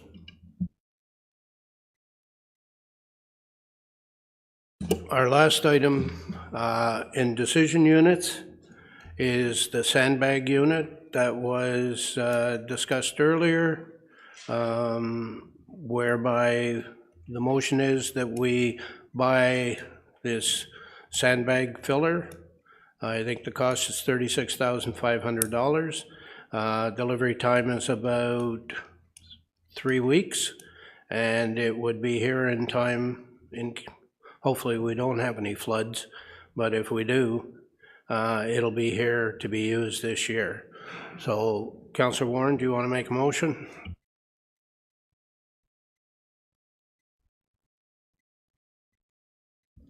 Yeah, I moved that. Sorry, I didn't have my speaker on. Yes, I moved that motion. Actually, I got that it was $34,995 plus tax plus freight. So. All right, call me a liar for $1.98. You should just move that to 40,000. Let's do up to 40,000 just to. Okay, I'll make that motion. Just for giggles. Yeah. Yeah, there you go. Councillor Yeo, you're seconding that? That's great. Yep. I have Councillor Smeaton, Joyce, Ashmore, and the city solicitor for some reason. Two quick things, Mr. Mayor, through you. I'm sorry, did you say, I thought I said Councillor. Well, let's see what the city solicitor has to say. City solicitor, treasurer? Through you, Mr. Mayor. I just wanted to make a note about the sandbagger. I did have a conversation with the fire chief over lunch, and we agreed that probably the best home for this project is the fire fleet and equipment program. So if the direction could just specify that, I think that would be appropriate, and then we can kind of go from there as to who will actually take custody of it and be responsible for it after that. But we just need a home for it for the budget. So if it's fire fleet program, where do you equipment. want the money to come from? Yeah, so it'd be the fire fleet and equipment program and the money to come from the asset management reserve. Thank you. You okay with that, Councillor Warren? Okay. And Councillor Yeo? Good. Okay. Did you want to speak to it, or you have? Okay, Councillor Yeo, do you want to speak to it? Okay. Did you have more, Adam, or? Okay. There I am. No, I'm good. Thank you. Councillor Joyce. Thank you, Mr. Mayor. Through you, Again, I have some familiarity with the technology for flood control, and personally, it's a great idea, absolutely, that we have flood control equipment in-house at the ready. I just disagree with the sandbagger piece of equipment. I think there's better technology out there. Can I amend the motion that we get something, have staff research the different possibilities and then make the purchase? That's not a I think it's contrary to the motion on the floor. Okay, then. So we'd have to defeat the motion on the floor, and then but you could make a follow-up motion that staff research other technologies for flood control. Thank you. Councillor Ashmore. Thanks. Yeah, speaking in favor of the motion, but I had a question to the fire chief. Would this unit be made mobile? Could you sit on a trailer and moved around to different locations? All right, that's good. To you, Mr. Mayor, the councillor, yes, that's one of our intentions, that it would be mobile if it goes onto a trailer or if it's tires. I'm not 100% sure which one we were looking at, but I guess I'd also, while I have the mic, is just, this would probably have to go through a tender process. So I'm not sure our 20 days, though this company can deliver it, I could be wrong, but just throwing that out there. We could direct that it be, we could direct that it be sole source. Because we know the technology, because it's the same one that's used in Minden. And we know it works. So, and we don't know how many other people are out there that have it, so. I'm more than willing to put it together if that's how we'll do it. That's Okay. They'll make it work. So, you want to sum up?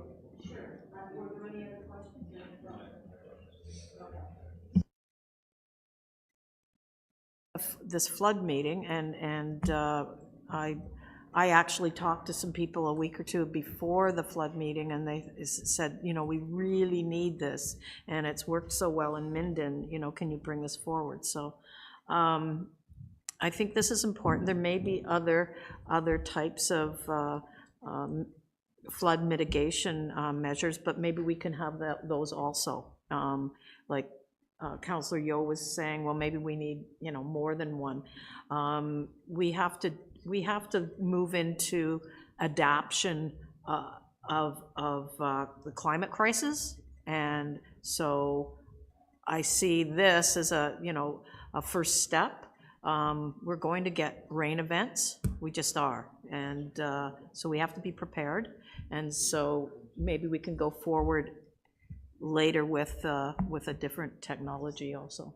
So I hope you'll support this right now. Thank you. That was sum up. All in favor? And that passes.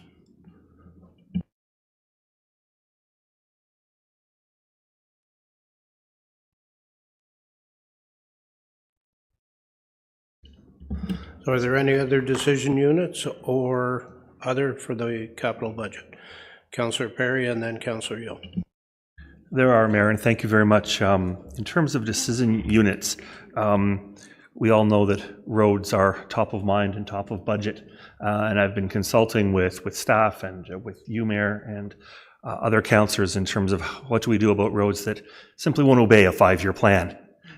So I was told that the thing to do would be to bring those to a decision unit here today. By my calculation, through Kegamong Road and the savings there, and through the removal of the Sobeys turning design, we've got about $260,000 put back into the budget. And so I'd like to propose a decision unit for those Ward 3 roads that they be brought forward for work in 2003 in the budget. Killarney Bay Road, which is scheduled for resurfacing in 2027, however, is a moonscape and very difficult to proceed on. Anderson Drive in Southview Estates, it's scheduled for resurfacing in 2026, but is not paying attention to the 5-year plan.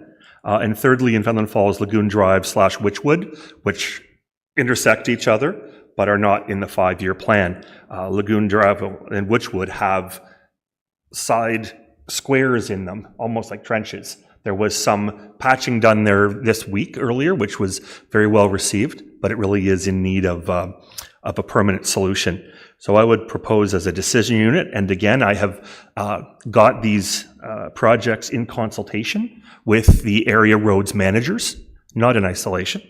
And so I would propose as a decision unit that these 3 road sections be brought forward for work in the 2023 budget from the reserve and the DC reserve if needed. A wise mentor counselor mentioned to me that the DC reserve runs deficit, but that it gets corrected over the year with contributions. So we have put money back in the reserve today from Ward 3, and I would propose this as a decision unit to help with those roads that cannot wait. It's hard decisions, hard choices. There were 8 or 9 that could have been brought forward today, but those are the top 3 for consideration, and I humbly respect Council's support. Just a couple of things, Councillor Perry, before I get to several people who want to speak to this. They're all in Ward 3. Every councillor around this table has at least 3, if not more. And you note that we took some money out of the budget, but then we did the decision units, which put back in, by my calculation, about $500,000. So we do not have spare money. But before we do that, I'll ask Mr. Found about the funding source being the DC reserve for roads. I would not know how we would see this as these roads as growth.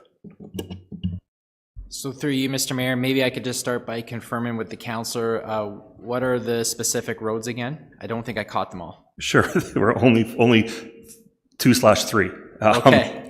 Killarney Bay Road, yeah, which is where it sounds, Killarney Bay. Anderson Drive, which is in Southview Estates, southeast of Cameron, and Lagoon Drive / Witchwood Drive in Fenelon Falls.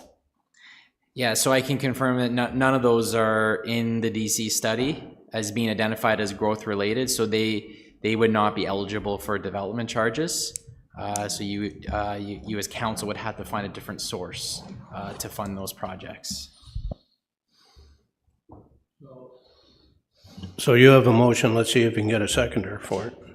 I'll second it. Councillor Warren. Discussion? So you've spoken to it. Now I have questions from Deputy Mayor Richardson. Councillor Smeaton. Thanks, Mr. Mayor. Just a few things. Number one, referring to the DC reserves, that was exactly what we asked earlier of Dr. Found, and he explained we've gone from 20 million in reserves and now we're at about 1, let's call it that. So that, Councillor and I were talking about that too. That being said, for me, the bottom line is if there is any money that is decided, in this case, it sounds like it's being decided, we have roads money. I have a few things to say to that. Number one, it keeps being assumed at this table, everybody says the number one thing was roads, the number one thing was roads, the number one thing was roads. It's one of the number one things. I also heard a lot of other things too. Two, when we get into anything that's this ward specific, I think to me it's very obvious. If there is in fact DC funds period left, which you've articulated isn't really the case, that should go back to senior staff and it become presented back to council in a format similar to what we went through today, where those people, as we've already heard one answer, already suggested they weren't even on the radar for the 5-year plan anyway. So we're naming roads that aren't even actually possible to be used with those funds. So I would think if we put this back to senior staff, they can come to us as council and say, hey, we do have this in fact, and now let's start talking through the list of roads. Those are just my thoughts. We could start talking about, we haven't had our roads done in 3 years and these people have, and then you got your Ward 5 councillor saying, yeah, and I have a hospital and a police station and everybody comes here for a lot of things. There's a million conversations about roads. So I think that needs to be senior staff have a job, and that's why we have them, to tell us what they'd like to do with those reserves, or recommend what could be done with those reserves. Thank you. Councillor Yo. Thank you, and through you, Mr. Mayor. If this motion ever passed, I had my own list, and believe me, it would be precedent-setting, because I've sat here for many terms of council, and no disrespect to any new councillor, but it happens every term of council. Somebody wants to, these roads have to be done, and it's never passed, because every councillor around the table would have their own, what Councillor Marsh used to call it, their laundry list. And they would come up and they would make the same motion, and how do you say yes to one and no to every other councillor around the table? And it's too bad, but that's the way it works. It's actually, if you look in this budget and you see the 50-50 fund that's in here, that came out of that very type of thing that went around the table from, I guess it was Councillor Vittlemeyer made a motion, and Councillor Marsh said, well, if you're going to do it for that, then we'll just do it for everybody. And that's exactly how that fund came into being. So I am sorry that I can't second and I can't support the motion, because it'd almost be like opening up a second budget. And that's in essence what it would be. And I am sorry for that, but we just haven't got the money. But on that note, on Clarny Bay Road, that's a big budget item, because I think you have to be a little more specific on from where to where. From Balsam Lake to Glenarm Road, because Clarny Bay Road is one very big road. Clarny Bay Road was just redone from Glenarm to 35 about 3 years ago. So it is only talking about from Glenarm to Balsam Lake. Deputy Mayor Richard. Thank you, and through you. So let's clarify the situation better. So we've got Councillor Perry putting on what he's looking. Councillor Yo, I have some. So how do you want to move forward with this? Are you asking us to bring something forward and then tell the fund where we want to pull it from? No. I didn't think so. So what's your options? I asked if there were anything else for decision units, and Councillor Perry brought forward 3 roads. And we're now debating those, whether that's going to get into the capital budget or not. So it is, that's where we are. So I don't know, I'm assuming you're not in favor of supporting it. My concern is, like you said, we all have a list of roads right now that we all can speak to. And how do we collectively do that, recognizing the pressures that we have and what we've just gone through the process, and not putting more strain on what we just had a big conversation about making sure that the reserves are there in place, because we don't know what this next year is going to be like. I mean, if you listen to the economics, it sounds like it's going to be another tough year, and hopefully by 2024 it starts to level out. So as a council, do we make a decision today to say, look, we're getting quite a bit done this year.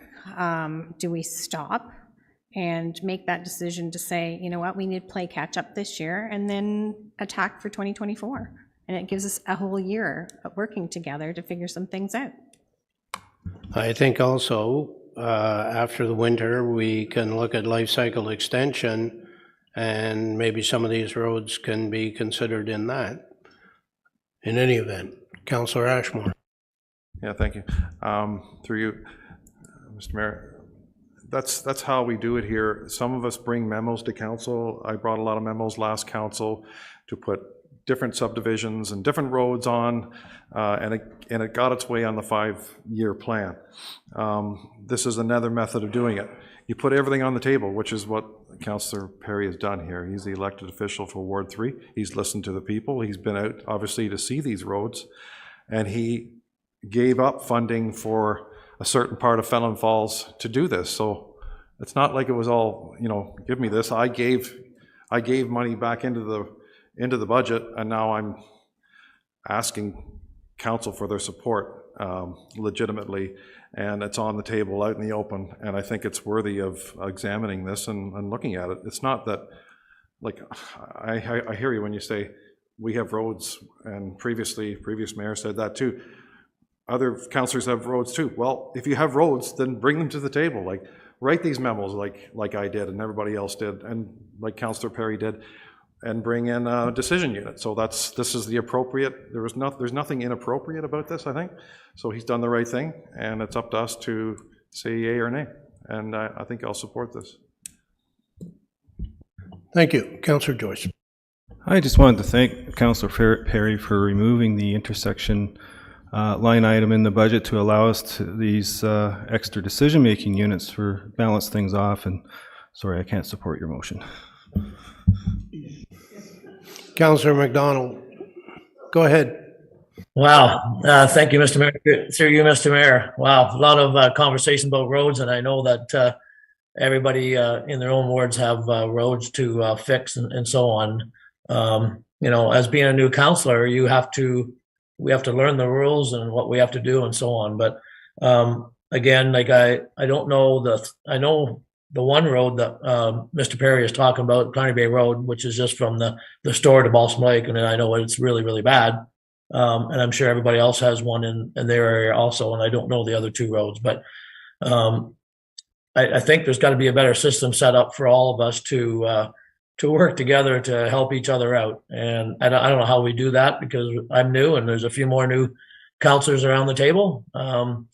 And I think it's worth some conversation in the near future about how we help each other out. So, but like I said, I don't know those three roads. I know the one for sure, but with all the conversations that we're having right now, it sounds like we need to do some work here to accommodate everyone when needed. Okay, thanks. Thank you. Councillor Ashmore, did you have a second? I just had a question for you to staff. So Councillor Perry we took out 150,000, is that correct? 261 was taken out for the study? Okay. And then we're adding, we don't know exactly how much it's going to cost, but is it not almost an even transaction? We're adding back in 438. Have we taken out 350 or 250? 260, and we're adding back in 438. Ms. Dane. Through you to the councillors. You're not actually taking out that much, because it's DC reserve is quite a bit of the ones that you took out. It funded those projects. You can't use DC reserves for those, the projects that you're suggesting. So only $7,500 came out of the asset management reserve for the Fenelon issue that you're talking about, Lindsay Street, Helen Street intersection. So I just wanted to clarify that you can't use all that money. Thank you. Thank you. Thank you very much. Councillor Smeaton. Just in closing, through you, Mr. Mayor, I'd just like to say that Councillor Ashmore's point of this is an appropriate way to do it. Certainly it's one way to do it. Bringing memorandums through is another way, showing your constituents that you care. There's another way. And I think we all do it as well, and that is when you see a problem in your ward, you don't jump up and down, you go to the senior staff or the staff that are available to you, and you let them know you have a problem, and you ask if they'd come see it, and they come with you, and you discuss it. And magically, hundreds of roads appear in a budget. So that's not all because of councillors, but I would like to think that, as to Councillor McDonald's point, how do we work together? I think supporting the system that's in place is one way that is already a part of the machine that enables us to work together. I had an email, ironically, during this budget about a particular road, and I turned and thought, well, I have a senior engineer behind me, and we had a chat over lunch. I'm not saying it's the only way, these are all ways, but I think, that teamwork piece can go a long way when we just simply, the second we're asked something, we go take a look ourselves, and we do have staff available to us. So there's many ways to make sure our constituents are getting what they're asking. The other issue is, of course, is our capacity to do the work. and to get the contractors who we also already keep busy because we have a very ambitious road program this year. And then there's the life cycle extension, which can be utilized after the winter's over, and picking, and we've done it in the past, we go and get roads that are in really grim shape, and we do the life cycle extension on it, and it extends those roads and helps out. So there's nothing to say that that can't happen to these roads or some of these roads. In any event, Councillor Perry, if you want to sum up. Thank you, and thank you for the input from my fellow councillors and staff. I guess a few things just to wrap up briefly, given the importance of the roads and the roads that I've put forward for all kinds of reasons, from wear and tear on cars to safety that we all know as councillors in our own wards. My vision for today was that we would all have come with some top of list roads that don't follow the 5-year plan, put them out there and worked through them. Ward 3 has given back to this budget. There's no doubt about that.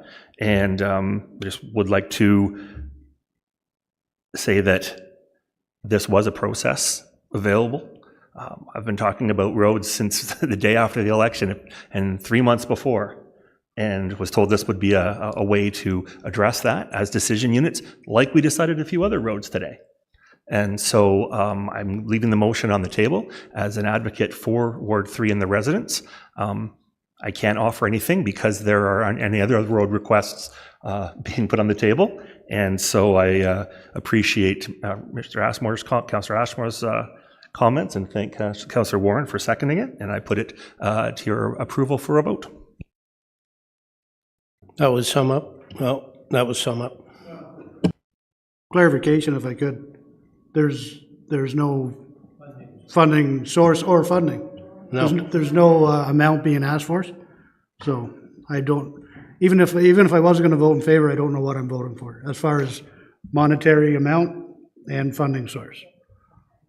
So, and I do apologize, but we need to know the amount and where it would come from. So do you have a funding source?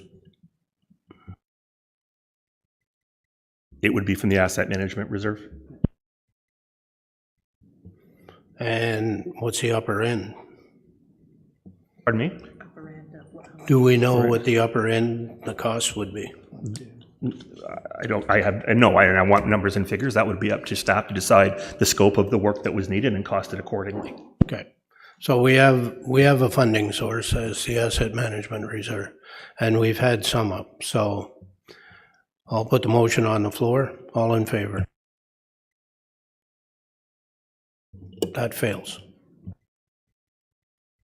Councillor Yeo. I'd like to make a motion to forward the councillors 3 roads to the life cycle whatever it is, life cycle extension program for consideration this spring, and that these roads be added to the 5-year roads plan. I have a seconder. Councillor Richardson, Deputy Mayor Richardson. Anybody want to talk to it? Just, if I could, and I do applaud the efforts by forwarding it to the life cycle extension program this spring for consideration. Does give it a little extra push when it gets to that program, assuming that there's aren't roads that have completely fallen apart. But they will get what we call the Band-Aid to get them through, and then the follow-up motion to add them to the 5-year plan gives them a date and gives them something to look forward to and when they will get done. And it gives the council the opportunity over the next year to put the case forward, and maybe that road is worse than another road, and they can do some work before the next budget.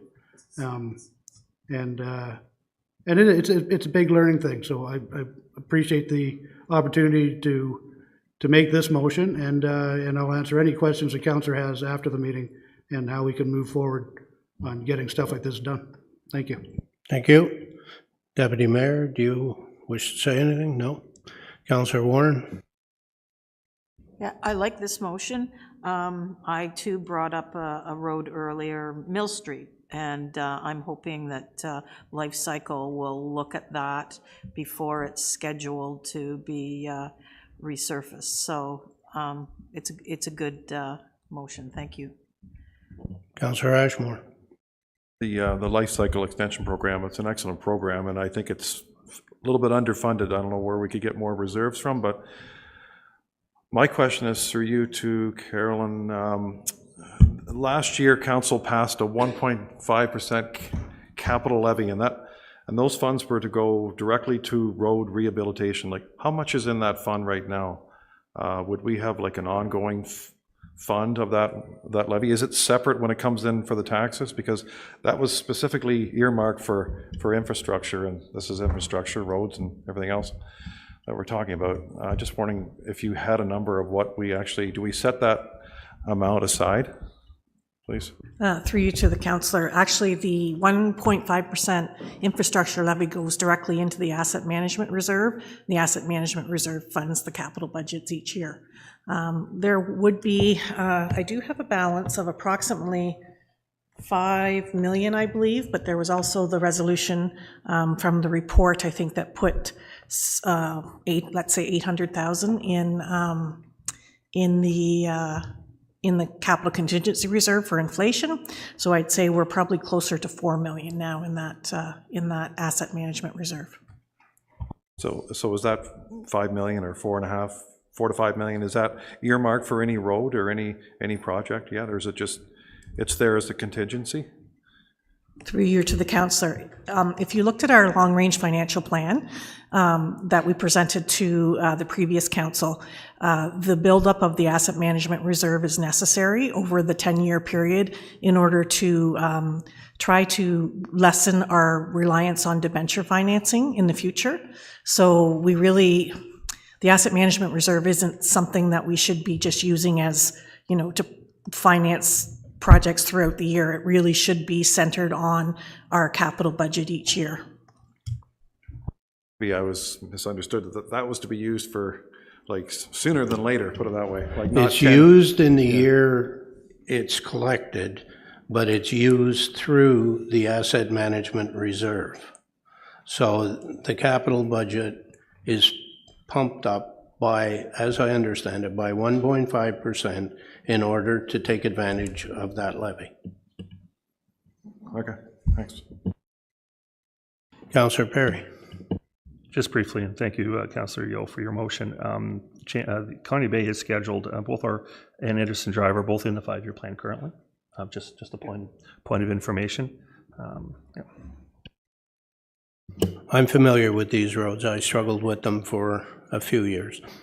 Deputy Mayor Richards. I guess my one question would be capacity of doing work. Like, are we able to do it? And I don't know if engineering can provide some type of answer to that. Well, I think time has been set aside for the life cycle extension. I'll just check with Mr. Farquhar. Through you, Mr. Mayor, to council.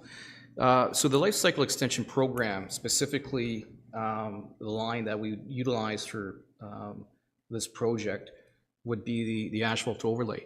So that line, though, is normally used in small sections, so 500-meter long sections. So Anderson would fall within that segment. Now, if we went in specifically speaking about Anderson, to tide it over, there's a couple spots by the super mailboxes as you come off of the Long Beach, and then there's a couple locations at the end that are fairly bad that we would do with an asphalt overlay to tide it over until the timing in the 5-year plan. Kind of typically that's what we do, and in Councillor Yeo's ward, that's what we did with Baseline Road. We did spot repair and locations before the road was fully funded over a multi-year project to resurface it, and this year is the final year for resurfacing that specific road. So we do only have 500, just roughly over 519,000 on that line for those projects. So Clarny Bay Road is a longer road segment. So from CKL 8, which is Glenarm Road, to the north end to Balsam Lake, I believe. So the whole section wouldn't typically fall into this program. Only we look at spot repairs, once again, to tide it over until the timing within the 5-year plan. if these projects were included in that 519,000, we could definitely do it in our work plan. Now, our work plan is larger this year, specifically with the rural resurfacing program, the life cycle, as well as the additional roads we're doing with the gravel road upgrade program. That would fall under the same contract that we currently have with a 3-year contractor. So if that 519 doesn't increase, then the work plan could handle it. Thank you. Councillor Yeo, you want to sum up? No, I'm good. Calling question, all in favor? And that passes. Charlie, did you have something to say? I'm sorry, I might have missed it. That's okay. Through you, Mr. Mayor, I was just going to support that, which I just did, and I think that's just a good way for all of us to start thinking about working together, and maybe Mr. Perry can help us someday also. Present your list of roads. Is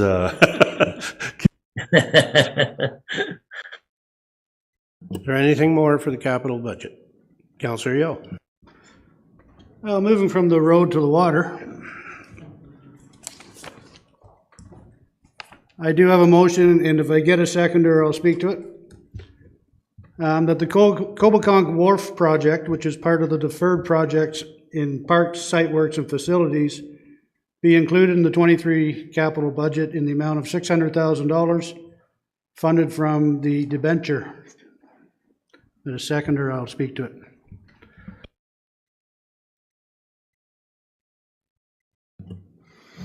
Councillor Joyce, you're seconding that?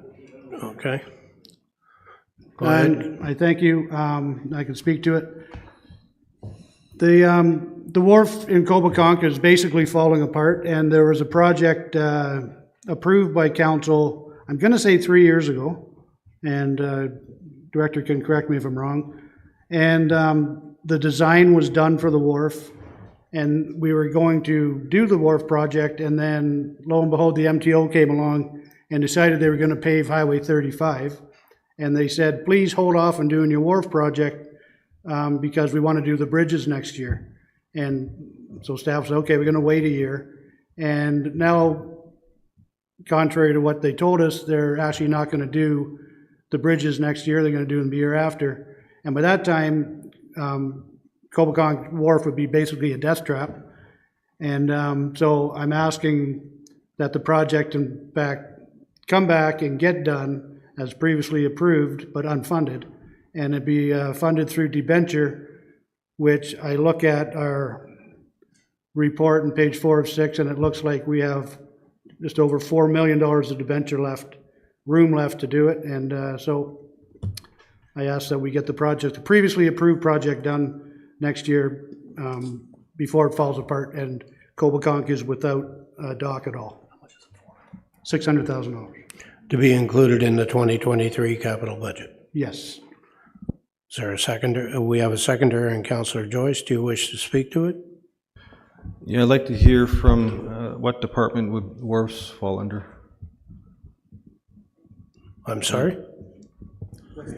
What department would, is it community services? I'd like to hear community services comment on. I was going there next. First, I was going to finance to ensure the financing, and then I was going to ask Director Shanks to comment.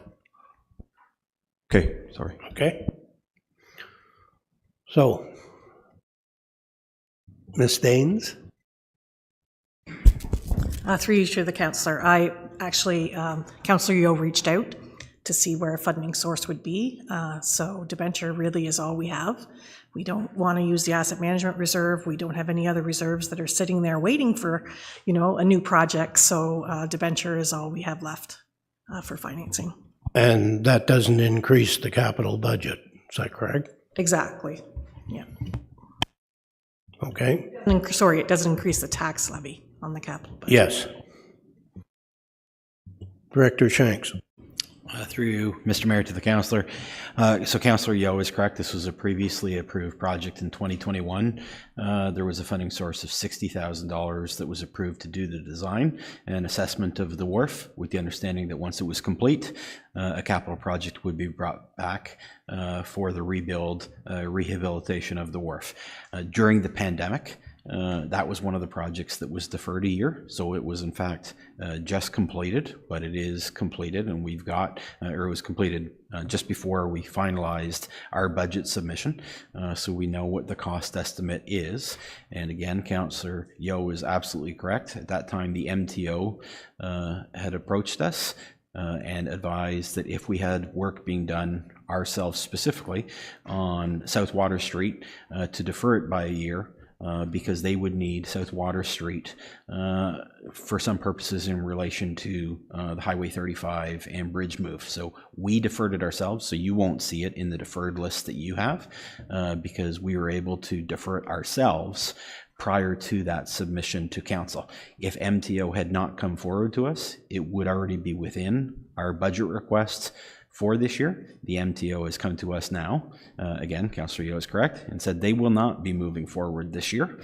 They're pushing their project back by a year. So in essence, that would push us back another year on the wharf. So we do, in fact, have the time to complete this project this year.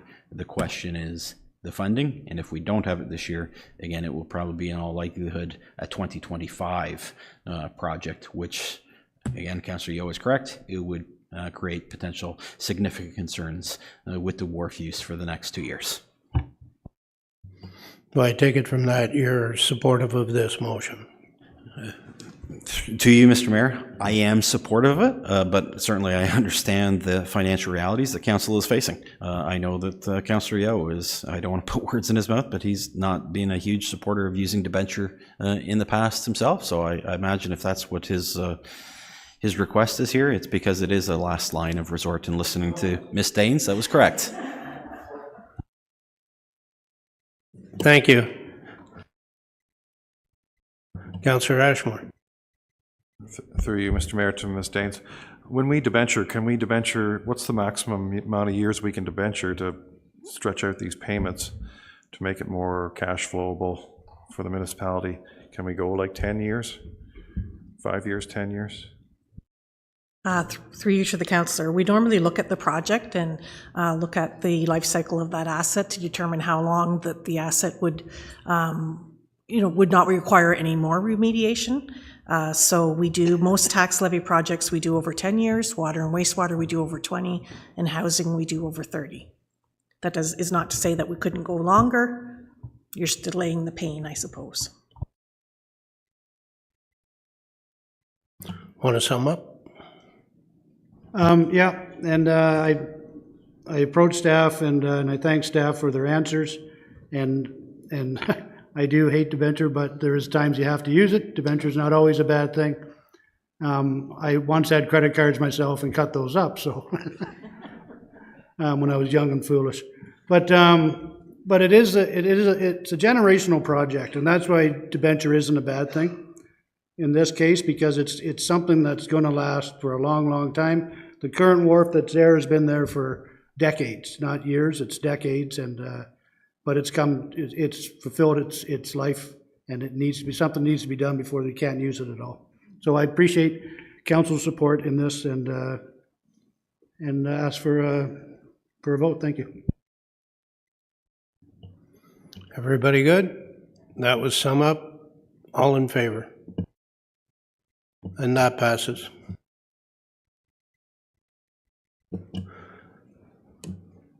All right. We have explored every page in the capital budget. We've gone through item by item. We're now down to a motion that the 2023 tax-supported capital budget for the City of Kawartha Lakes, as amended, be approved. Can I have a mover and seconder? Councillor Yeo, Councillor Warren. Comments or questions? Would we have an update on the percentage, please? Do you have a number? Ms. Staines? Sorry, I was just reading. Okay. The total increase, and there is no, sorry, there is, through you to the councillor, there is no change in the tax levy. It's just an overall increase using reserves and debenture to the tune of $831,000. Thank you. Any other questions or comments? Seeing none, all those in favor of the capital budget? And that passes.